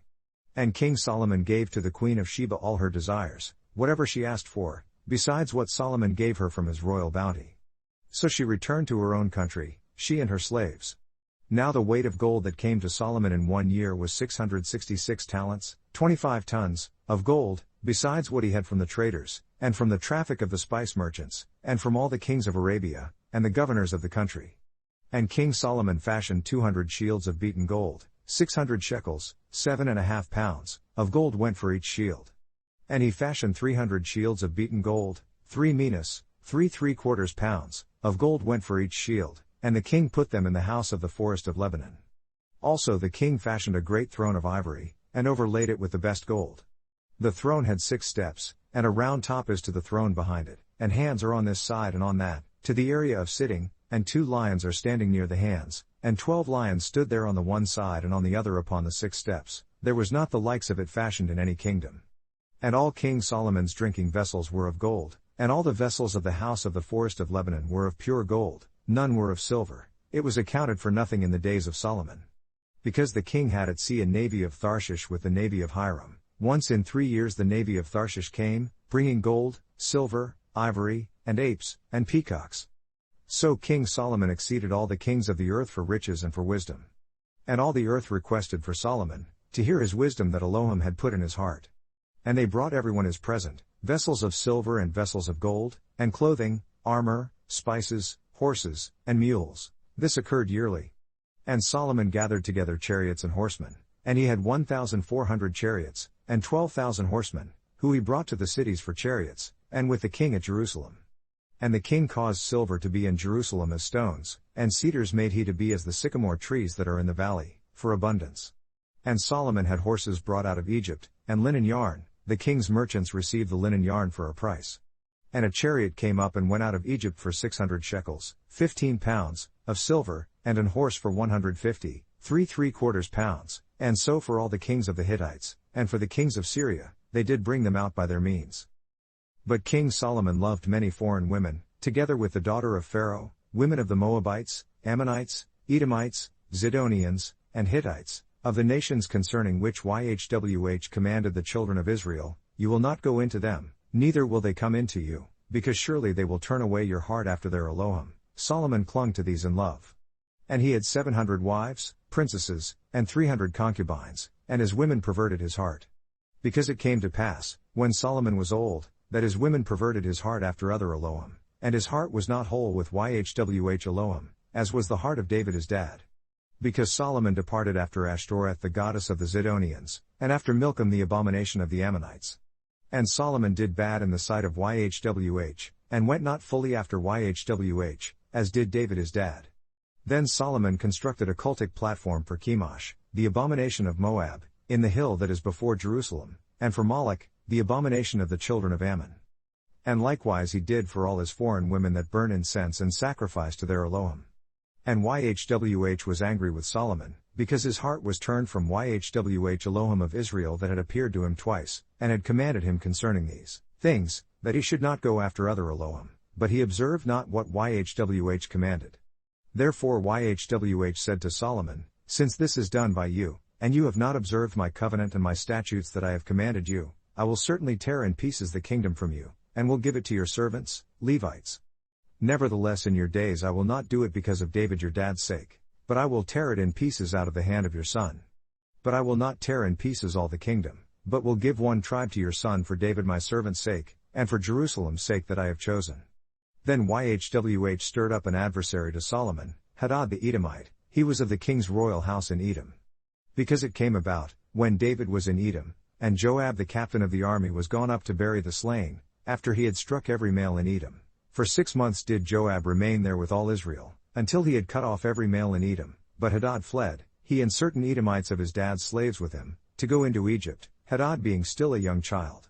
And they arose out of Midian, and came to Paran, and they took men with them out of Paran, and they came to Egypt, to Pharaoh king of Egypt, that gave him a house and appointed him provisions, and gave him land. And Hadad found great favor in the sight of Pharaoh, so that he gave him for his woman the sister of his own wife, the sister of Tapenes the queen.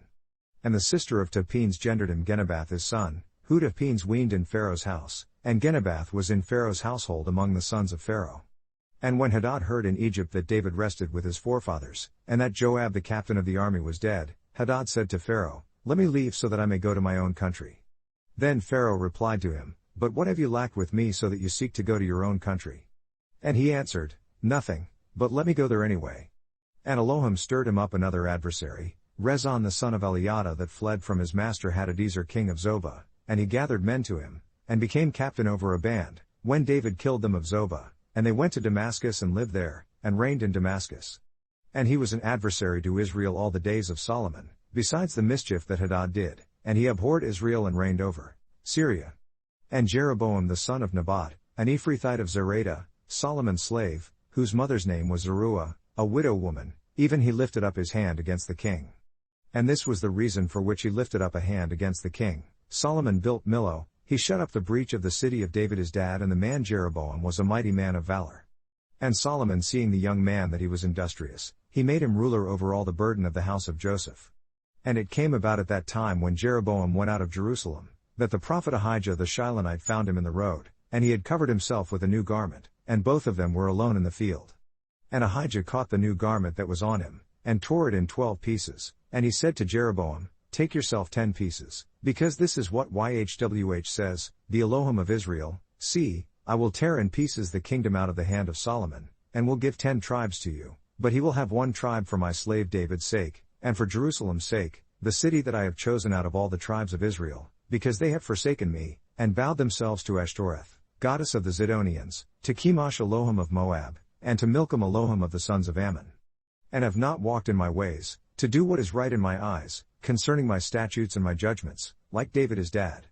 But I will not take the whole kingdom out of his hand, but I will make him ruler all the days of his life for David my slave's sake, who I chose, because he observed my commandments and my statutes, but I will take the kingdom out of his son's hand, and will give it to you, even 10 tribes. And to his son will I give 1 tribe, so that David my slave may have a lamp daily before me in Jerusalem, the city that I have chosen to put my name there. And I will take you, and you will reign according to all that your mind desires, and will be king over Israel. And it will be, if you will listen to all that I command you and will walk in my ways, and do what is right in my sight, to observe my statutes and my commandments, as David my slave did, that I will be with you and build you a lasting house, as I built for David, and will give Israel to you. And I will for this afflict the offspring of David, but not for all the days. Solomon desired therefore to kill Jeroboam. But Jeroboam arose and fled into Egypt, to Shishak king of Egypt, and was in Egypt until the death of Solomon. And the rest of the acts of Solomon, and all that he did in his wisdom, are they not written in the scroll of the acts of Solomon? And the time that Solomon reigned in Jerusalem over all Israel was 40 years. And Solomon rested with his forefathers, and was buried in the city of David his dad, and Rehoboam his son reigned in his place. And Rehoboam went to Shechem, because all Israel had come to Shechem to make him king. And it came about, when Jeroboam the son of Nebat, who was still in Egypt, heard of it, for he was fled from the presence of King Solomon, and Jeroboam lived in Egypt, that they sent and called him. And Jeroboam and all the company of Israel came, and spoke to Rehoboam, saying, Your dad made our yoke grievous, now you make the grievous service of your dad, and his heavy yoke that he put upon us, lighter, and we will serve you. Then he replied to them, Leave us now for 3 days, then return to me. And the people left. And King Rehoboam consulted with the old men that stood before Solomon his dad while he still lived, and asked, How do you advise that I may answer these people? And they spoke to him, saying, If you will be a servant to this people this day and will serve them, and answer them by speaking good words to them, then they will be your slaves for the ages. But he forsook the counsel of the old men that they had given him, and consulted with the young men that were grown up with him, and that stood before him. And he replied to them, What counsel give you that we may answer this people, who have spoken to me, saying, Make the yoke that your dad did put on us lighter? And the young men that were grown up with him spoke to him, saying, This is how you will speak to this people that spoke to you, saying, Your dad made our yoke heavy, but you make it lighter for us. This is what you will say to them, My little finger will be thicker than my dad's loins. And now, my dad laid on you a heavy yoke, and I add to your yoke. My dad disciplined you with whips, and I will discipline you with scorpions. So Jeroboam and all the people came to Rehoboam the 3rd day, as the king had appointed, saying, Come to me again the 3rd day. And the king answered the people roughly, and forsook the old men's counsel that they gave him, and spoke to them after the counsel of the young men, saying, my dad made your yoke heavy, and I will add to your yoke. My dad also disciplined you with whips, but I will discipline you with scorpions. Therefore the king listened not to the people, because the cause was from YHWH, that he might perform his saying that YHWH spoke by Ahijah the Shilonite to Jeroboam the son of Nebat. So when all Israel saw that the king listened not to them, the people answered the king saying, What portion have we in David? Neither have we inheritance in the son of Jesse. To your tents, O Israel, now see to your own house, David. So Israel departed to their tents. But as for the children of Israel that lived in the cities of Judah, Rehoboam reigned over them. Then King Rehoboam sent Adoram, who was over the forced labor, and all Israel stoned him with stones so that he died. Therefore King Rehoboam hurriedly got himself up to his chariot and fled to Jerusalem. So Israel rebelled against the house of David to this day. And it came about, when all Israel heard that Jeroboam was returned, that they sent and called him to the company, and made him king over all Israel. There was none that followed the house of David, but the tribe of Judah only. And when Rehoboam was come to Jerusalem, he assembled all the house of Judah, with the tribe of Benjamin, 180,000 chosen men that were warriors, to fight against the house of Israel, to bring the kingdom back to Rehoboam the son of Solomon. But the word of Elohim came to Shemaiah the man of Elohim saying, Speak to Rehoboam, the son of Solomon, king of Judah, and to all the house of Judah and Benjamin, and to the remnant of the people saying, This is what YHWH commands, You will not go up, nor fight against your brothers the children of Israel. Return every man to his house because this thing is from me. They listened therefore to the word of YHWH, and returned to leave, according to the word of YHWH. Then Jeroboam built Shechem in Mount Ephraim, and lived there, and went out from there and built Peniel. And Jeroboam said in his heart, Now will the kingdom return to the house of David. If this people go up to do sacrifice in the temple of YHWH at Jerusalem, then will the heart of this people return again to their master, even to Rehoboam king of Judah, and they will kill me and return to Rehoboam king of Judah.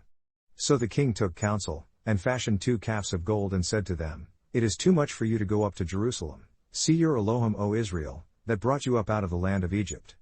And he set the one in Bethel, and the other he placed in Dan.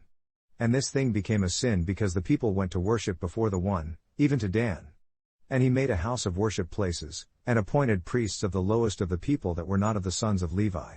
And Jeroboam ordained a festival in the 8th month, on the 15th day of the month, like the festival that is in Judah, and he offered upon the altar.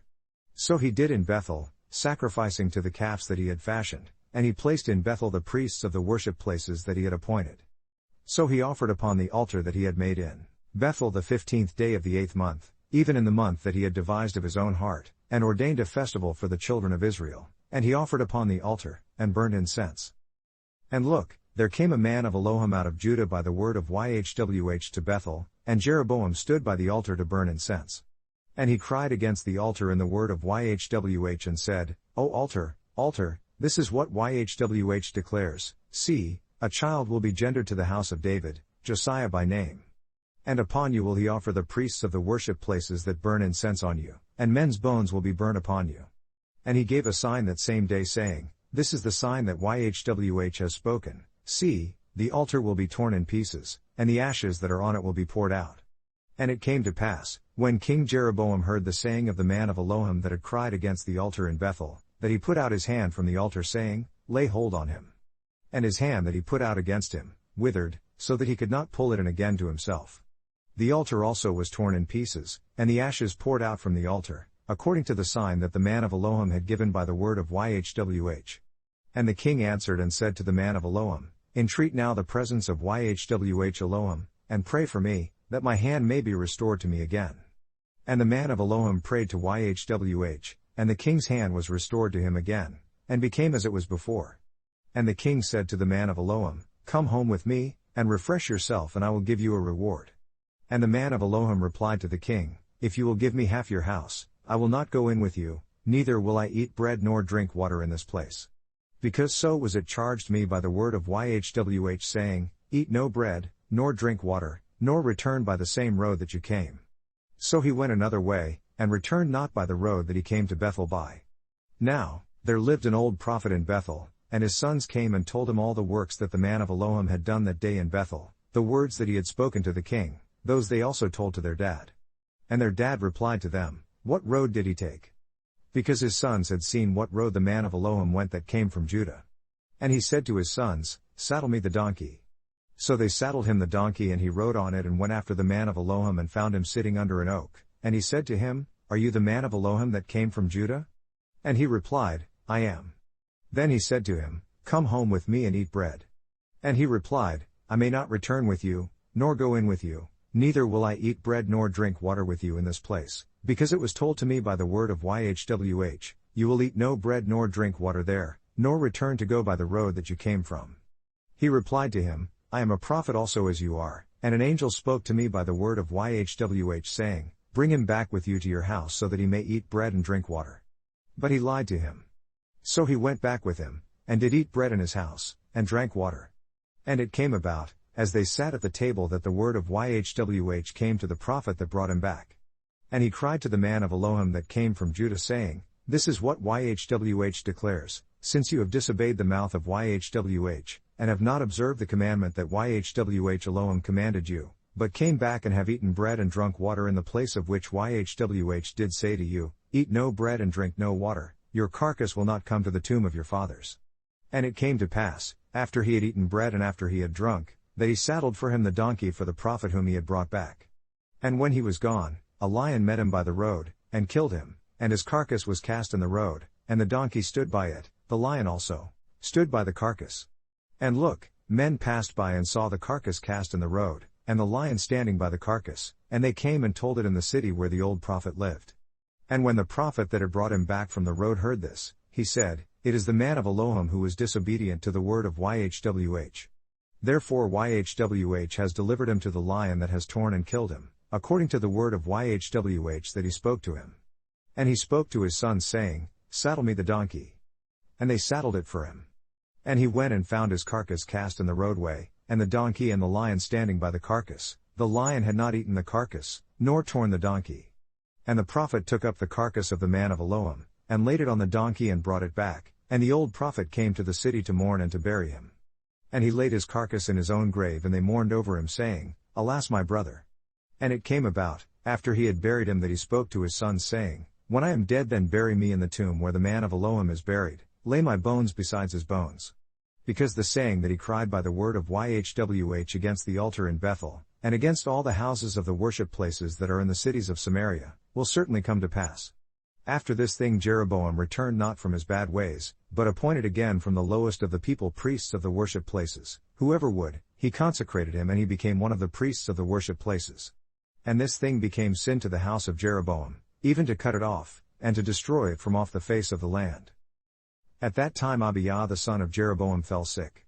And Jeroboam said to his woman, Get up, I ask you, and disguise yourself so that you are not known to be the woman of Jeroboam, and get yourself to Shiloh. See, there is Ahijah the prophet that told me that I should be king over this people. And, take with you 10 loaves and hard biscuits, and a cruse of honey, and go to him, he will tell you what will become of the boy. And Jeroboam's woman did so, and got up and went to Shiloh and came to the house of Ahijah. But Ahijah could not see because his eyes were set by reason of his age. And YHWH said to Ahijah, See, the woman of Jeroboam comes to ask a thing of you for her son, because he is sick, this and that you will say to her, for it will be, when she comes in, that she will pretend herself to be another woman. And it was so, when Ahijah heard the sound of her feet, as she came in at the door, that he said, Come in, you woman of Jeroboam, why pretend yourself to be another? Because I am sent to you with difficult news. Go tell Jeroboam, This is what YHWH Elohim of Israel declares, in that I exalted you from among the people and appointed you ruler over my people Israel, and tore in pieces the kingdom away from the house of David, and gave it to you, and still you have not been as my slave David, who observed my commandments, and who followed me with all his heart, to do what was right in my eyes, but have done bad above all that were before you, because you have gone and fashioned yourself other Elohim and metal cast images, to provoke me to anger, and have cast me behind your back. Therefore look, I will bring bad upon the house of Jeroboam, and will cut off from Jeroboam him that pisses against the wall, and him that is shut up and left in Israel. And will take away the remnant of the house of Jeroboam, as a man burns dung, until it is all gone. Him that dies of Jeroboam in the city will the dogs eat, and him that dies in the field will the fowls of the air eat, because YHWH has spoken it. Get yourself up now therefore and go to your own house, and when your feet enter into the city, the boy will die. And all Israel will mourn for him and bury him, because he only of Jeroboam will come to the grave, because in him there is found some good thing toward YHWH Elohim of Israel in the house of Jeroboam. And YHWH has raised up for himself a king over Israel who cuts off the house of Jeroboam this day, and what? Even now. Because YHWH will strike Israel as a reed is shaken in the water, and he will root up Israel out of this good land that he gave to their forefathers. And will scatter them beyond the river, because they have made their groves, for idol worship, provoking YHWH to anger. And he will give Israel up because of the sins of Jeroboam, who did sin and who incurred Israel to sin. And Jeroboam's woman got up and left and came to Tirzah, and when she came to the threshold of the door, the boy died, and they buried him, and all Israel mourned for him according to the word of YHWH that he spoke by the hand of his slave Ahijah the prophet. And the rest of the acts of Jeroboam, how he warred and how he reigned, look, they are written in the scroll of the chronicles of the kings of Israel. And the days that Jeroboam reigned were 22 years, and he rested with his fathers, and Nadab his son reigned in his place. And Rehoboam the son of Solomon reigned in Judah. Rehoboam was 41 years old when he began to reign, and he reigned 17 years in Jerusalem, the city that YHWH did choose out of all the tribes of Israel, to put his name there. And his mother's name was Naamah an Ammonitess. Then Judah did bad in the sight of YHWH, and they provoked him to jealousy with their sins that they had committed, above all that their ancestors had done. Because they also built themselves worship places, and images and groves, on every high hill and under every green tree. And there were also male temple prostitutes in the land, and they did according to all the disgusting things of the nations that YHWH cast out before the children of Israel. And it came about in the 5th year of King Rehoboam, that Shishak king of Egypt came up against Jerusalem, and he took away the treasures of the temple of YHWH, and the treasures of the king's house, he even took away everything, and he took away all the shields of gold that Solomon had fashioned. And King Rehoboam fashioned in their place bronze shields, and deposited them unto the hands of the chief of the guard that watched the door of the king's house. And it was so, when the king went into the house of YHWH, that the guard carried them, and brought them back into the guard chamber. Now the rest of the acts of Rehoboam, and all that he did, are they not written in the scroll of the chronicles of the kings of Judah? And there was war between Rehoboam and Jeroboam all their days. Then Rehoboam rested with his forefathers, and was buried with his ancestors in the city of David. And his mother's name was Naamah an Ammonitess. And Abijam his son reigned in his place. Now in the 18th year of King Jeroboam the son of Nebat reigned Abijam over Judah. For 3 years he reigned in Jerusalem. And his mother's name was Maachah, the daughter of Abishalom. And he walked in all the sins of his dad that he had done before him, and his heart was not whole with YHWH Elohim, as the heart of David his forefather. But for David's sake YHWH Elohim did give him a lamp in Jerusalem, to set up his son after him and to establish Jerusalem. Because David did what was right in the eyes of YHWH, and turned not aside from anything that he commanded him all the days of his life, except only in the matter of Uriah the Hittite. And there was war between Rehoboam and Jeroboam all the days of his life. Now the rest of the acts of Abijam and all that he did, are they not written in the scroll of the chronicles of the kings of Judah? And there was war between Abijam and Jeroboam. And Abijam rested with his forefathers, and they buried him in the city of David, and Asa his son reigned in his place. And in the 20th year of Jeroboam king of Israel Asa reigned over Judah. And he reigned 41 years in Jerusalem. And his mother's name was Maachah, the daughter of Abishalom. And Asa did what was right in the eyes of YHWH, as did David his forefather. And he took away the male temple prostitutes out of the land, and removed all the idols that his ancestors had made. And also Maachah his mother, even her he removed from being queen, because she had made an idol in a grove, and Asa destroyed her idol, and burned it by the Wadi Kidron. But the worship places were not removed, but Asa's heart was whole with YHWH all his days. And he brought in the things that his dad had dedicated, and the things that he had dedicated, into the house of YHWH, silver, gold, and vessels. And there was war between Asa and Baasha king of Israel all their days. And Baasha king of Israel went up against Judah, and built Ramah so that he might not permit any to go out or come into Asa king of Judah.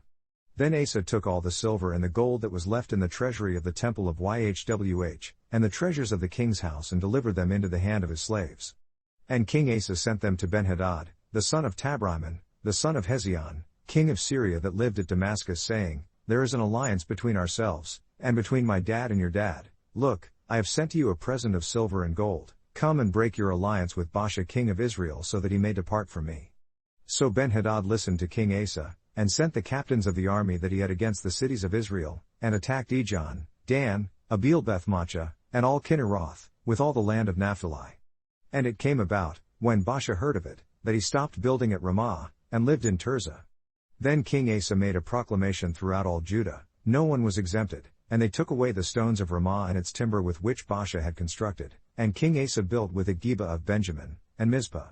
The rest of all the acts of Asa and all his might, and all that he did, and the cities that he constructed, are they not written in the scroll of the chronicles of the kings of Judah? But in the time of his old age he was diseased in his feet. Then Asa rested with his forefathers, and was buried with his ancestors in the city of David his relative, and Jehoshaphat his son reigned in his place. And Nadab the son of Jeroboam began to reign over Israel in the 2nd year of Asa king of Judah, and reigned over Israel 2 years. And he did bad in the sight of Yhwh, and walked in the way of his dad, and in his sin with which he made Israel to sin. And Baasha the son of Ahijah, of the house of Issachar conspired against him, and Baasha attacked him at Gibbethon that belonged to the Philistines, because Nadab and all Israel laid siege to Gibbethon. Even in the 3rd year of Asa king of Judah did Baasha kill him, and reigned in his place. And it came about, when he reigned that he attacked all the house of Jeroboam, he left to Jeroboam not any that breathed, until he had destroyed him, according to the word of Yhwh that he spoke by his slave Ahijah the Shilonite. Because of the sins of Jeroboam that he sinned, and that he caused Israel sin, by his provocation with which he provoked Yhwh Elohim of Israel to anger. Now the rest of the acts of Nadab and all that he did, are they not written in the scroll of the chronicles of the kings of Israel? And there was war between Asa and Baasha king of Israel all their days. In the 3rd year of Asa king of Judah began Baasha the son of Ahijah to reign over all Israel in Tirzah, 24 years. And he did bad in the sight of Yhwh, and walked in the way of Jeroboam, and in his sin with which he caused Israel to sin. Then the word of Yhwh came to Jehu the son of Hanani against Baasha saying, Inasmuch as I exalted you out of the dust and appointed you ruler over my people Israel, and you have walked in the way of Jeroboam, and have caused my people Israel to sin, to provoke me to anger with their sins, lo, I am putting away the posterity of Baasha, even the posterity of his house, and have given up your house as the house of Jeroboam son of Nebat. Him that dies of Baasha in the city will the dogs eat, and him that dies of his in the fields will the fowls of the air eat. Now the rest of the acts of Baasha and what he did, and his might, are they not written in the scroll of the chronicles of the kings of Israel? So Baasha rested with his forefathers, and was buried in Tirzah, and Elah his son reigned in his place. And also by the hand of the prophet Jehu the son of Hanani the word of Yhwh came against Baasha and against his house. Even for all the bad that he did in the sight of Yhwh, in provoking him to anger with the work of his hands, in being like the house of Jeroboam, and because he killed him. In the 26th year of Asa king of Judah began Elah the son of Baasha to reign over Israel in Tirzah, 2 years. And his slave Zimri, captain of half his chariots, conspired against him as he was in Tirzah, drinking himself drunk in the house of Arza steward of his house in Tirzah.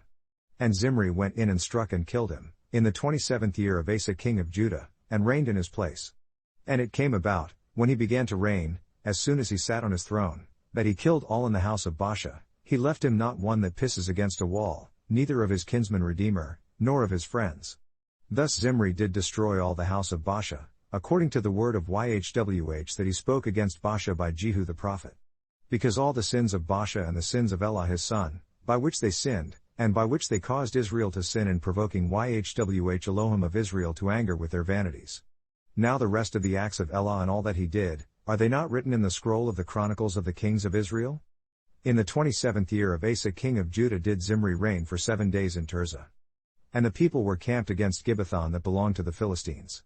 And the people that were camped heard it reported, Zimri has conspired and has also killed the king. Therefore all Israel made Omri, the captain of the army, king over Israel that day in the camp.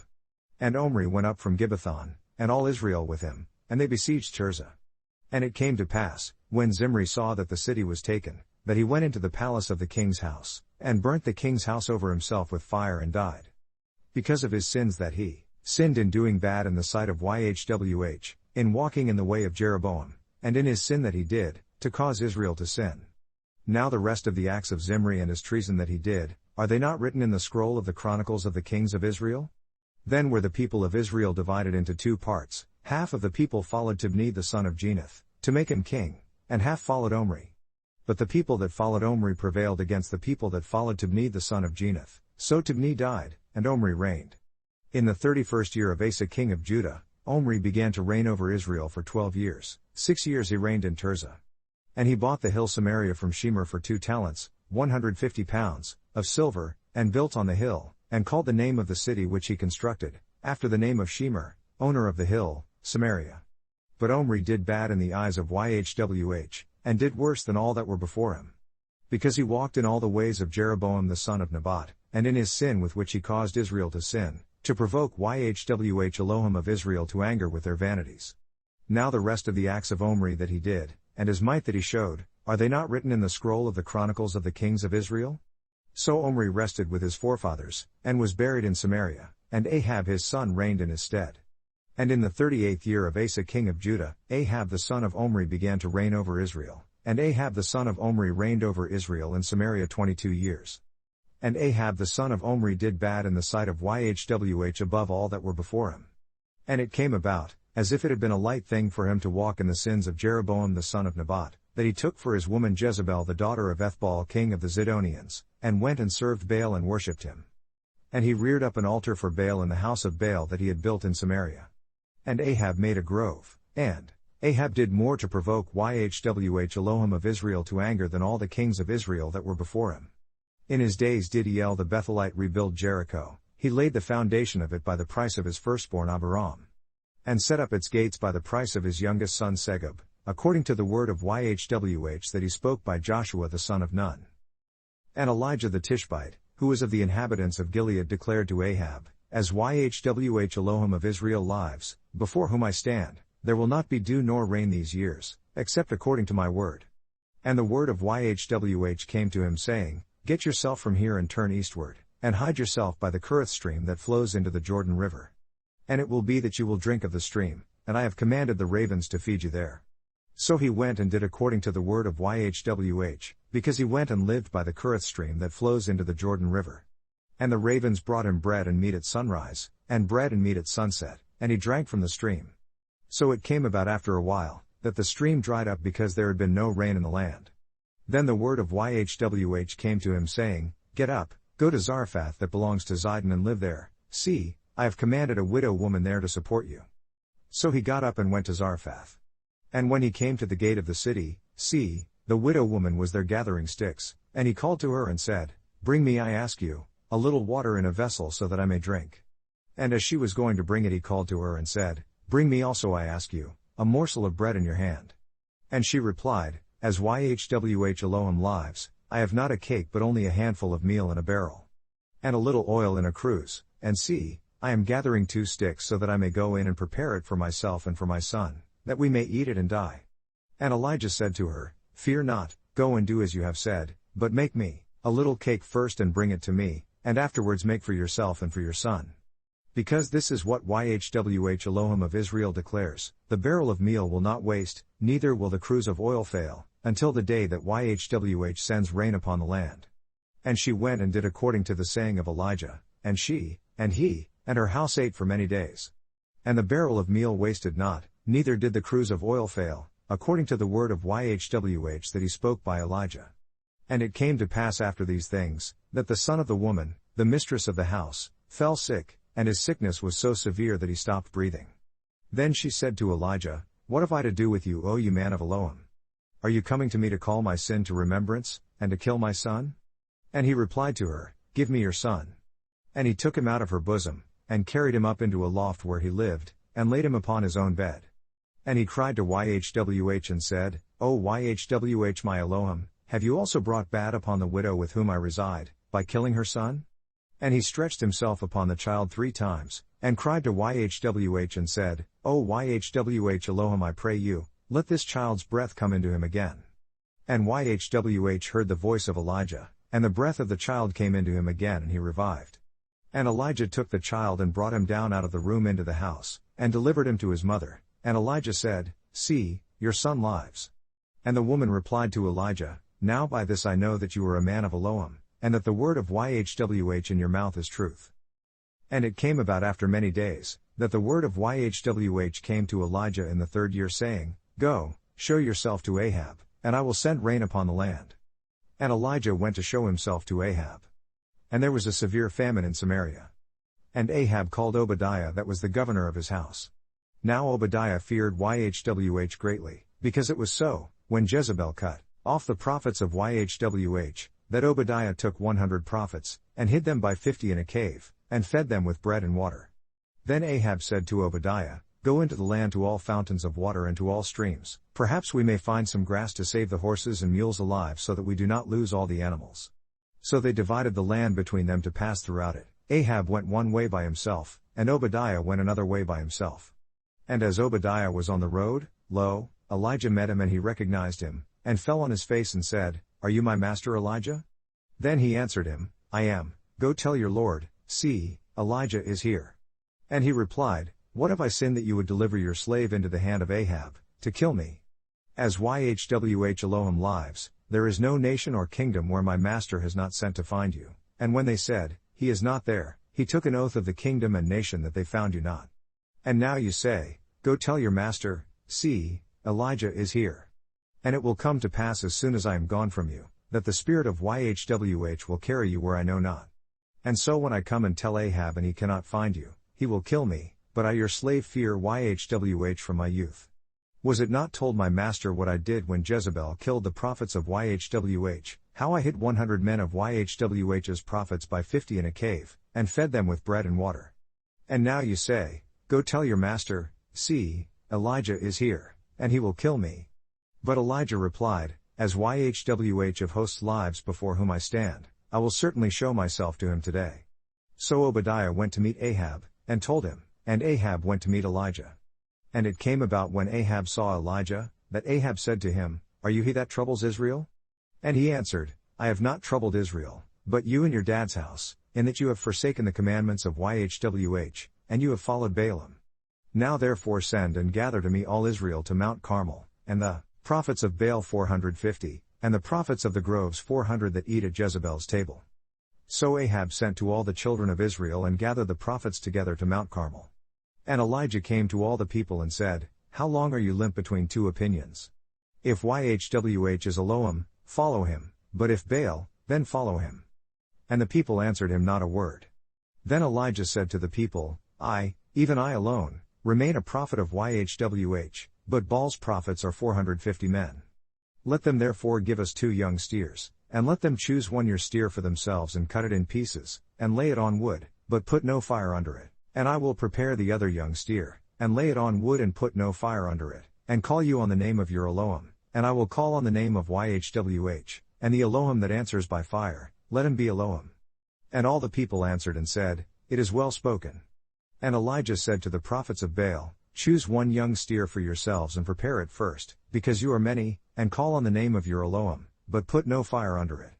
And they took the young steer that was given them and they prepared it, and called on the name of Baal from sunrise until noon saying, O Baal, hear us. But there was no voice, nor any that answered. And they leapt on the altar that was made. And it came to pass at noon, that Elijah mocked them and said, Cry aloud, for he is an Elohim, either he is talking or he is pursuing, or he is in a journey, or perhaps he sleeps and must be awakened. And they cried aloud, and cut themselves after their custom with knives and lancets, until their blood gushed out on them.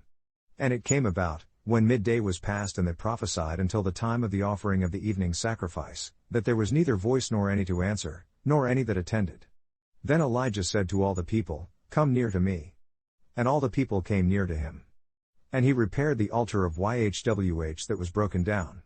And Elijah took 12 stones, according to the number of the tribes of the sons of Jacob, to whom the word of YHWH came saying, Israel will be your name. And with the stones he built an altar in the name of YHWH, and he dug a trench around the altar, as big as would contain 2 measures, 13 quarts, of the seed. And he put the wood in order, and cut the young steer in pieces and laid it on the wood and said, Fill 4 barrels with water and pour it on the whole burnt offering, and on the wood. And he said, Do it the second time. And they did it the second time. And he said, Do it the third time. And they did it the third time, and the water ran around the altar, and he filled the trench also with water. And it came to pass at the time of the offering of the evening sacrifice, that Elijah the prophet came near and said, YHWH Elohim of Abraham, Isaac, and of Israel, let it be known this day that you are Elohim in Israel. And that I am your slave, and that I have done all these things at your word. Hear me, O YHWH, hear me so that this people may know that you are YHWH Elohim, and that you have turned their heart back again. Then supernatural fire from YHWH fell, and consumed the whole burnt offering, and the wood and the stones, and the dust, and licked up the water that was in the trench.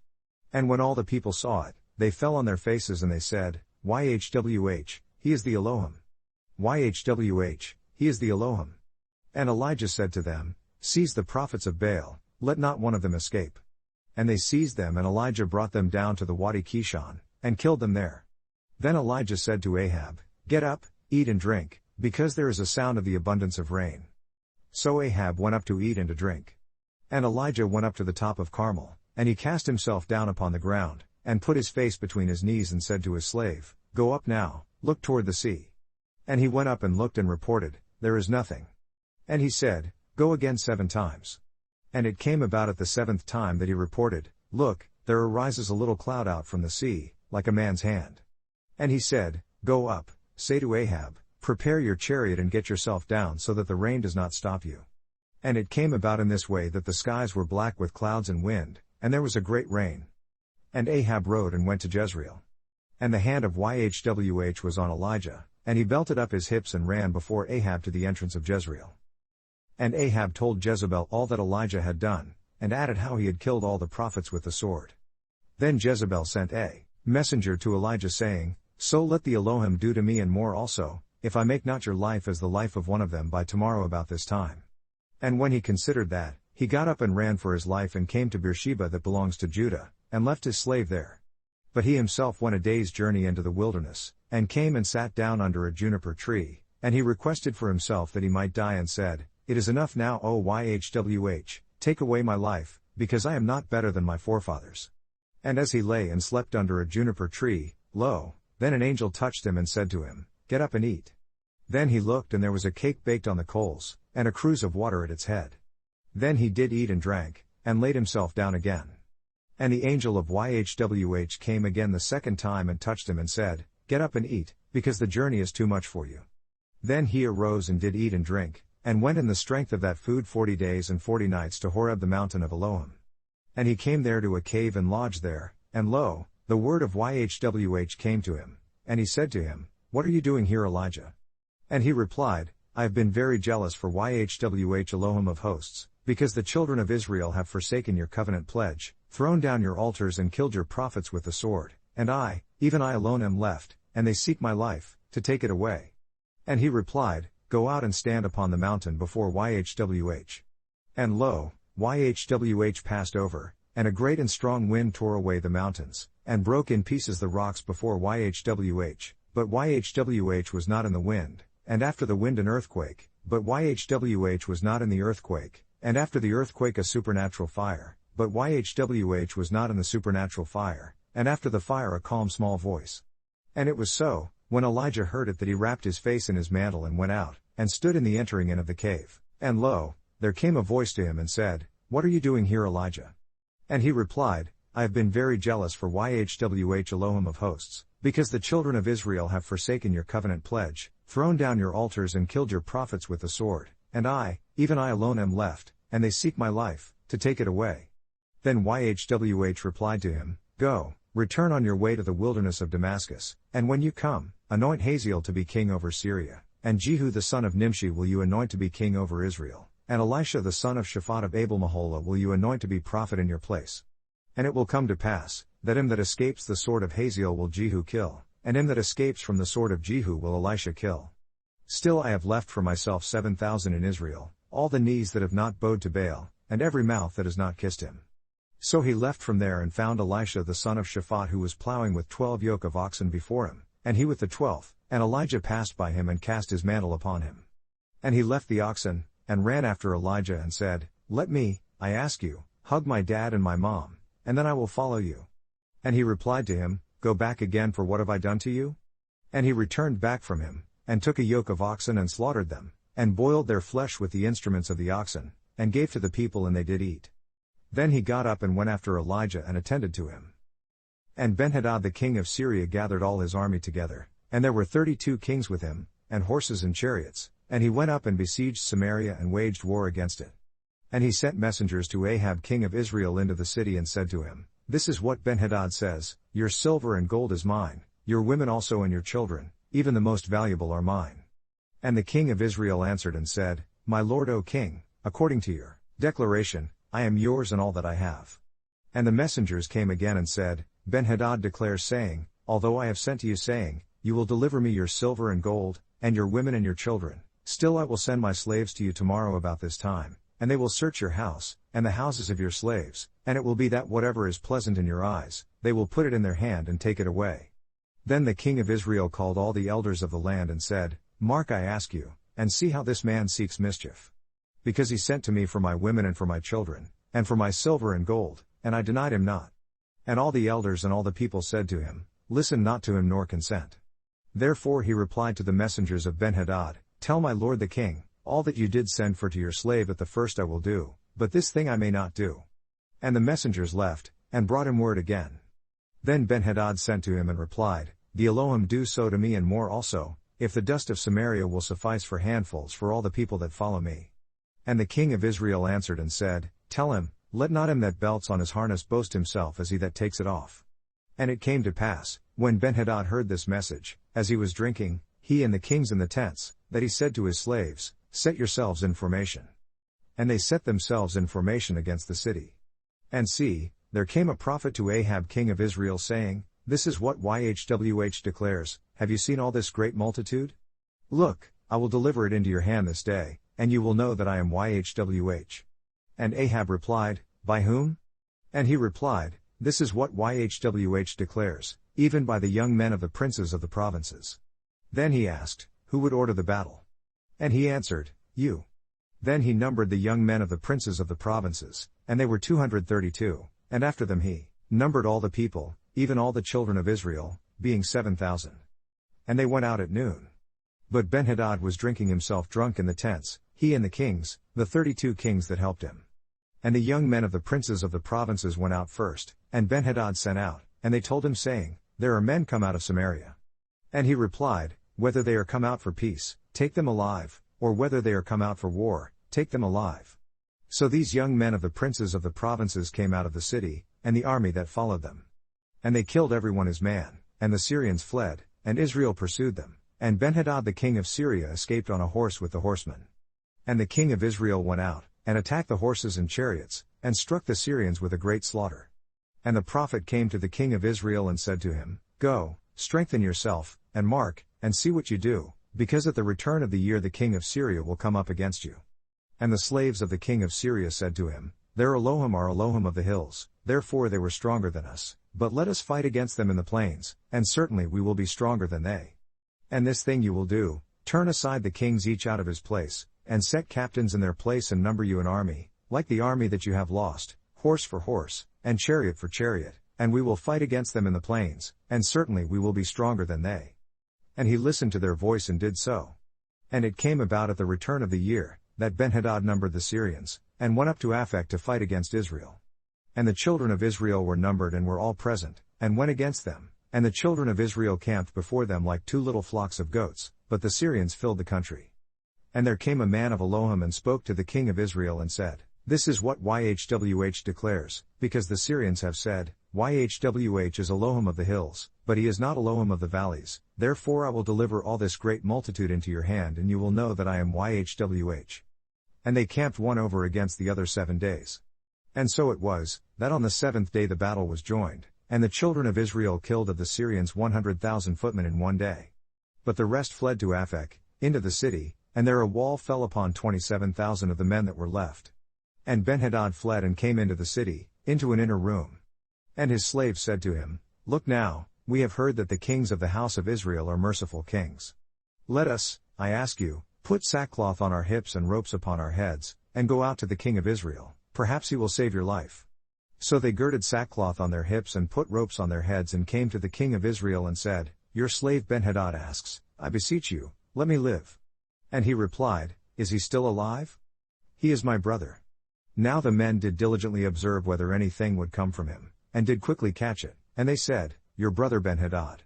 Then he replied, Go, bring him. Then Ben-Hadad came out to him, and he caused him to come up into the chariot.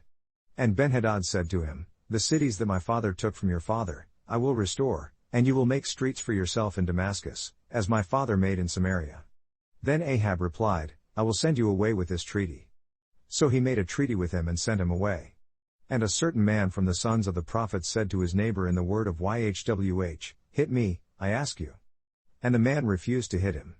Then he replied to him, Because you have not obeyed the voice of Yhwh, look, as soon as you are departed from me, a lion will kill you. And as soon as he was departed from him, a lion found him and killed him. Then he found another man and said, Hit me, I ask you.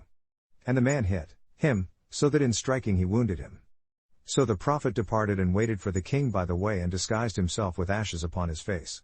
And as the king passed by, he cried to the king and he said, Your slave went out into the middle of the battle, and lo, a man turned aside and brought a man to me and said, Guard this man, if by any means he is missing, then will your life be for his life, or else you will pay a talent, 75 pounds, of silver. And as your slave was busy here and there, he was gone. And the king of Israel said to him, So will your judgment be, you have decided it.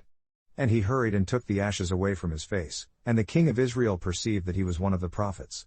And he said to him, This is what Yhwh declares, Because you have let go out of your hand a man whom I devoted to destruction, therefore your life will go for his life, and your people for his people.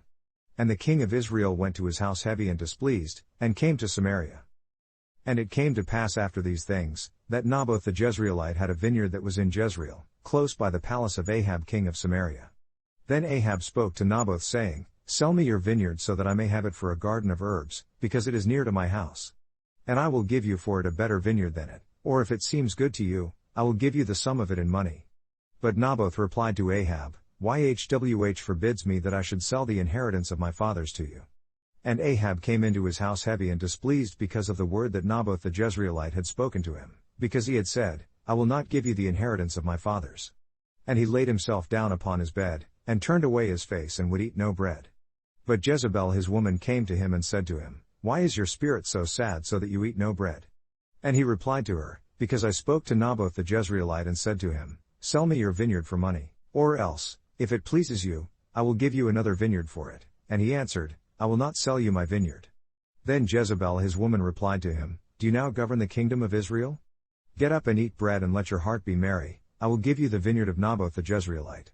So she wrote letters in Ahab's name and sealed them with his seal, and sent the letters to the elders and to the nobles that were in his city, living with Naboth.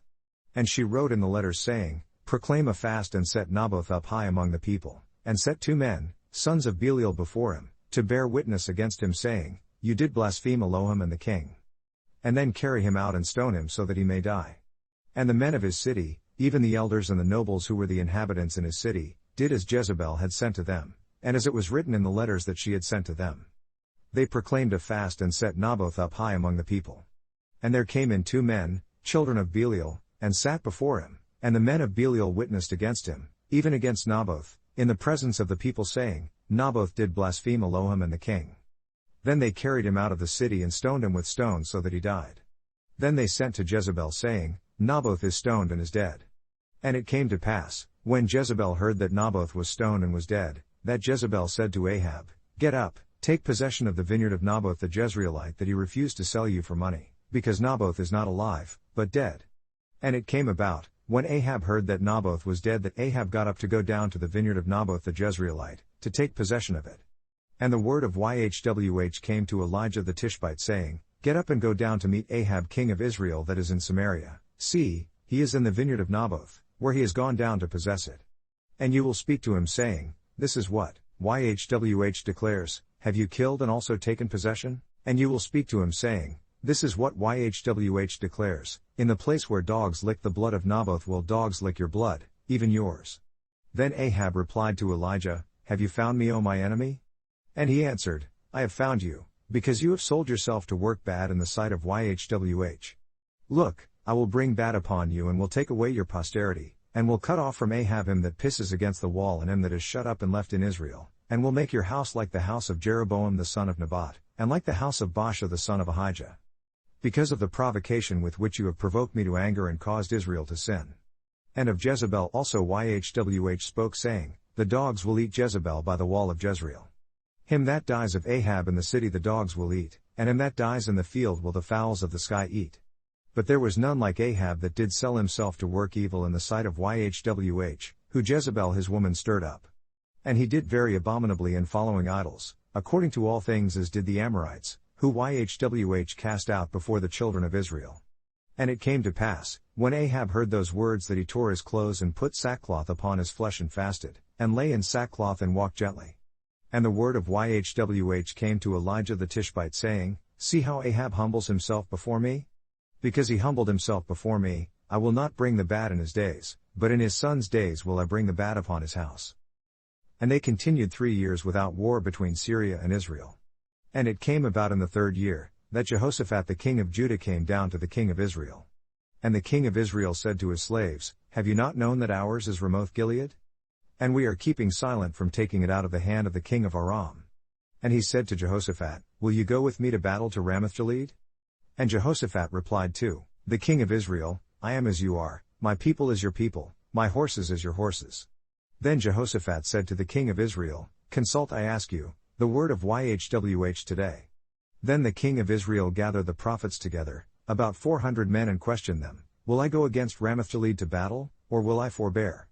And they replied, Go up, because Adonai, Yhwh, will deliver it into the hand of the king. And Jehoshaphat said, Is there not here a prophet of Yhwh besides these, that we might consult him? And the king of Israel said to Jehoshaphat, There is still one man, Micaiah the son of Imlah, by whom we may inquire of Yhwh, but I hate him because he does not prophesy good concerning me, but bad. And Jehoshaphat replied, Let not the king say so. Then the king of Israel called an officer and said, Summon here Micaiah the son of Imlah.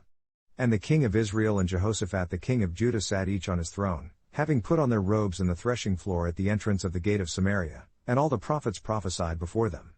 And Zedekiah the son of Chenaanah made himself horns of iron, and he said, This is what Yhwh declares, With these will you push the Syrians until you have consumed them. And all the prophets prophesied so, saying, Go up to Ramoth Gilead and prosper, because Yhwh will deliver it into the king's hand. And the messenger that was gone to call Micaiah spoke to him, saying, See now, the words that the prophets declare are good for the king with one united voice. So let your word, I ask you, be like the word of one of them, and speak what is good. Then Micaiah replied, As Yhwh lives, what Yhwh says to me is what I will speak. So he came to the king, and the king said to him, Micaiah, will we go against Ramoth Gilead to battle, or will we forbear? And he answered him, Go and prosper, because Yhwh will deliver it into the hand of the king. Then the king replied to him, How many times will I adjure you that you tell me nothing but what is true in the name of Yhwh? And he replied, I saw all Israel scattered upon the hills, as sheep that have not a shepherd, and Yhwh said, These have no master, let them return every man to his house in peace. Then the king of Israel said to Jehoshaphat, Did I not tell you that he would prophesy no good concerning me, but bad?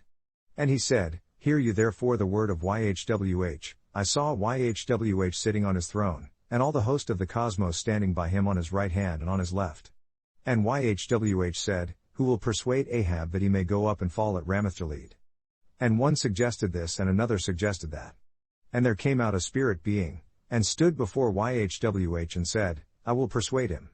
Then Yhwh replied to him, How will you? And he replied, I will go out and I will be a lying spirit in the mouth of all his prophets. And he replied, You will persuade him, and prevail also, go out and do so. Now therefore, see, Yhwh has put a lying spirit in the mouth of all these of your prophets, and Yhwh has spoken bad concerning you. But Zedekiah the son of Chenaanah went near and hit Micaiah on the cheek and said, Which way went the spirit of Yhwh from me to speak to you? And Micaiah replied, Take note, you will see in that day when you will go into an inner room to hide yourself. And the king of Israel said, Take Micaiah and carry him back to Amon the governor of the city, and to Joash the king's son, and say, The king orders, Put this man in prison and feed him with bread of oppression and with water of oppression until I come in peace. Then Micaiah replied, If you return at all in peace, Yhwh has not spoken by me. And he said, Hear, O people, every one of you. So the king of Israel and Jehoshaphat the king of Judah went up to Ramoth Gilead. And the king of Israel said to Jehoshaphat, I will disguise myself and enter into the battle, but you put on your robes. And the king of Israel disguised himself and went into the battle. But the king of Syria commanded his 32 captains that had rule over his chariots, saying, Fight neither with small or great, except only with the king of Israel. And it came to pass, when the captains of the chariots saw Jehoshaphat, that they said, Certainly it is the king of Israel. And they turned aside to fight against him, and Jehoshaphat cried out. And it came about, When the captains of the chariots perceived that it was not the king of Israel, then they turned back from pursuing him. And a man drew a fully extended bow and struck the king of Israel between the joints of his harness. Therefore he said to the driver of his chariot, "Turn your hand and carry me out of the army because I am wounded." And the battle increased that day, and the king was held up in his chariot against the Syrians and died at sunset, and the blood ran out of the wound into the center of the chariot. And there went a proclamation throughout the army at the going down of the sun saying, "Every man to his city and every man to his own country." So the king died and was brought to Samaria, and they buried the king in Samaria. And one washed the chariot in the pool of Samaria, and the dogs licked up his blood, and they washed his armor, according to the word of Yahweh that he spoke. Now the rest of the acts of Ahab and all that he did, and the ivory house that he fashioned, and all the cities that he constructed, are they not written in the scroll of the chronicles of the kings of Israel? So Ahab rested with his forefathers, and Ahaziah his son reigned in his stead. And Jehoshaphat the son of Asa began to reign over Judah in the 4th year of Ahab king of Israel. Jehoshaphat was 35 years old when he began to reign, and he reigned 25 years in Jerusalem. And his mother's name was Azubah the daughter of Shilhi. And he walked in all the ways of Asa his dad, he turned not aside from it, doing what was right in the eyes of Yahweh, but the worship places were not taken away, because the people offered and burnt incense still in the worship places. And Jehoshaphat made peace with the king of Israel. Now the rest of the acts of Jehoshaphat, and his might that he showed and how he warred, are they not written in the scroll of the chronicles of the kings of Judah? And the rest of the male temple prostitutes that remained in the days of his dad Asa, he burnt them up from out of the land. There was then no king in Edom, a deputy was king. Jehoshaphat made ships of Tharshish to go to Ophir for gold, but they did not sail because the ships were broken at Eziongeber. Then Ahaziah the son of Ahab said to Jehoshaphat, "Let my slaves go with your slaves in the ships." But Jehoshaphat would not agree. Finally Jehoshaphat rested with his forefathers and was buried with his ancestors in the city of David his relative, and Jehoram his son reigned in his place. Ahaziah the son of Ahab began to reign over Israel in Samaria the 17th year of Jehoshaphat king of Judah, and reigned 2 years over Israel. And he did bad in the sight of Yahweh, and walked in the way of his dad and in the way of his mother, and in the way of Jeroboam the son of Nebat who caused Israel to sin, because he served Baal and worshipped him, and provoked to anger Yahweh Elohim of Israel, according to all that his dad had done. Then Moab rebelled against Israel after the death of Ahab. And Ahaziah fell down through a lattice in his upper room that was in Samaria, and became ill, and he sent messengers and said to them, "Go, inquire of Baal-zebub the Elohim of Ekron whether I will recover of this illness." But the angel of Yahweh said to Elijah the Tishbite, "Get up and go meet the messengers of the king of Samaria and say to them, Is it because there is not an Elohim in Israel that you are going to inquire of Baal-zebub Elohim of Ekron? Now therefore Yahweh declares, you will not come down from that bed on which you are gone up, but will certainly die." Then Elijah departed. And when the messengers turned back to him, he said to them, "Why are you now returned?" Then they replied to him, "There came a man up to meet us and said to us, Go return to the king that sent you and say to him, This is what Yahweh declares, Is it because there is not an Elohim in Israel that you are sending to inquire of Baal-zebub Elohim of Ekron? Therefore, the bed where you have gone up to, you will not come down from it, because you will certainly die." And he asked them, "What kind of man was he that came up to meet you, and told you these words?" And they answered him, "He was a hairy man, and belted with a girdle of leather around his hips." And he responded, "It is Elijah the Tishbite." Then the king sent to him a captain of 50 with his 50. And he went up to him, and look, he sat on the top of a hill. And he spoke to him, "You man of Elohim, the king has commanded, come down." And Elijah answered and said to the captain of 50, "If I am a man of Elohim, then let supernatural fire come down from the sky, and consume you and your 50. And there came down supernatural fire from the sky and consumed him and his 50. Again also he sent to him another captain of 50 with his 50. And he answered and said to him, "O man of Elohim, the king has commanded, come down quickly." And Elijah answered and said to them, "If I am a man of Elohim, let supernatural fire come down from the sky and consume you and your 50. And supernatural fire from Elohim came down from the sky and consumed him and his 50. And he sent again a captain of the third 50 with his 50.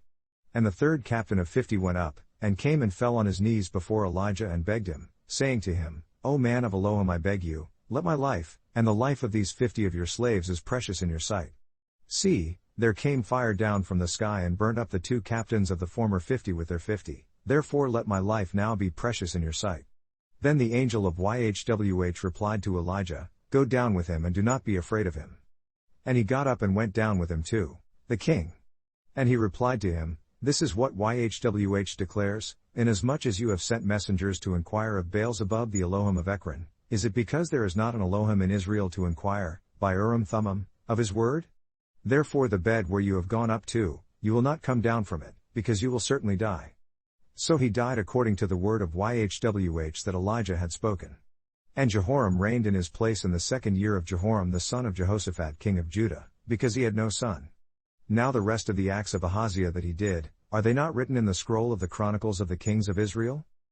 And it came to pass, at YHWH's taking up Elijah in a whirlwind to the heavens, that Elijah goes, and Elisha, from Gilgal, and Elijah says unto Elisha, Abide, I pray you, here, for YHWH has sent me unto Bethel, and Elisha saith, YHWH lives, and your soul lives, if I leave you, and they go down to Bethel.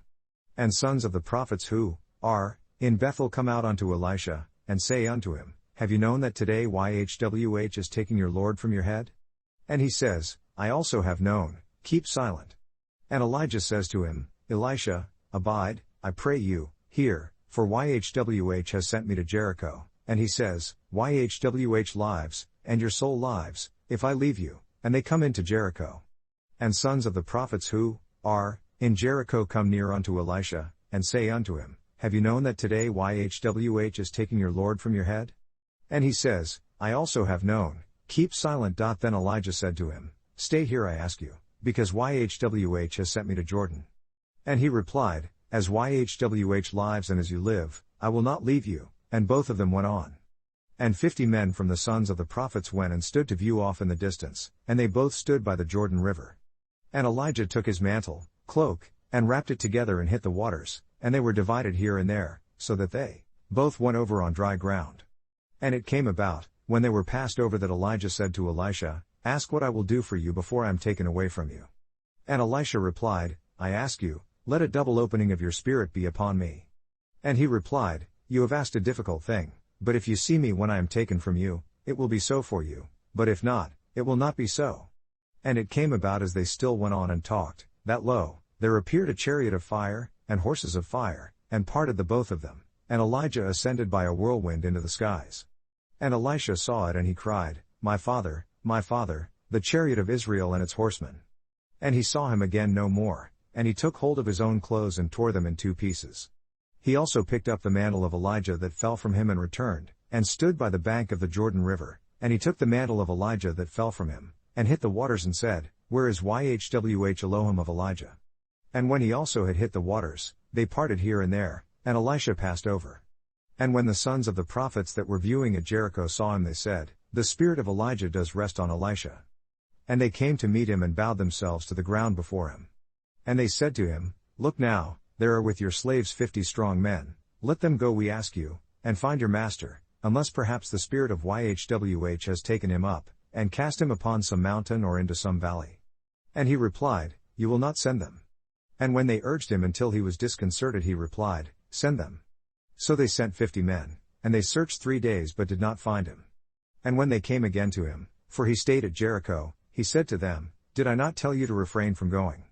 And the men of the city replied to Elisha, See, I ask you, the situation of this city is pleasant as my master sees, but the water is bad and the ground is barren. And he replied, Bring me a new cruse and put salt in it. And they brought it to him.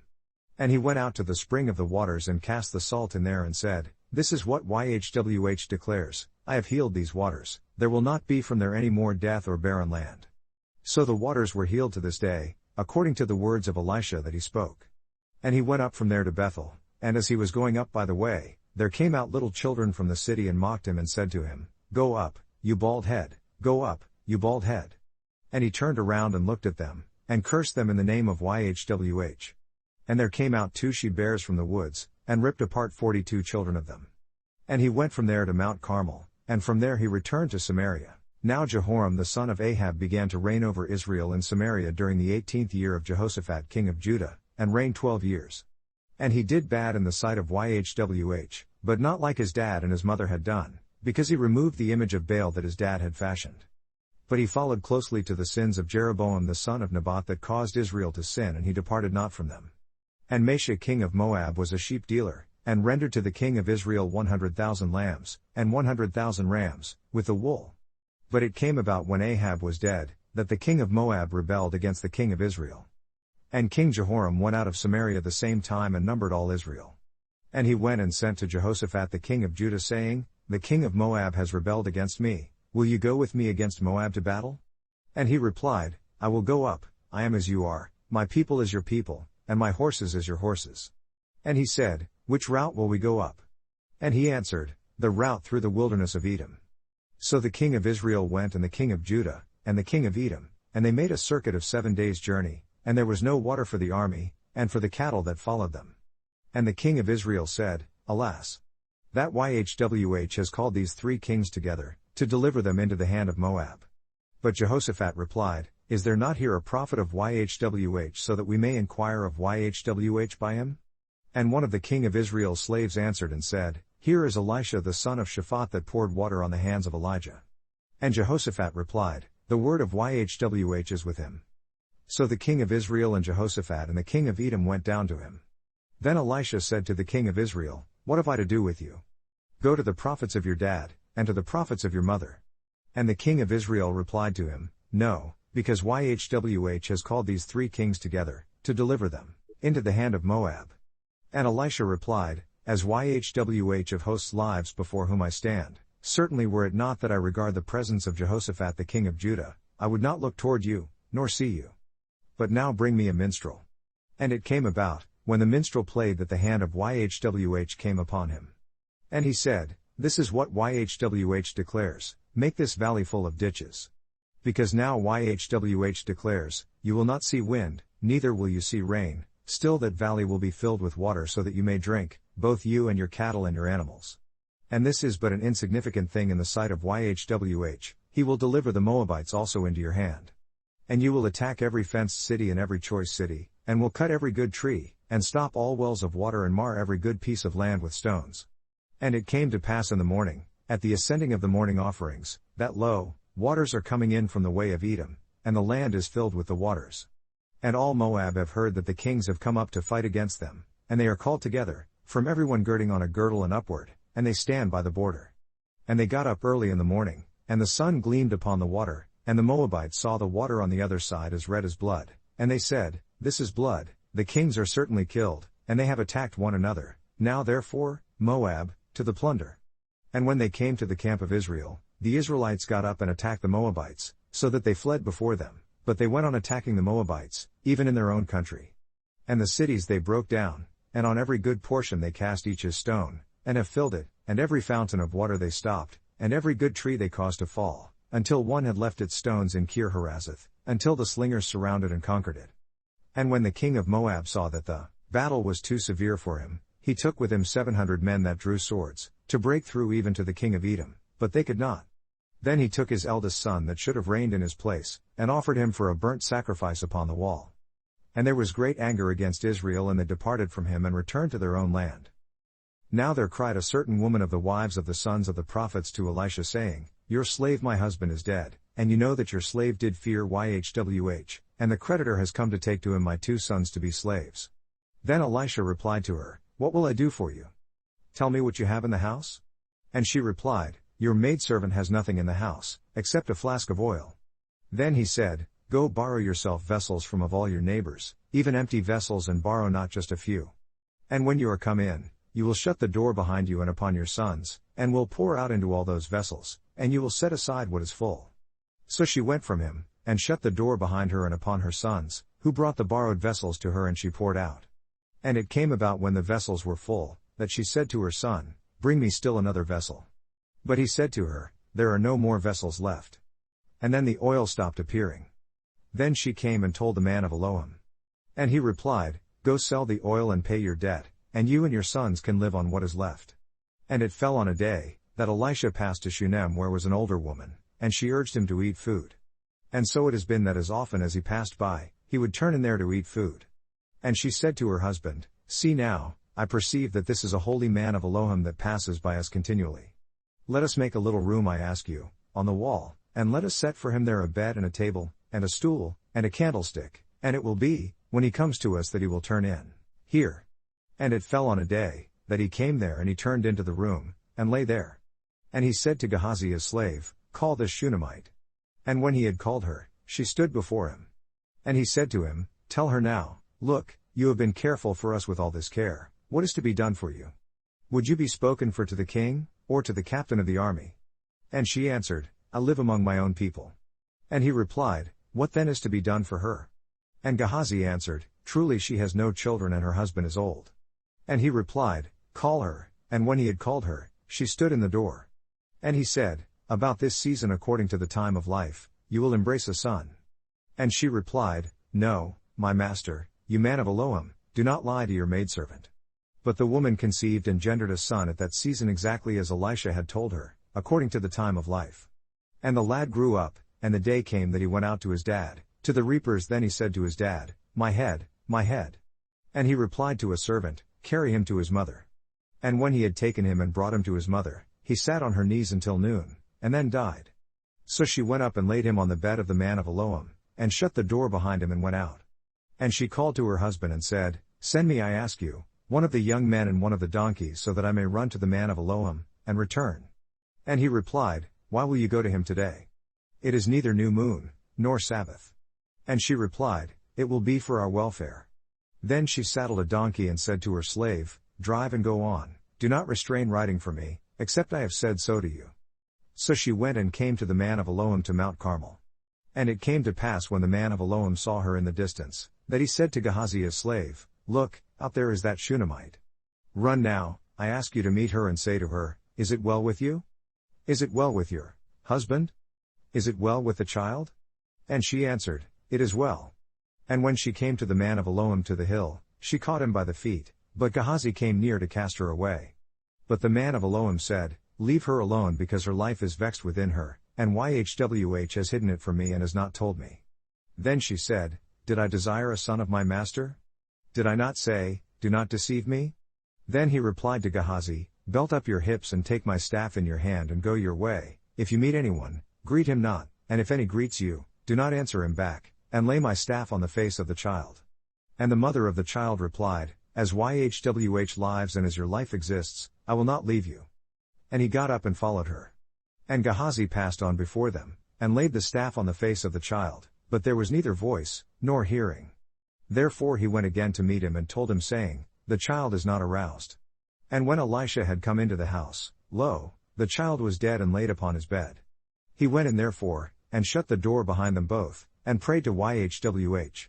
And he went up and laid upon the child, and put his mouth upon his mouth, and his eyes upon his eyes, and his hands upon his hands, and he stretched himself upon the child, and the flesh of the child became warm.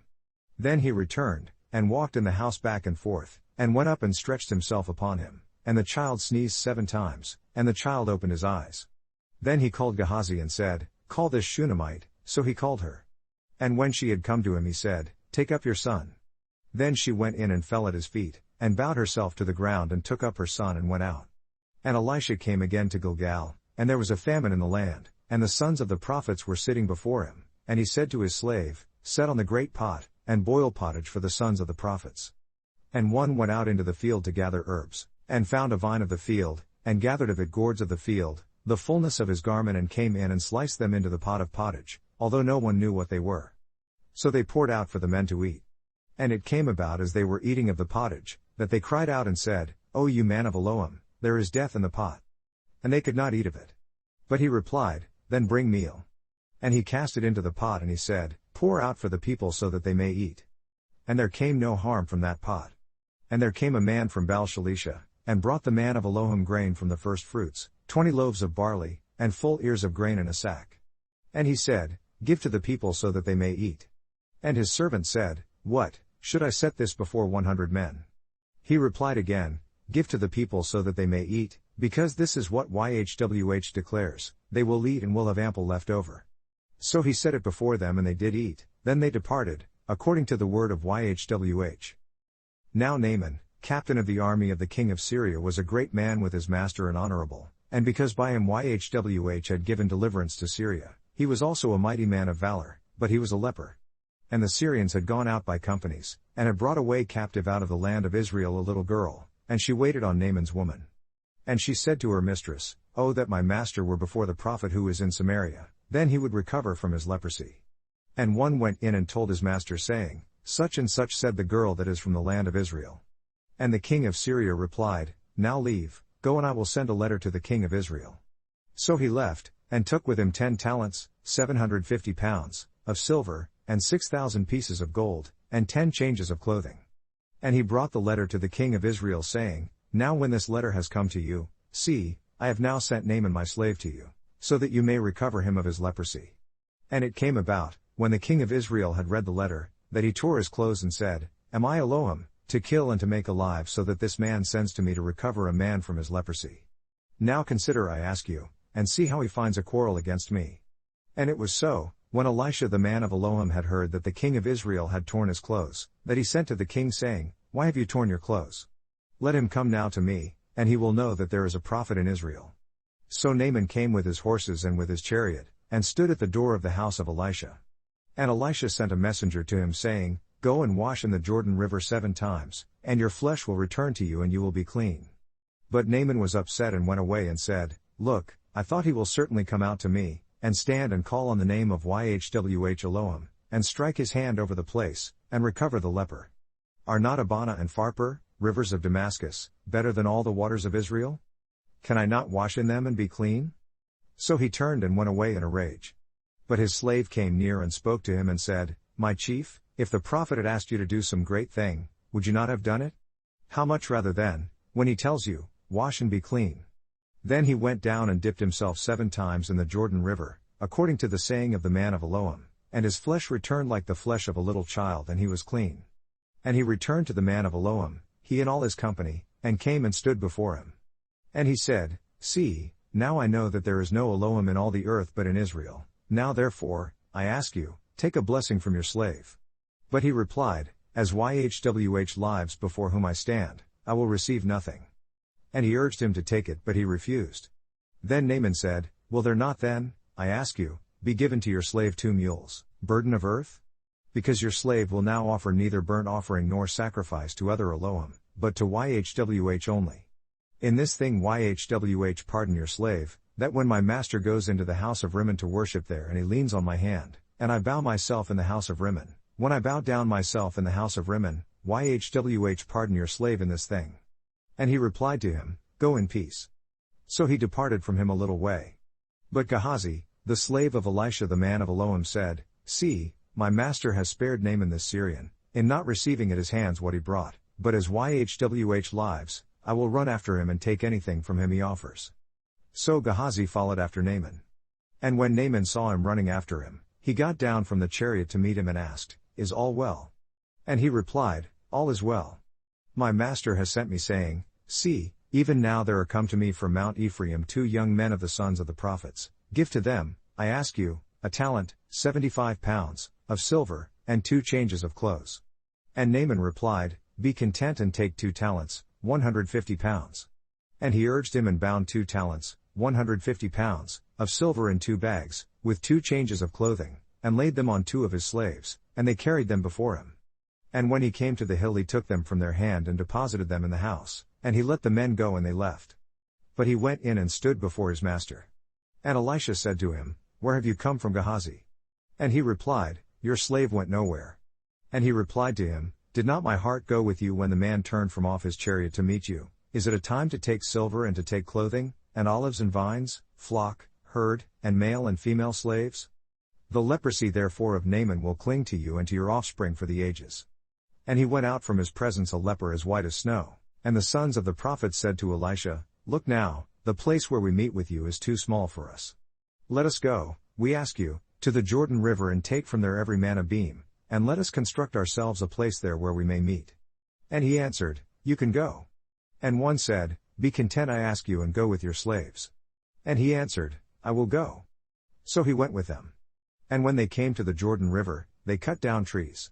But as one was knocking out a beam, then the axe head fell into the water, and he cried and said, "Alas, master! For it was borrowed." Then the man of Elohim replied, "Where did it fall?" And he showed him the place. And he cut down a stick, and cast it in there, and the iron axe floated. Then he said, "Take it up for yourself." And he put out his hand and took it. Then the king of Syria warred against Israel and took counsel with his slaves saying, In such and such a place will be my camp. And the man of Elohim sent to the king of Israel saying, Beware that you pass not such a place because there the Syrians have come down. And the king of Israel sent to the place that the man of Elohim told him and warned him of, and saved himself from there, not just once or twice. Then the mind of the king of Syria was very troubled because of this thing, and he called his slaves and said to them, Will you not reveal to me which of you is for the king of Israel? But one of his slaves replied, None, my lord, O king, but Elisha, the prophet that is in Israel, tells the king of Israel the words that you speak in your bedroom. Then he replied, Go and spy where he is so that I may send and capture him. And it was told him saying, Look, he is in Dothan. Then he sent horses and chariots, and a great army, and they came by night, and surrounded the city. And when the slave of the man of Elohim had risen early and gone out, lo, an army surrounded the city both with horses and chariots. And his slave said to him, Alas, my master! How will we do? Then he answered, Fear not, because they that are with us are more than they that are with them. And Elisha prayed and asked, Yhwh, I pray you, open his eyes so that he may see. And Yhwh opened the eyes of the young man, and he saw, and lo, the hill was full of horses and chariots of supernatural fire around Elisha. And when they came down to him, Elisha prayed to Yhwh and said, Strike these people, I pray you, with blindness. And he struck them with blindness according to the word of Elisha. Then Elisha said to them, This is not the road, neither is this the city, follow me and I will bring you to the man whom you seek. But he led them to Samaria instead. And it came to pass, when they were come into Samaria, that Elisha said, Yhwh, open the eyes of these men so that they may see. And Yhwh opened their eyes and they saw, and lo, they were in the middle of Samaria. And the king of Israel said to Elisha when he saw them, My father, will I strike? Will I kill them? And he answered, You will not strike them. Would you kill those whom you have taken captive with your sword and with your bow? Set bread and water before them so that they may eat and drink, and go to their master. And he prepared great provisions for them, and when they had eaten and drunk, he sent them away and they went to their master. So the troops of Syria came no more into the land of Israel. And it came to pass after this, that Benhadad king of Syria gathered all his army and went up, and besieged Samaria. And there was a great famine in Samaria, and note, they besieged it until a donkey's head was sold for 80 shekels, 2 pounds, of silver, and 1/4 part of a cab, half pint, of dove's dung for 5 shekels, 2 ounces, of silver. And as the king of Israel was passing by on the wall, there cried a woman to him saying, Help my master, O king. And he replied, If Yhwh does not help you, how will I help you? Out of the barn floor, or out of the winepress? And the king replied to her, What ails you? And she answered, This woman said to me, Give your son so that we may eat him today, and we will eat my son tomorrow. So we boiled my son and did eat him, and I said to her on the next day, Give your son so that we may eat him, but she has hidden her son. And it came to pass, when the king heard the words of the woman, that he tore his clothes, and he passed by upon the wall, and the people looked, and lo, he had sackcloth on his flesh. Then he said, Elohim do so and more also to me, if the head of Elisha the son of Shaphat will stand on him this day. But Elisha sat in his house, and the elders sat with him, and the king sent a man from before him. But before the messenger came to him, he said to the elders, See how this son of a murderer has sent to take away my head? Look, when the messenger comes, shut the door and hold him securely at the door. Is not the sound of his master's feet right behind him?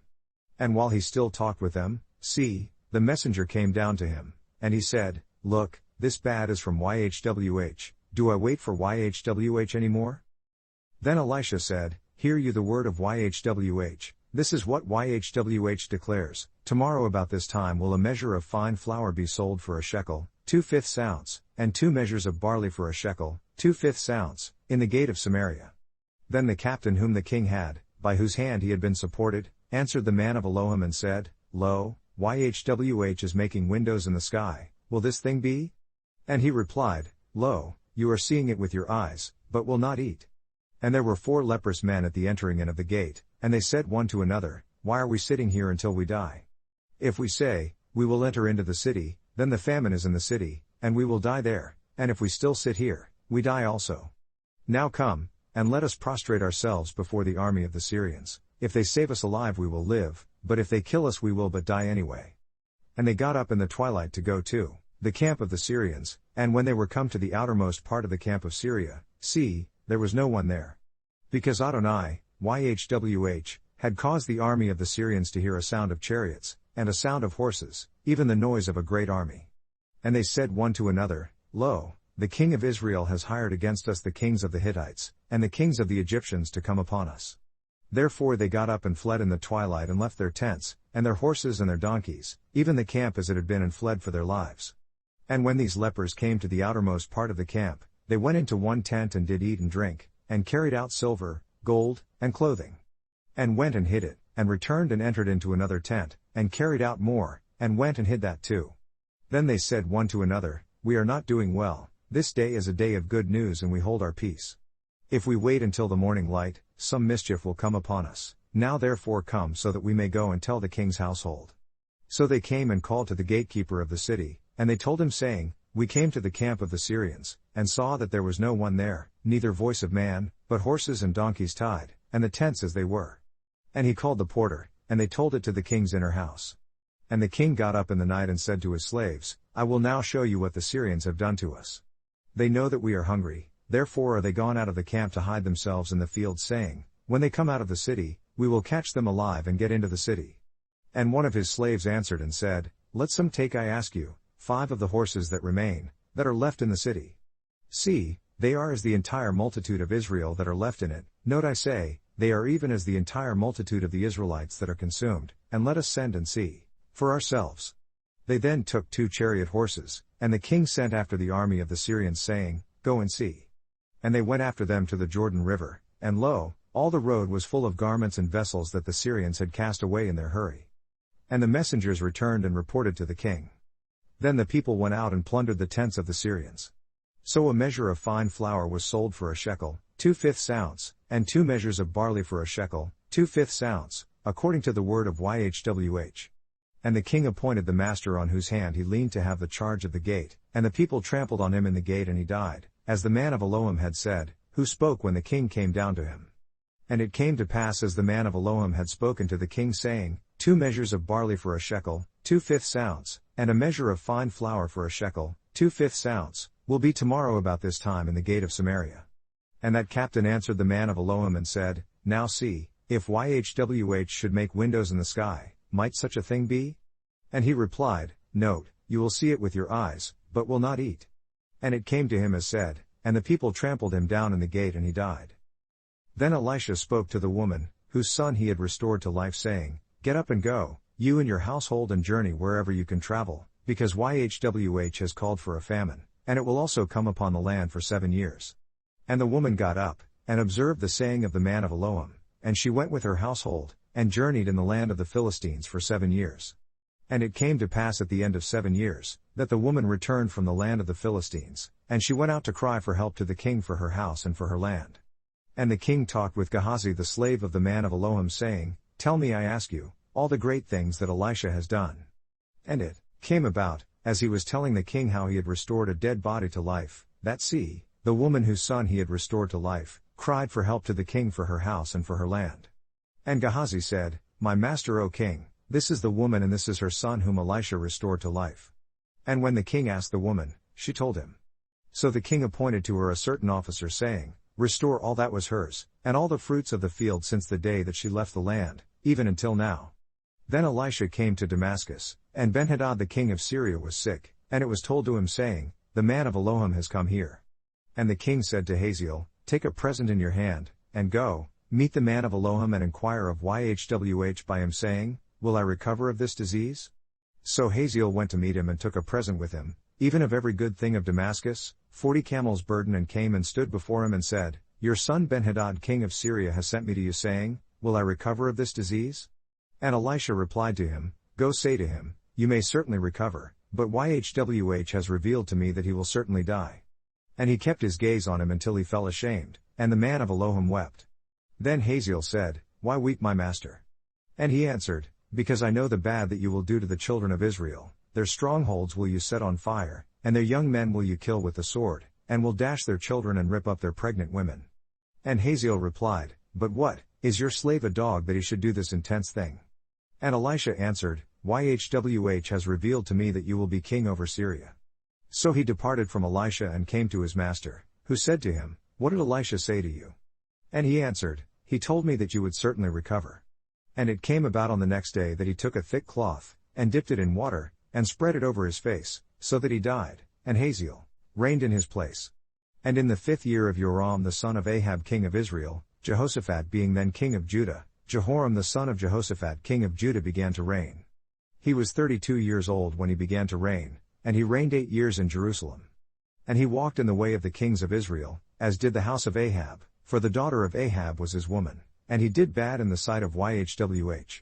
And Yhwh was not willing to destroy Judah, for the sake of David his slave, as he said to him, to give to him a lamp, to his sons all the days. In his days Edom revolted from under the hand of Judah and appointed a king over themselves.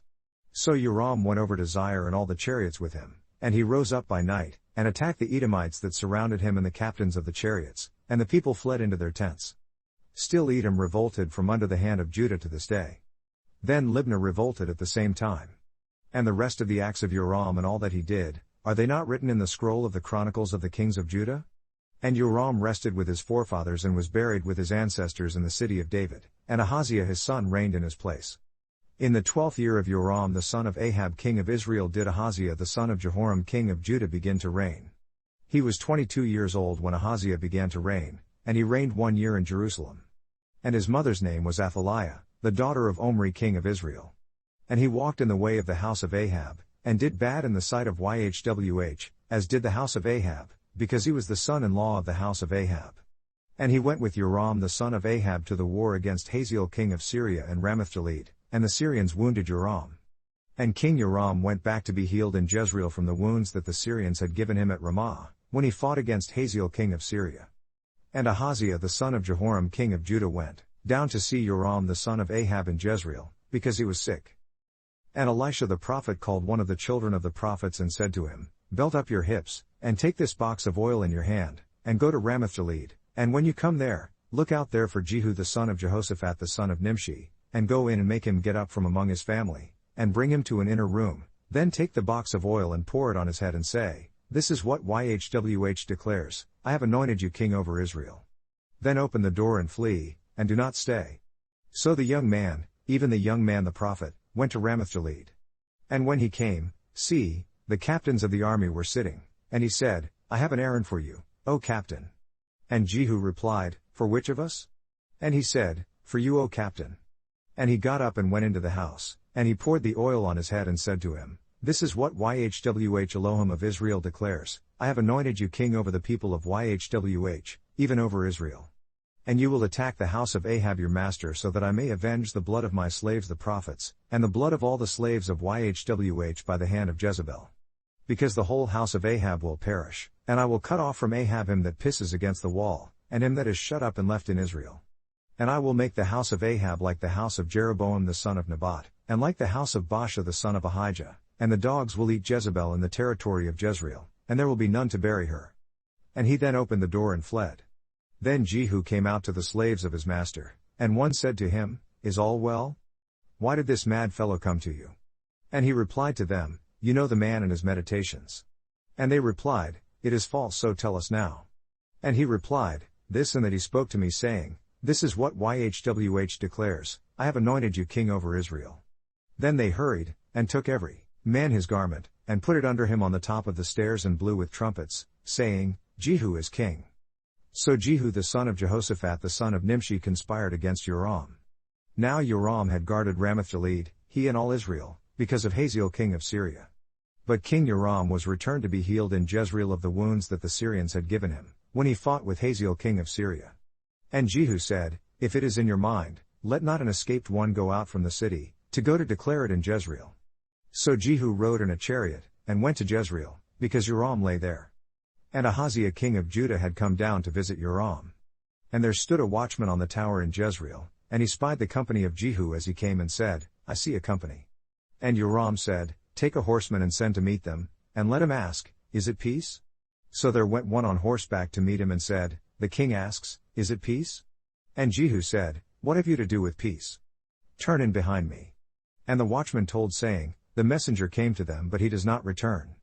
Then he sent out a second on horseback that came to them and said, The king asks, Is it peace? And Jehu answered, What have you to do with peace? Turn in behind me. And the watchman told saying, He came to them and does not return, and the driving is like the driving of Jehu the son of Nimshi, because he drives furiously. Then Joram said, Make ready. And his chariot was made ready. And Joram king of Israel and Ahaziah king of Judah went out, each in his chariot, and they went out against Jehu, and met him in the parcel plot of Naboth the Jezreelite. And it came to pass, when Joram saw Jehu, that he asked, Is it peace, Jehu? And he answered, What peace, so long as the prostitution of your mother Jezebel and her sorcery is so abounding? Then Joram turned his hands and fled, and said to Ahaziah, There is treachery, O Ahaziah. And Jehu drew a bow with his full strength, and struck Jehoram between his arms, and the arrow went out at his heart, and he sunk down in his chariot. Then Jehu said to Bidkar his captain, Take up, and cast him in the portion of the field of Naboth the Jezreelite, because remember how that, when I and you rode together after Ahab his dad, YHWH laid this burden upon him. Certainly I have seen yesterday the blood of Naboth, and the blood of his sons, says YHWH, and I will repay you in this plot, says YHWH. Now therefore take and cast him into that plot of ground, according to the word of YHWH. But when Ahaziah the king of Judah saw this, he fled by the road of the garden house. And Jehu followed after him and said, Strike him also in the chariot.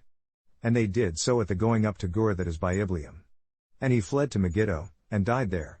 And his slaves carried him in a chariot to Jerusalem, and buried him in his tomb with his forefathers in the city of David. And in the 11th year of Joram the son of Ahab began Ahaziah to reign over Judah. And when Jehu had come to Jezreel, Jezebel heard of it, and she painted her face and fixed her head, and looked out from a window. And as Jehu entered in at the gate she said, Had Zimri peace, who killed his master? And he lifted up his face to the window and said, Who is on my side? Who? And there looked out to him 2 or 3 eunuchs. And he said, Throw her down. So they threw her down, and some of her blood was sprinkled on the wall, and on the horses, and he trampled her underfoot. And when he had come in, he did eat and drink and said, Go, see now in this cursed woman and bury her, because she is a king's daughter. And they went to bury her, but they found no more of her than the skull, and the feet, and the palms of her hands. Therefore they came again and told him. And he replied, This is the word of YHWH that he spoke by his slave Elijah the Tishbite, saying, In the portion of Jezreel will the dogs eat the flesh of Jezebel. And the corpse of Jezebel will be as dung upon the face of the field in the parcel plot of Jezreel, so that they will not say, This is Jezebel. And Ahab had 70 sons in Samaria. And Jehu wrote letters and sent to Samaria, to the rulers of Jezreel, to the elders and to them that brought up Ahab's children, saying, Now as soon as this letter comes to you, seeing your master's sons are with you, and there are with you chariots and horses, a fenced city also, and armor. And you have seen the best and the most upright of the sons of your master, and have set him on the throne of his father, and fight you for the house of your master. But they were exceedingly afraid and said, Look, 2 kings stood not before him, so how then will we stand? And he that was over the house and he that was over the city, the elders also, and the nurses of the children sent to Jehu, saying, We are your slaves. And will do all that you will ask us, we will not make any king, do what is good in your eyes. Then he wrote a letter the second time to them, saying, If you are mine and if you will listen to my voice, then take off the heads of the males of your master's sons, and come to me to Jezreel by tomorrow this time. Now the king's sons, being 70 people, were with the older men of the city that had brought them up. And it came to pass when the letter came to them, that they took the king's sons, and killed 70 people, and put their heads in baskets and sent them to Jezreel. And there came a messenger and told him, saying, They have brought the heads of the king's sons. And he replied, Pile them in 2 heaps at the entering in of the gate until the morning. And it came to pass in the morning that he went out, and stood, and said to all the people, You are righteous. See, I conspired against my master and killed him, but who killed all these? Know now that there will fall to the ground nothing from the word of YHWH that YHWH spoke concerning the house of Ahab. Because YHWH has done what he spoke by his slave Elijah. So Jehu killed all that remained of the house of Ahab in Jezreel, and all his old men, and his kinsmen and his priests, until he left none of his remaining. And he got up and left and came to Samaria. And as he was at the shearing house in the road, Jehu met with the brothers of Ahaziah king of Judah and said, Who are you? And they answered, We are the brothers of Ahaziah, and we go down to greet the children of the king and the children of the queen. And he said, Take them alive. And they took them alive and killed them at the cistern of the shearing house, even 42 men, neither left he any of them alive. And when he had left there, he ran into Jehonadab the son of Rechab coming to meet him, and he greeted him and said to him, Is your heart right, as my heart is with your heart? And Jehonadab answered, It is. If it is, give me your hand. And he gave him his hand, and he took him up to him into the chariot. And he said, Come with me, and see my zeal for YHWH. So they made him ride in his chariot. And when he came to Samaria, he killed all that remained to Ahab in Samaria, until he had destroyed him, according to the word of YHWH that he spoke to Elijah. And Jehu gathered all the people together and said to them, Ahab served Baal a little, but Jehu will serve him much. Now therefore call to me all the prophets of Baal, all his slaves and all his priests, let none be lacking, because I have a great sacrifice to do to Baal. Whoever will be lacking, he will not live. But Jehu did this in craftiness, to the intent that he might destroy the worshippers of Baal.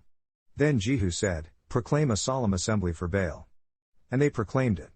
And Jehu sent through all Israel, and all the worshippers of Baal came, so that there was not a man left that did not come. And they came into the house of Baal, and the house of Baal was full from one end to another. And he said to him that was over the wardrobe, Bring out vestments for all the worshippers of Baal. And he brought them out the vestments. And Jehu went, and Jehonadab the son of Rechab into the house of Baal, and said to the worshippers of Baal, Search, and look that there are here with you none of the slaves of YHWH, but the worshippers of Baal only. And when they went in to offer sacrifices and burnt offerings, Jehu appointed 80 men outside and said, If any of the men who I have brought into your hands escape, he that lets him go, his life will be for the life of him. And it came about, as soon as he had made an end of offering the burnt offering, that Jehu said to the guard and to the captains, Go in and kill them, let none come out. And they killed them with the edge of the sword, and the guard and the captains cast them out, and went to the city of the house of Baal. And they brought out the images out of the house of Baal and burnt them. And they broke down the image of Baal and broke down the house of Baal, and made it a bathroom house to this day. Thus Jehu destroyed Baal out of Israel. But from the sins of Jeroboam the son of Nebat, who caused Israel to sin, Jehu departed not from them, the golden calves that were in Bethel and that were in Dan. And YHWH said to Jehu, Because you have done well in executing what is right in my eyes, and have done to the house of Ahab according to all that was in my heart, your children to the 4th generation will sit on the throne of Israel. But Jehu took no heed to walk in the law of YHWH Elohim of Israel with all his heart, because he departed not from the sins of Jeroboam that caused Israel to sin.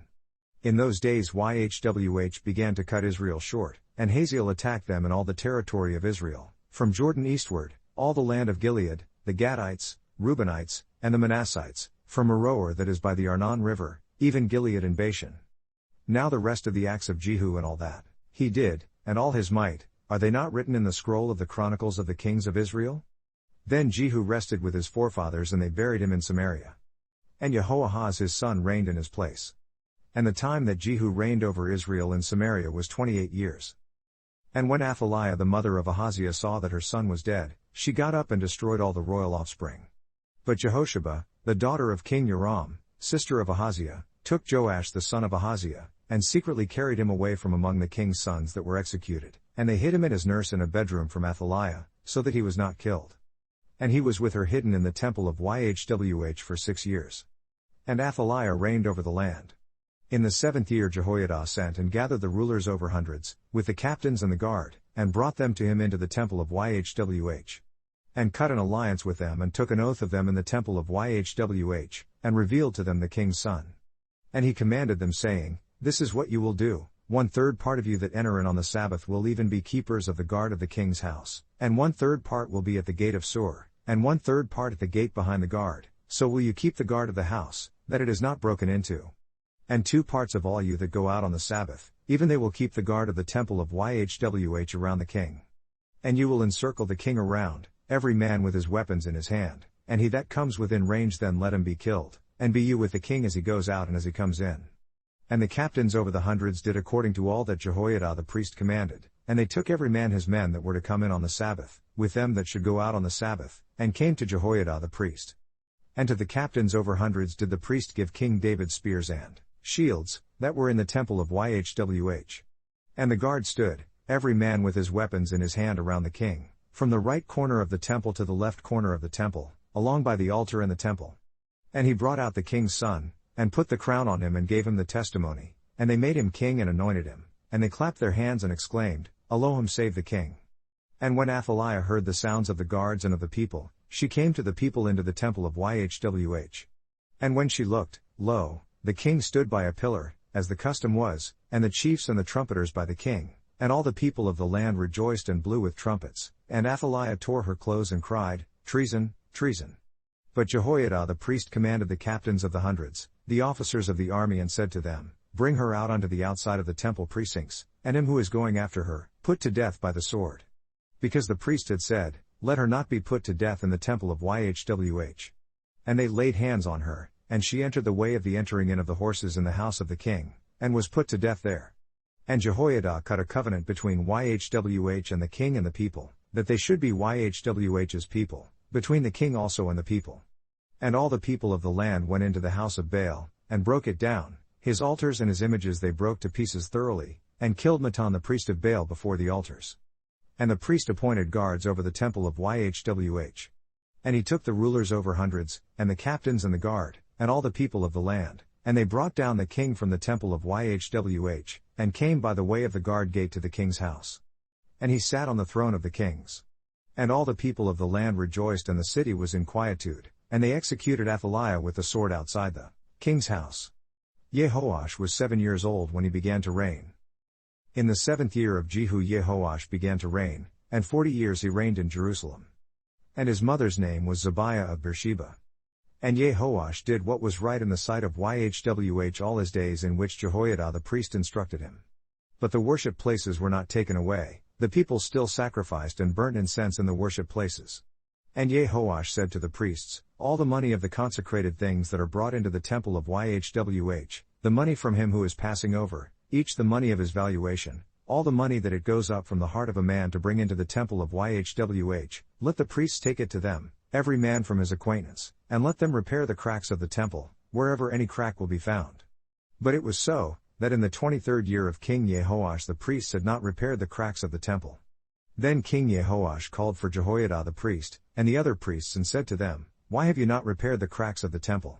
Now therefore receive no more money from your acquaintance, but deliver it for the cracks of the temple repair. So the priests consented to receive no more money from the people, neither to strengthen the cracks of the temple. But Jehoiada the priest took a chest and bored a hole in the lid of it, and set it beside the altar, on the right side as one comes into the temple of Yhwh. And the priests that guarded the door put in there all the money that was brought into the temple of Yhwh. And it was so, when they saw that there was much money in the chest, that the king's scribe and the high priest came up, and they put it up in bags, and counted the money that was found in the temple of Yhwh. And they gave the money, being told, into the hands of them that did the work, that had the oversight of the temple of Yhwh, and they laid it out to the carpenters and builders that worked on the temple of Yhwh, and to masons and stonecutters, and to buy timber and cut stone to repair the cracks of the temple of Yhwh, and for all that was laid out for the house to repair it. But there were not made for the temple of Yhwh bowls of silver, snuffers, basins, trumpets, any vessels of gold, or vessels of silver from the money that was brought into the temple of Yhwh, but they gave that to the workmen and so repaired the temple of Yhwh. And they did not calculate the funds with the men into whose hand they gave the money to pay those doing the work, because in faithfulness they are dealing. The trespass money and sin money was not brought into the temple of Yhwh, it was the priests. Then Hazael king of Syria went up and fought against Gath and captured it, and Hazael set his face to go up to Jerusalem. Then Jehoash king of Judah took all the consecrated things that Jehoshaphat, Jehoram, and Ahaziah, his fathers, kings of Judah, had dedicated, and his own consecrated things, and all the gold that was found in the treasury of the temple of Yhwh, and in the king's house, and sent it to Hazael king of Syria, and he went away from Jerusalem. And the rest of the acts of Joash and all that he did, are they not written in the scroll of the chronicles of the kings of Judah? And his slaves rose and made a conspiracy, and killed Joash in the house of Millo that goes down to Shelah. Because Jozachar the son of Shimeath, and Jehozabad the son of Shomer, his slaves, struck him and he died. And they buried him with his forefathers in the city of David, and Amaziah his son reigned in his place. In the 23rd year of Joash the son of Ahaziah king of Judah, Jehoahaz the son of Jehu began to reign over Israel in Samaria, and reigned 17 years. And he did what was bad in the sight of Yhwh, and followed the sins of Jeroboam the son of Nebat that caused Israel to sin, he departed not from them. Then the nostrils of Yhwh flared against Israel, and he delivered them into the hand of Hazael king of Syria, and into the hand of Benhadad the son of Hazael, all their days. And Jehoahaz appeased the face of Yhwh, and Yhwh listened to him, because he had seen the oppression of Israel, for the king of Aram had oppressed them. And Yhwh gave Israel a deliverer, so that they went out from under the hand of the Syrians, and the children of Israel lived in their tents, as in the past. But they did not depart from the sins of the house of Jeroboam, who caused Israel to sin, but walked in them, and there continued to remain the groves, for idol worship, in Samaria. Neither did he leave of the people to Jehoahaz but 50 horsemen and 10 chariots, and 10,000 footmen, because the king of Syria had destroyed them and had made them like the powder from threshing. Now the rest of the acts of Jehoahaz and all that he did, and his might, are they not written in the scroll of the chronicles of the kings of Israel? And Jehoahaz rested with his forefathers, and they buried him in Samaria, and Joash his son reigned in his place. In the 37th year of Joash king of Judah began Jehoash the son of Jehoahaz to reign over Israel in Samaria, and reigned 16 years. And he did what was bad in the sight of Yhwh, he departed not from all the sins of Jeroboam the son of Nebat who caused Israel sin, but he walked in them. And the rest of the acts of Joash and all that he did, and his might with which he fought against Amaziah king of Judah, are they not written in the scroll of the chronicles of the kings of Israel? And Joash rested with his forefathers and Jeroboam sat upon his throne, and Joash was buried in Samaria with the kings of Israel. Now Elisha had fallen ill from the sickness of which he would die. And Joash the king of Israel came down to him, and wept over his face and said, O my father, the chariot of Israel, and its horsemen. Then Elisha said to him, Take a bow and arrows. And he took to himself a bow and arrows. And he said to the king of Israel, Put your hand on the bow. And he put his hand on it, and Elisha put his hands on the king's hands. And he said, Open the window eastward, and he opened it. Then Elisha said, Shoot, and he shot. And he said, The arrow of Yhwh's deliverance, and the arrow of deliverance from Syria, because you will attack the Syrians in Aphek until you have consumed them. And he said, Take the arrows, and he took them. And he said to the king of Israel, Strike upon the ground. And he struck 3 times and stopped. Then the man of Elohim was angry with him and said, You should have struck 5 or 6 times, then you would have struck Syria until you had consumed it, whereas now you will attack Syria only 3 times. Then Elisha died and they buried him. And the troops of the Moabites invaded the land at the coming in of the year. And it came about as they were burying a man, that lo, they spied a troop of men, so they cast the man into the tomb of Elisha. And when the man was let down, his corpse touched the bones of Elisha, and he was restored to life, and stood up on his feet. But Hazael king of Syria oppressed Israel all the days of Jehoahaz. And Yhwh was gracious to them and had compassion on them, and had respect to them, because of his covenant with Abraham, Isaac, and Jacob, and would not destroy them, neither cast them from his presence as yet.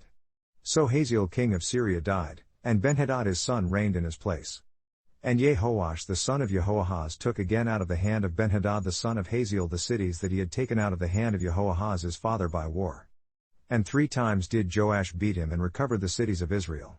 In the 2nd year of Joash son of Jehoahaz king of Israel reigned Amaziah the son of Joash king of Judah. He was 25 years old when he began to reign, and reigned 29 years in Jerusalem. And his mother's name was Jehoaddan of Jerusalem. And he did what was right in the sight of Yhwh, still not like David his forefather, he did according to all things as Joash his dad did. But the worship places were not taken away, as still the people did sacrifice and burn incense at the worship places. And it came about, as soon as the kingdom was confirmed in his hand, that he killed his slaves that had killed the king his father. But the children of the murderers he killed not, according to what is written in the scroll of the Torah of Moses, where Yhwh commanded, saying, The fathers will not be put to death for the children, nor the children be put to death for the fathers. But every human being will be put to death for their own sin. He killed from Edom in the valley of Salt 10,000 and took Selah by war, and called the name of it Joktheel to this day. Then Amaziah sent messengers to Jehoash, the son of Jehoahaz son of Jehu, king of Israel, saying, Come, and let us look one another in the face. But Jehoash the king of Israel sent to Amaziah king of Judah, saying, The thistle that was in Lebanon sent to the cedar that was in Lebanon, saying, Give your daughter to my son for a woman. And there passed by a wild animal that was in Lebanon, and trampled down the thistle. You have indeed beaten Edom, and your heart has lifted you up, glory of this and stay at home. Because why should you meddle to your hurt so that you should fall, even you and Judah with you? But Amaziah would not listen, therefore Jehoash king of Israel went up, and he and Amaziah king of Judah looked one another in the face at Bethshemesh that belongs to Judah. And Judah was beaten before Israel, and they fled every man to their tents. Then Jehoash king of Israel took Amaziah king of Judah, the son of Jehoash the son of Ahaziah, at Bethshemesh, and came to Jerusalem, and broke down the wall of Jerusalem from the gate of Ephraim to the corner gate, 400 cubits, 600 feet. And he took all the gold and silver, and all the vessels that were found in the temple of Yhwh, and in the treasury of the king's house, and hostages, and returned to Samaria. Now the rest of the acts of Jehoash that he did, and his might and how he fought with Amaziah king of Judah, are they not written in the scroll of the chronicles of the kings of Israel? Then Jehoash rested with his forefathers and was buried in Samaria with the kings of Israel, and Jeroboam his son reigned in his place. And Amaziah the son of Joash king of Judah lived after the death of Jehoash son of Jehoahaz king of Israel 15 years. And the rest of the acts of Amaziah, are they not written in the scroll of the chronicles of the kings of Judah? Now they made a conspiracy against him in Jerusalem, and he fled to Lachish, but they pursued after him to Lachish, and killed him there. And they brought him on horses, and he was buried at Jerusalem with his forefathers in the city of David. And all the people of Judah took Azariah, who was 16 years old, and appointed him king instead of his dad Amaziah. He built Elath and restored it to Judah. After that the king rested with his ancestors. In the 15th year of Amaziah the son of Joash king of Judah, Jeroboam the son of Joash king of Israel began to reign in Samaria, and reigned 41 years. And he did what was bad in the sight of Yhwh, he did not departed from all the sins of Jeroboam the son of Nebat, who caused Israel to sin. He restored the borders of Israel from the entering of Hamath to the sea of the plain, according to the word of Yhwh Elohim of Israel that he spoke by the hand of his slave Jonah, the son of Amittai, the prophet that was from Gath-hepher. Because Yhwh saw the affliction of Israel, that it was very bitter, for there was not any shut up, nor any left, nor any helper for Israel. But Yhwh had not said that the name of Israel was to be removed from the land, but he gave them a deliverer in Jeroboam, the son of Joash. Now the rest of the acts of Jeroboam and all that he did and his might, how he waged war, and how he recovered Damascus and Hamath that belonged to Judah for Israel, are they not written in the scroll of the chronicles of the kings of Israel? Then Jeroboam rested with his forefathers, the kings of Israel, and Zechariah his son reigned in his place. In the 27th year of Jeroboam king of Israel began Azariah son of Amaziah king of Judah to reign. He was 16 years old when he began to reign, and he reigned 52 years in Jerusalem. And his mother's name was Jechaliah of Jerusalem. And he did what was right in the sight of Yhwh, according to all that his dad Amaziah had done, except that the worship places were not removed, the people sacrificed and burnt incense still at the worship places. And Yhwh scourged the king, so that he was a leper to the day of his death, and lived in a separate house. And Jotham the king's son was over the house, judging the people of the land. And the rest of the acts of Azariah and all that he did, are they not written in the scroll of the chronicles of the kings of Judah? So Azariah rested with his forefathers, and they buried him with his ancestors in the city of David, and Jotham his son reigned in his place. In the 38th year of Azariah king of Judah did Zechariah the son of Jeroboam reign over Israel in Samaria 6 months. And he did what was bad in the sight of Yhwh, as his forefathers had done, he did not depart from the sins of Jeroboam the son of Nebat, who caused Israel to sin. And Shallum the son of Jabesh conspired against him, and struck him before the people and killed him, and reigned in his place. And the rest of the acts of Zechariah, see, they are written in the scroll of the chronicles of the kings of Israel. This was the word of Yhwh that he spoke to Jehu saying, Your sons will sit on the throne of Israel to the 4th generation, and so it came to pass. Shallum the son of Jabesh began to reign in the 39th year of Uzziah king of Judah, and he reigned a full month in Samaria. Because Menahem the son of Gadi went up from Tirzah, and came to Samaria, and struck Shallum the son of Jabesh in Samaria, and killed him and reigned in his place. And the rest of the acts of Shallum, and his conspiracy that he plotted, see, they are written in the scroll of the chronicles of the kings of Israel.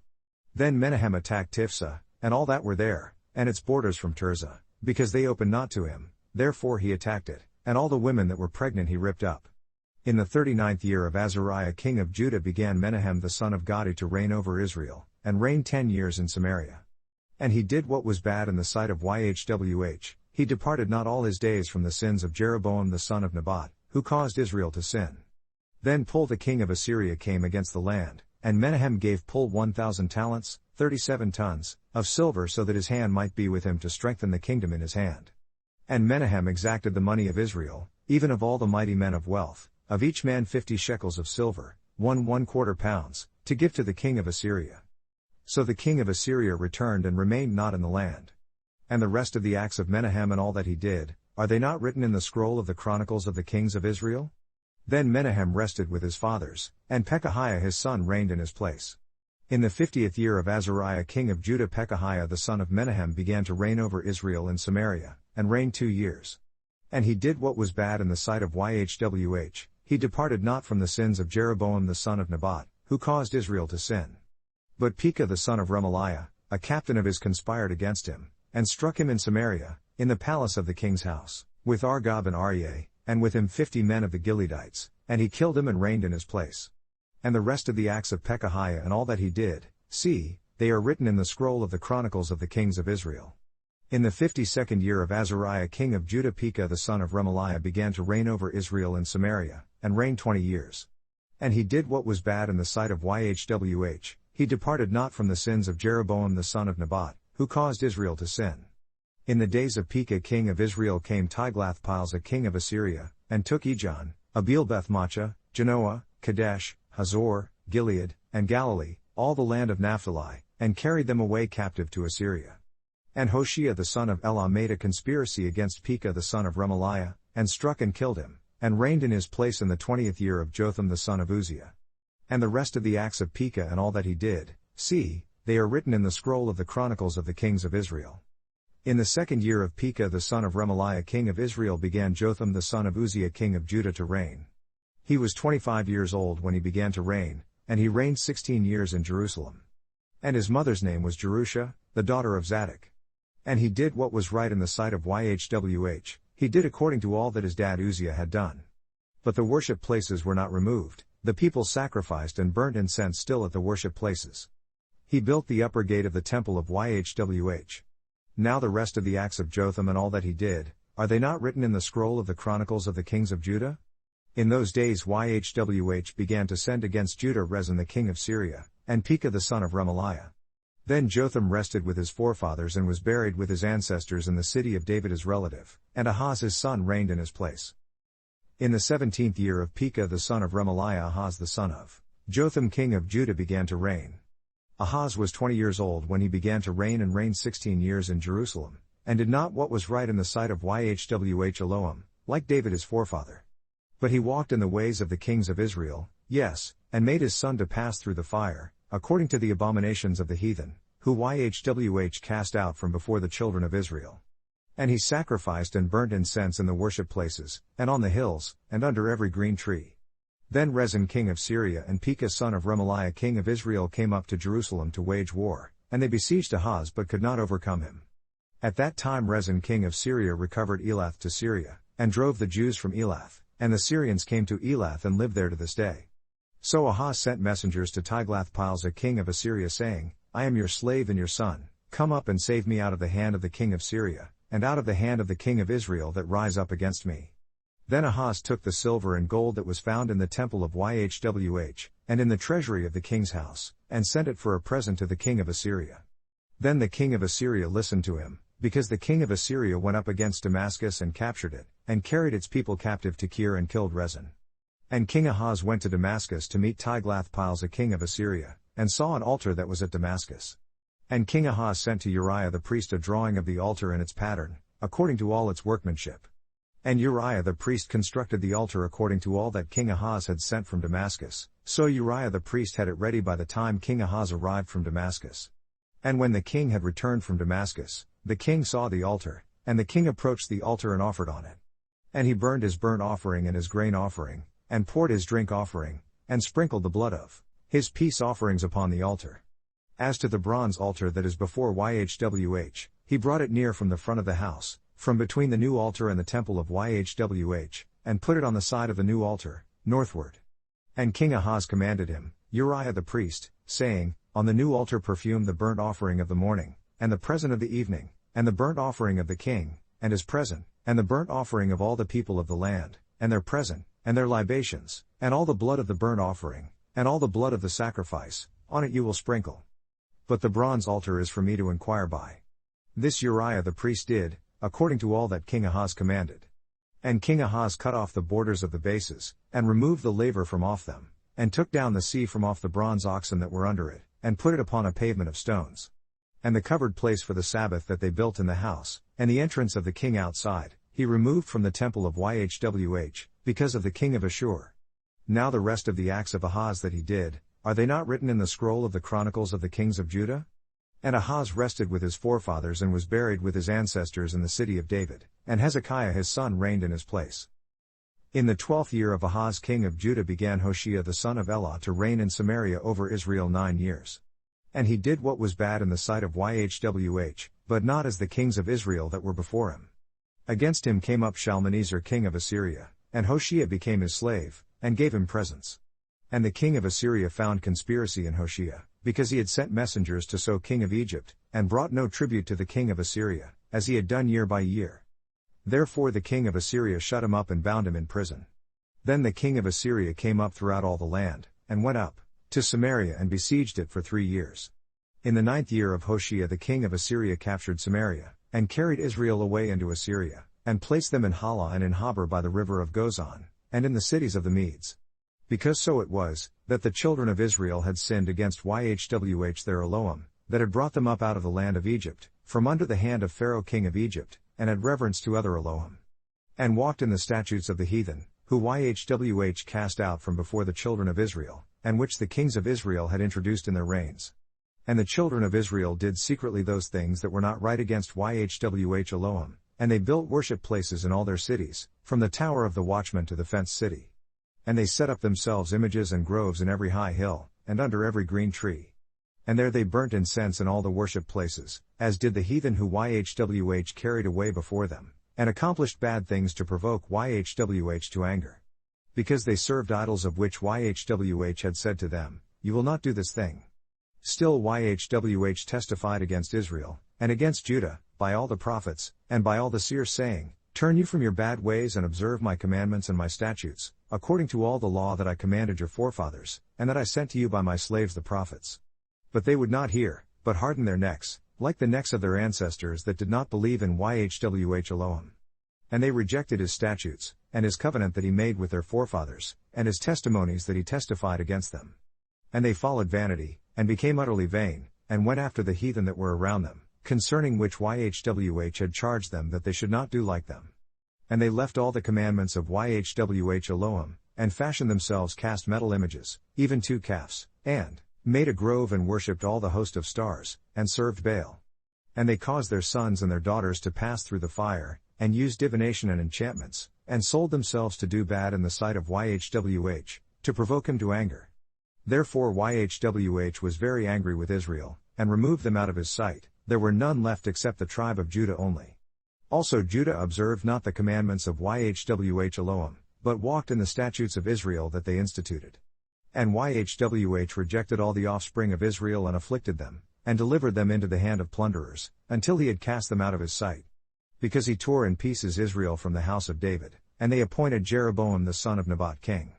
And Jeroboam drove Israel from following Yhwh, and made them sin a great sin. Because the children of Israel walked in all the sins of Jeroboam that he did, they departed not from them, until Yhwh removed Israel out of his sight, as he had said by all his slaves the prophets. So was Israel carried away out of their own land to Assyria unto this day. And the king of Assyria brought men from Babylon, Cutha, Ava, Hamath, and from Sepharvaim, and placed them in the cities of Samaria instead of the children of Israel, and they possessed Samaria and resided in their cities. And so it was at the beginning of their living there, that they feared not Yhwh, therefore Yhwh sent lions among them that killed some of them. Therefore they spoke to the king of Assyria saying, "The nations that you have removed, and placed in the cities of Samaria know not the customs of the Elohim of the land. Therefore he has sent lions among them, and look, they kill them because they know not the customs of the Elohim of the land." Then the king of Assyria commanded saying, "Carry back there one of the priests who you brought from here, and let them go and live there and let him teach them the customs of the Elohim of the land." Then one of the priests who they had carried away from Samaria came and lived in Bethel, and taught them how they should fear Yhwh. But every nation fashioned Elohim of their own, and put them in the houses of the worship places that the Samaritans had made, every nation in their cities where they resided. And the men of Babylon made Succoth-Benoth, and the men of Cuth made Nergal, and the men of Hamath made Ashima, and the Avites made Nibhaz and Tartak, and the Sepharvites burnt their children in fire to Adramelech and Anamelech, the Elohim of Sepharvaim. So they feared Yhwh, and made to themselves of the lowest of them priests of the worship places that sacrificed for them in the houses of their worship places. They feared Yhwh, and served their own Elohim, after the custom of the nations who they carried away from there. To this day they follow after the former customs, they fear not YHWH, neither follow they after their statutes, ordinances, law and commandment that YHWH commanded the children of Jacob, who he named Israel, with which YHWH had made a covenant pledge, and charged them saying, You will not fear other Elohim, nor bow yourselves to them, nor serve them, nor sacrifice to them. But YHWH, who brought you up out of the land of Egypt with great power and a stretched out arm, him will you fear and him will you worship, and to him will you do sacrifice. And the statutes, ordinances, law, and the commandment that he wrote for you, you will observe to do daily, and you will not fear other Elohim.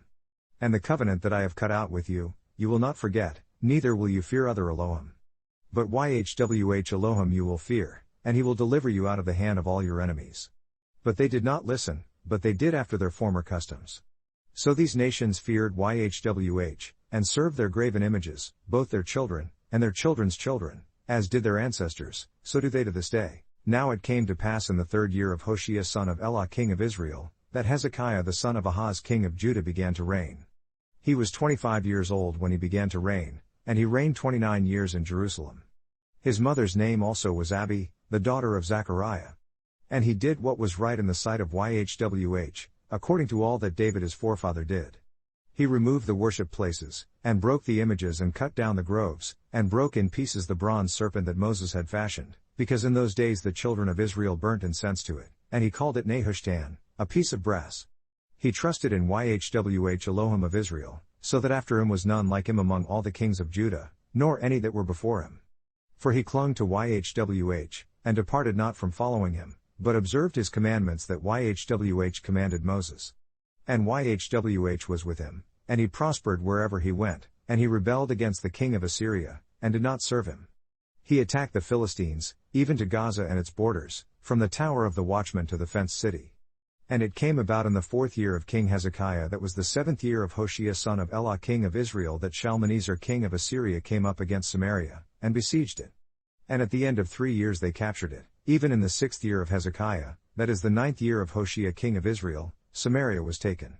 And the king of Assyria carried away Israel to Assyria, and put them in Halah and in Habor by the river of Gozan, and in the cities of the Medes, because they obeyed not the voice of YHWH Elohim, but transgressed his covenant, and all that Moses the slave of YHWH commanded, they neither listened nor performed.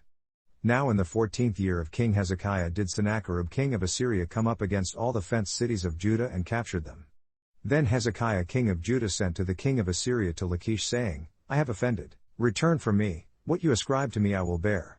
And the king of Assyria appointed to Hezekiah king of Judah 300 talents, 11 tons, of silver and 30 talents, 1 ton, of gold. And Hezekiah gave him all the silver that was found in the temple of YHWH, and in the treasury of the king's house. At that time did Hezekiah cut off the gold from the doors of the temple of YHWH, and from the pillars that Hezekiah king of Judah had overlaid, and gave it to the king of Assyria. And the king of Assyria sent Tartan and Rabsaris and Rabshakeh from Lachish to King Hezekiah with a great army against Jerusalem. And they went up and came to Jerusalem. And when they were come up, they came and stood by the conduit of the upper pool that is in the highway of the fuller's field. And when they had called to the king, there came out to them Eliakim, Elohim sets up, the son of Hilkiah, that was over the household, and Shebna the scribe, and Joah the son of Asaph the recorder. Then Rabshakeh said to them, Speak now to Hezekiah, this is what the great king, the king of Assyria says, What confidence is this wherein you trust? You say, but vain words, I have counsel and strength for the war. Now on whom do you trust so that you rebel against me? Now look, you trust upon the staff of this bruised reed, even upon Egypt, on which if a man leans, it will go into his hand and pierce it, so is Pharaoh king of Egypt to all that trust on him. But if you say to me, We trust in YHWH Elohim, is not that he whose worship places and whose altars Hezekiah has removed, and has said to Judah and Jerusalem, You will worship before this altar in Jerusalem? Now therefore, I ask you, give pledges to my lord the king of Assyria, and I will deliver you 2,000 horses, if you are able on your behalf to set riders on them. How then will you turn away the face of one captain of the least of my master's slaves, and put your trust in Egypt for chariots and for horsemen? Now, without YHWH have I come up against this place to destroy it? YHWH said to me, Go up against this land, and you have destroyed it. Then Eliakim the son of Hilkiah said, and Shebna and Joah, to Rabshakeh, Speak I ask you, to your slaves in the Syrian language, because we understand it, and talk not with us in the Jews' language in the ears of the people that are on the wall. But Rabshakeh replied to them, Has my master sent me to your master and to you, to speak these words? Has he not sent me to the men that sit on the wall, that they may eat their own dung, and drink their own piss with you? Then Rabshakeh stood and cried with a loud voice in the Jews' language, and spoke saying, Hear the word of the great king, the king of Assyria. This is what the king says, Let not Hezekiah deceive you, because he will not be able to deliver you out of his hand. Neither let Hezekiah make you trust in YHWH saying, YHWH will certainly deliver us, and this city will not be delivered into the hands of the king of Assyria. Listen not to Hezekiah, for this is what the king of Assyria says, Make an agreement with me by a treaty, and come out to me, and then eat you everyone from his own vine and everyone from his fig tree, and drink everyone the waters of his cistern. Until I come and take you away to a land like your own land, a land of grain and wine, a land of bread and vineyards, a land of oil, olive and of honey. That you may live and not die, but listen not to Hezekiah, when he persuades you saying, YHWH will deliver us. Has any of the Elohim of the nations delivered at all his land out of the hand of the king of Assyria? Where are the Elohim of Hamath, and of Arpad? Where are the Elohim of Sepharvaim, Hena, and Iva? Have they delivered Samaria out of my hand? Who are they among all the Elohim of the countries, that have delivered their country out of my hand so that YHWH should deliver Jerusalem out of my hand? But the people held their peace, and answered him not a word, because the king's commandment was, to answer him not. Then came Eliakim the son of Hilkiah that was over the household, and Shebna the scribe, and Joah the son of Asaph the recorder, to Hezekiah with their clothes torn, and told him the words of Rabshakeh. And it came to pass, when King Hezekiah heard it, that he tore his clothes, and covered himself with sackcloth, and went into the temple of YHWH. And he sent Eliakim that was over the household, and Shebna the scribe and the elders of the priests, covered with sackcloth, to Isaiah the prophet the son of Amoz. And they said to him, This is what Hezekiah says, This day is a day of trouble and of rebuke, and blasphemy, because the children are come to the birth, and there is not strength to bring them out. It may be YHWH Elohim will hear all the words of Rabshakeh, who the king of Assyria his master has sent to reproach the living Elohim, and will reprove the words that YHWH Elohim has heard, therefore lift up your prayer for the remnant that are left. So the slaves of King Hezekiah came to Isaiah. Then Isaiah replied to them, This is what you will tell your master, this is what YHWH declares, Be not afraid of the words that you have heard with which the slaves of the king of Assyria have blasphemed me. Look, I will send a blast upon him, and he will hear a rumor, and will return to his own land, and I will cause him to fall by the sword in his own land. So Rabshakeh returned, and found the king of Assyria warring against Libnah, because he had heard that he was departed from Lachish. And when he heard reports of Tirhakah king of Ethiopia, See, he has come out to fight against you, he sent messengers again to Hezekiah saying, This is what you will convey to Hezekiah king of Judah saying, Let not your Elohim in whom you trust deceive you saying, Jerusalem will not be delivered into the hand of the king of Assyria. Note, you have heard what the kings of Assyria have done to all lands, by destroying them completely, and will you be delivered? Have the Elohim of the nations delivered them that my fathers have destroyed, as Gozan, Haran, and Rezeph, and the children of Eden that were in Thelazar? Where is the king of Hamath, and the king of Arpad, and the king of the city of Sepharvaim, of Hena, and Iva? Then Hezekiah received the letter from the hand of the messengers, and read it, and Hezekiah went up into the temple of YHWH, and spread it before YHWH. And Hezekiah prayed before YHWH and said, O YHWH Elohim of Israel that lives between the cherubim, you are Elohim, even you alone, of all the kingdoms of the earth, you have fashioned the universe and earth. YHWH, bow down your ear and hear, open, YHWH your eyes and see, and hear the words Sennacherib has sent him to reproach the living Elohim.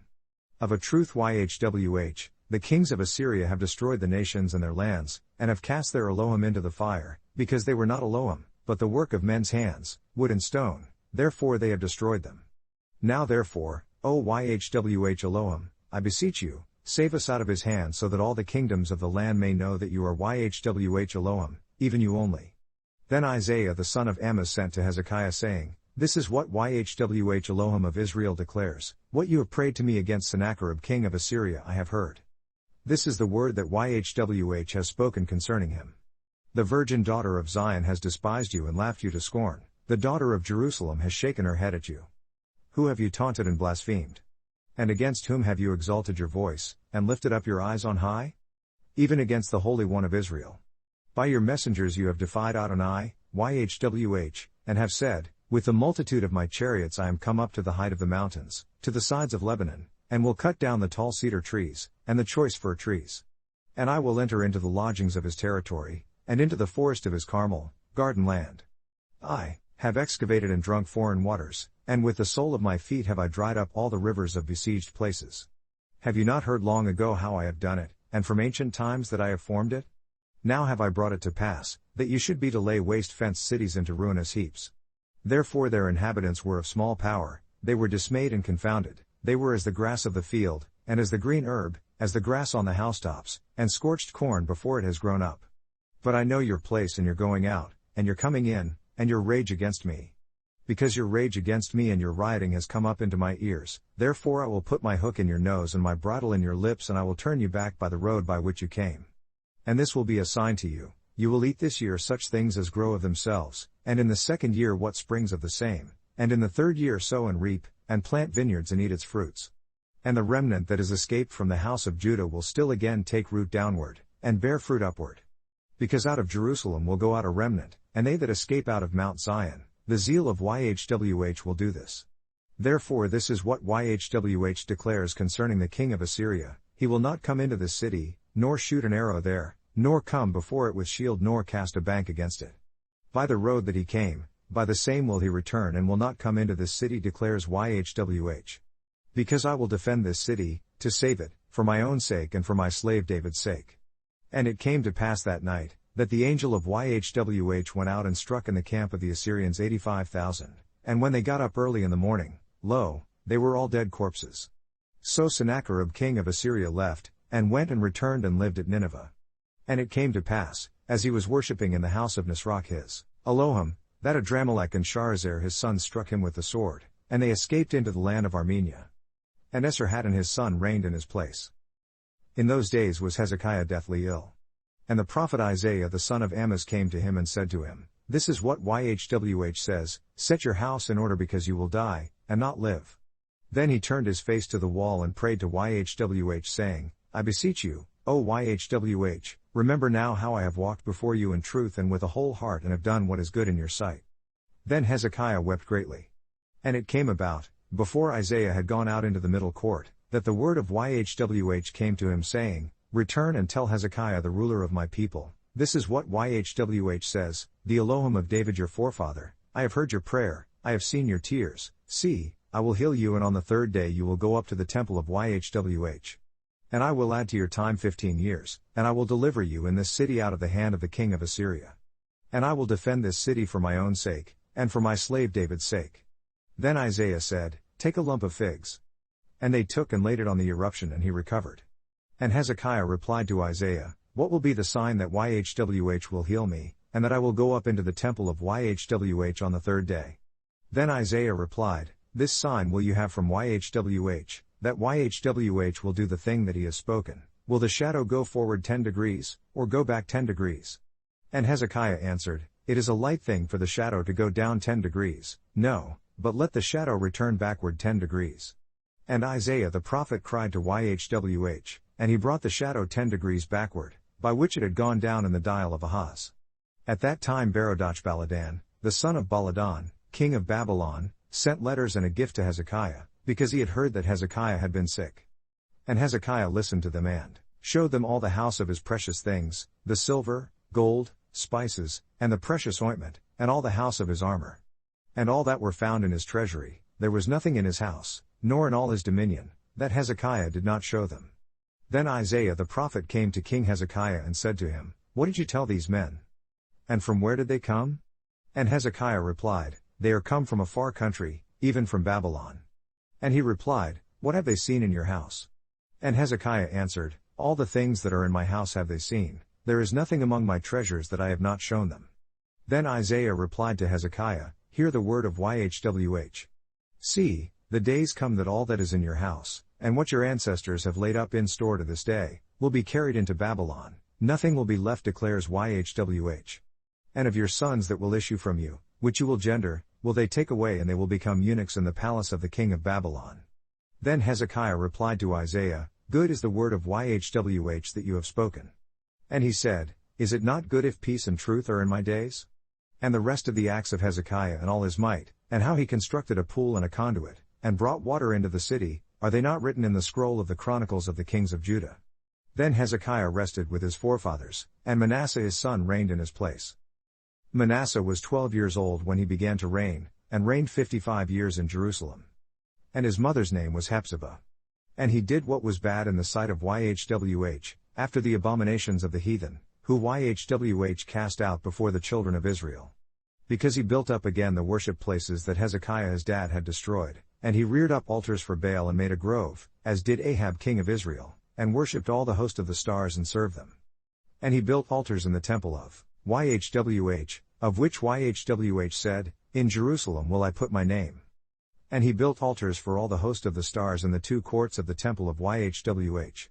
And he caused his son to pass through the fire and practice spiritism, and used enchantments, and dealt with necromancy and soothsayers. He accomplished much evil in the sight of Yhwh, to provoke him to anger. And he placed a graven image from the grove that he had made in the temple, of which Yhwh said to David and Solomon his son, In this temple and in Jerusalem that I have chosen out of all the tribes of Israel, I will place my name for the ages. Neither will I make the feet of Israel move any more out of the land that I gave their ancestors, only if they will observe to do according to all that I have commanded them, and according to all the law that my slave Moses commanded them. But they listened not, and Manasseh seduced them to do more bad than did the nations who Yhwh destroyed before the children of Israel. Then Yhwh spoke by his slaves the prophets saying, Because Manasseh king of Judah has done these abominations, and has done evil above all that the Amorites did that were before him, and has caused Judah also to sin with his idols, therefore this is what Yhwh Elohim of Israel declares, Look, I am bringing such badness upon Jerusalem and Judah, that whoever hears of it, both his ears will tingle. And I will stretch over Jerusalem the line of Samaria, and the plummet of the house of Ahab, and I will wipe Jerusalem as a man wipes a dish, wiping it, and turning it upside down.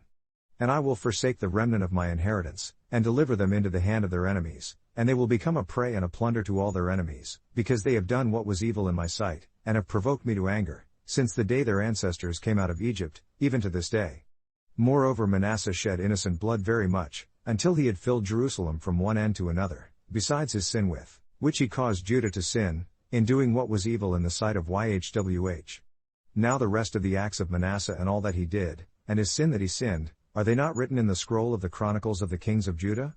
Then Manasseh rested with his forefathers and was buried in the garden of his own house, in the garden of Uzzah, and Amon his son reigned in his place.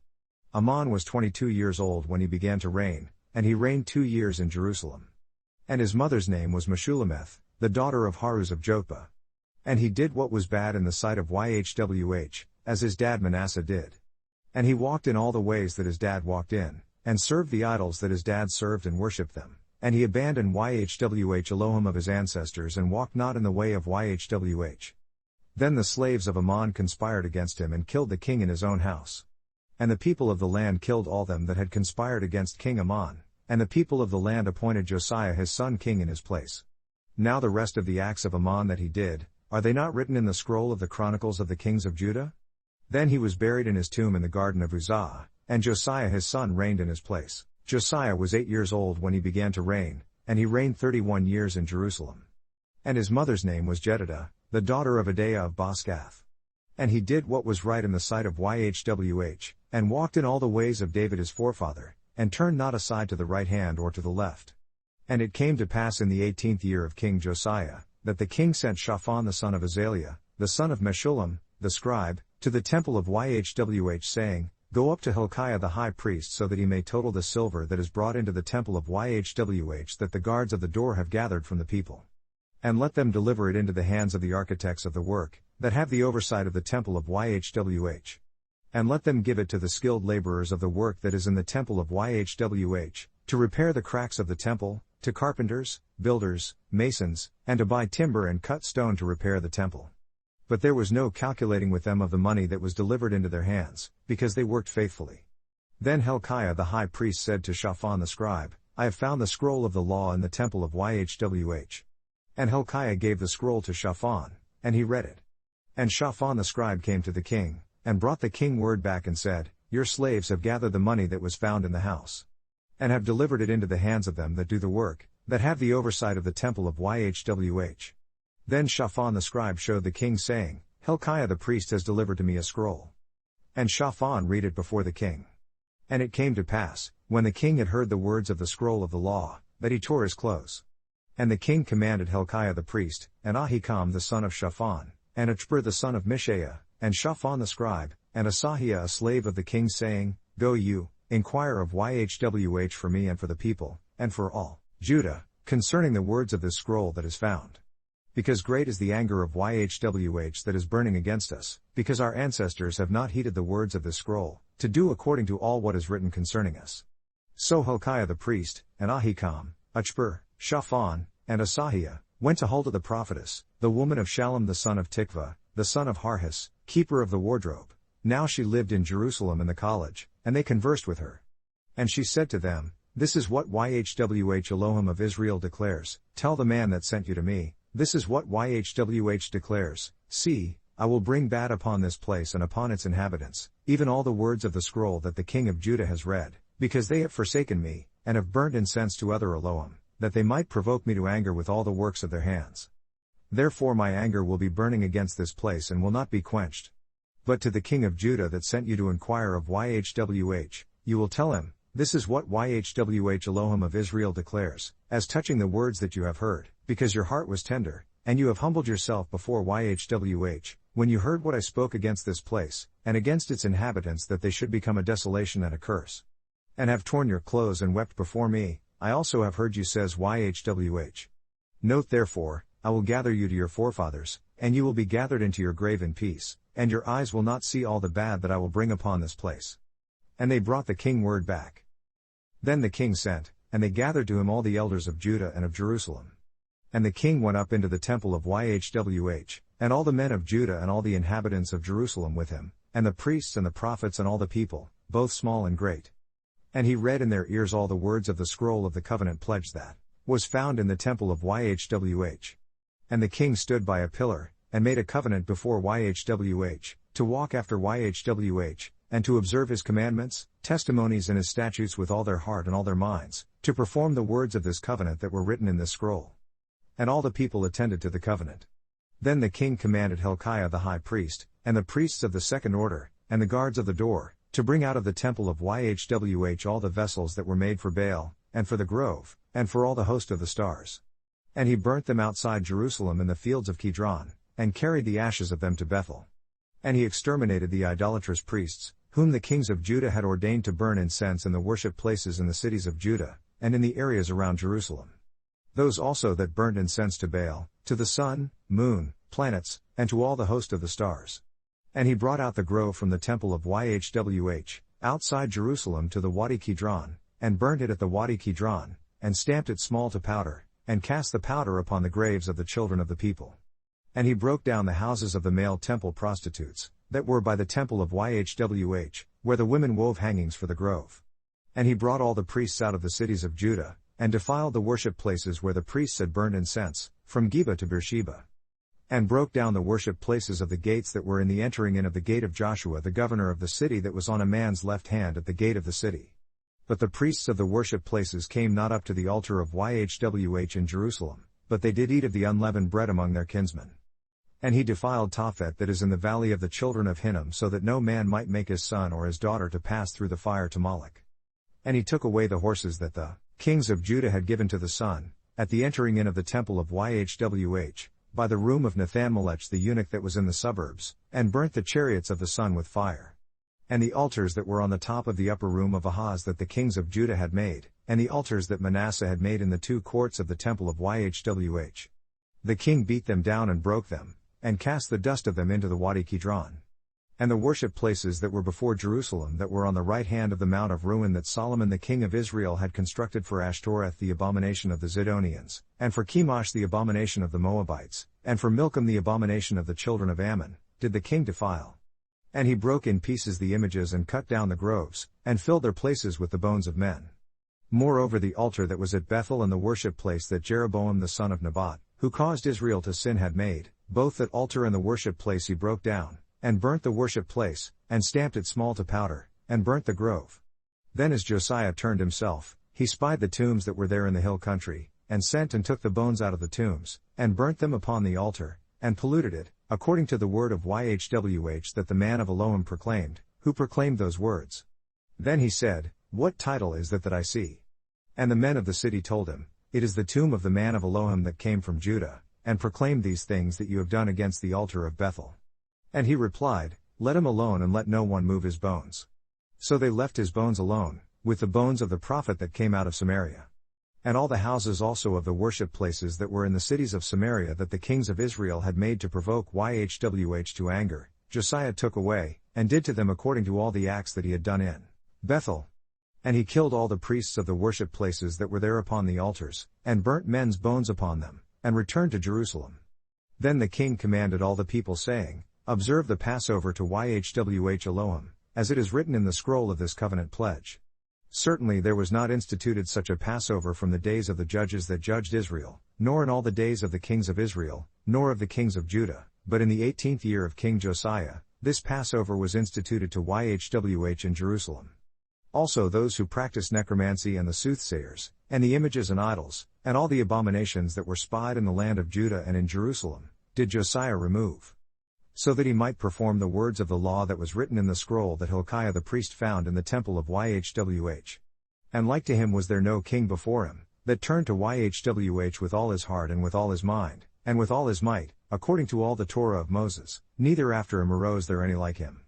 But Yahweh turned not from the fierceness of his great anger, in which his anger was burning against Judah, because of all the grief that Manasseh had vexed him in. Then Yahweh said, I will remove Judah also out of my sight, as I have removed Israel, and will cast off this city Jerusalem that I have chosen, and the temple of which I said, My name will be there. Now the rest of the acts of Josiah and all that he did, are they not written in the scroll of the chronicles of the kings of Judah? In his days has Pharaoh Necho king of Egypt come up against the king of Ashur, by the river Frat, and King Josiah went out to meet him, and he put him to death at Megiddo when he saw him. And his slaves carried him in a chariot dead from Megiddo, and brought him to Jerusalem, and buried him in his own tomb. And the people of the land took Jehoahaz the son of Josiah, and anointed him and made him king in his dad's place. Jehoahaz was 23 years old when he began to reign, and he reigned 3 months in Jerusalem. And his mother's name was Hamutal, the daughter of Jeremiah of Libnah. And he did what was bad in the sight of Yahweh, according to all that his ancestors had done. Then Pharaoh Necho put him in prison at Riblah in the land of Hamath so that he might not reign in Jerusalem, and put the land to a tribute of 100 talents, 3¾ tons, of silver, and a talent, 75 pounds, of gold. And Pharaoh Necho appointed Eliakim, Elohim raises up, the son of Josiah king in the room of Josiah his dad, and renamed him Jehoiakim, Yahweh raises up, and took Jehoahaz away, and he came to Egypt and died there. And Jehoiakim gave the silver and the gold to Pharaoh, but he taxed the land to give the money according to the commandment of Pharaoh. He exacted the silver and the gold of the people of the land, from everyone according to his taxation, to give it to Pharaoh Necho. Jehoiakim was 25 years old when he began to reign, and he reigned 11 years in Jerusalem. And his mother's name was Zebudah, the daughter of Pedaiah of Rumah. And he did what was bad in the sight of Yahweh, according to all that his ancestors had done. In his days Nebuchadnezzar king of Babylon came up, and Jehoiakim became his slave 3 years, then he turned and rebelled against him. Then Yahweh sent against him troops of the Chaldeans and troops of the Syrians, and troops of the Moabites, and troops of the children of Ammon, and sent them against Judah to destroy it, according to the word of Yahweh that he spoke by his slaves the prophets. Certainly at the commandment of Yahweh this came upon Judah, to remove them out of his sight, for the sins of Manasseh, according to all that he did, and also for the innocent blood that he shed, because he filled Jerusalem with innocent blood so that Yahweh would not pardon. Now the rest of the acts of Jehoiakim, and all that he did, are they not written in the scroll of the chronicles of the kings of Judah? So Jehoiakim rested with his forefathers, and Jehoiakim his son reigned in his place. And the king of Egypt did not return any more from his land, because the king of Babylon had taken from the river of Egypt to the river Euphrates all that pertained to the king of Egypt. Jehoiakim was 18 years old when he began to reign, and he reigned in Jerusalem 3 months. And his mother's name was Nehushta, the daughter of Elnathan of Jerusalem. And he did what was bad in the sight of Yahweh, according to all that his dad had done. At that time the slaves of Nebuchadnezzar king of Babylon came up against Jerusalem, and the city was besieged. And Nebuchadnezzar king of Babylon came against the city, and his slaves did besiege it.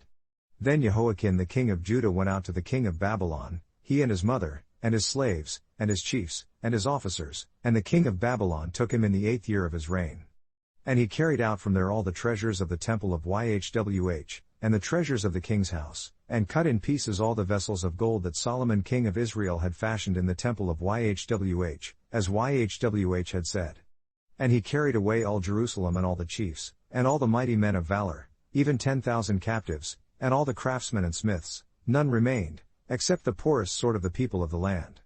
And he carried away Jehoiakin to Babylon, and the king's mother, and the king's women and his officers, and the mighty of the land, he carried those into captivity from Jerusalem to Babylon. And all the men of might, even 7,000, and craftsmen and smiths 1,000, all that were strong and trained for war, even them the king of Babylon brought captive to Babylon.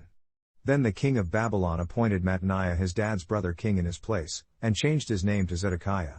Zedekiah was 21 years old when he began to reign, and he reigned 11 years in Jerusalem. And his mother's name was Hamutal, the daughter of Jeremiah of Libnah. And he did what was bad in the sight of Yhwh, according to all that Jehoiakim had done.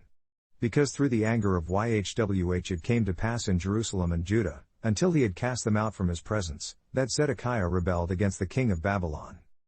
And it came to pass in the 9th year of his reign, in the 10th month, on the 10th day of the month, that Nebuchadnezzar king of Babylon came, he and all his army against Jerusalem, and camped against it.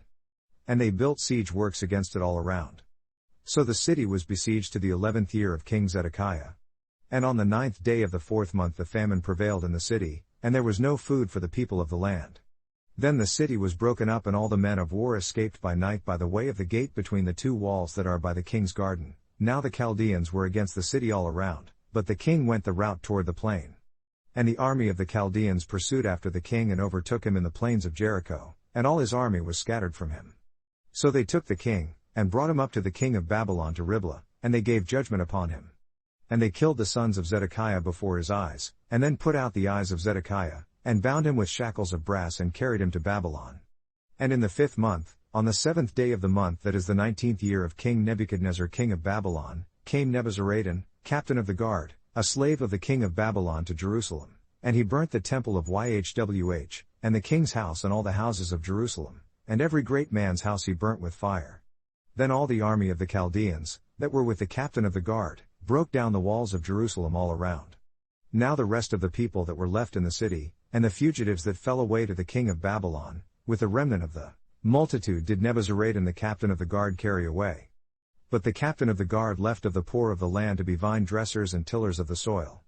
And the pillars of bronze that were in the temple of Yhwh, and the bases, and the bronze sea that was in the temple of Yhwh, did the Chaldeans break in pieces, and carried the bronze of it to Babylon. And the pots, shovels, snuffers, spoons, and all the vessels of bronze with which they ministered, they took away. And the fire pans, and the bowls that are wholly of silver, has the chief of the executioners taken. The 2 pillars, 1 sea, and the bases that Solomon had fashioned for the temple of Yhwh, the bronze of all these vessels were without weight. The height of the 1 pillar was 18 cubits, 27 feet, and the capital upon it was bronze.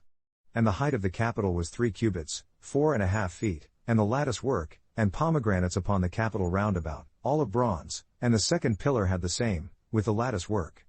And the captain of the guard took Sariah the chief priest, and Zephaniah the 2nd priest, and the 3 guards of the door, and out of the city he took an officer that was set over the men of war, and 5 men from them that were in the king's attendants that were found in the city, and the principal scribe of the army that mustered the people of the land, and 60 men from the people of the land that were found in the city, and Nebuzaradan captain of the guard took these, and brought them to the king of Babylon to Riblah, and the king of Babylon struck and killed them at Riblah in the land of Hamath.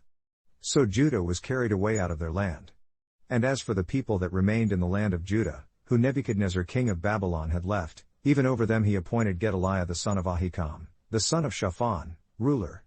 And when all the captains of the armies, they and their men heard that the king of Babylon had appointed Gedaliah governor, there came to Gedaliah to Mizpah, even Ishmael the son of Nethaniah, and Johanan the son of Kareah, and Sariah the son of Tanhumeth the Netophathite, and Jaazaniah the son of Amachathite, they and their men. Then Gedaliah adjured to them and to their men, and said to them, Fear not to be the slaves of the Chaldeans, live in the land, and serve the king of Babylon and it will be well with you. But it came to pass in the 7th month, that Ishmael the son of Nethaniah, the son of Elishama, of the royal offspring came, and 10 men with him and struck Gedaliah so that he died, and the Jews and the Chaldeans that were with him at Mizpah. And all the people, both small and great, and the captains of the armies, got up and went to Egypt because they were afraid of the Chaldees. And it came about in the 37th year of the captivity of Jehoiakim king of Judah, in the 12th month, on the 27th day of the month, that Evil-Merodach king of Babylon in the year that he began to reign did lift up the head of Jehoiakim king of Judah out of prison, and he spoke kindly to him, and set his throne above the throne of the kings that were with him in Babylon, and changed his prison garments, and he did eat food continually before him all the days of his life. And his allowance was a continual allowance given him from the king, a daily rate for every day, all the days of his life. The end of the former prophets.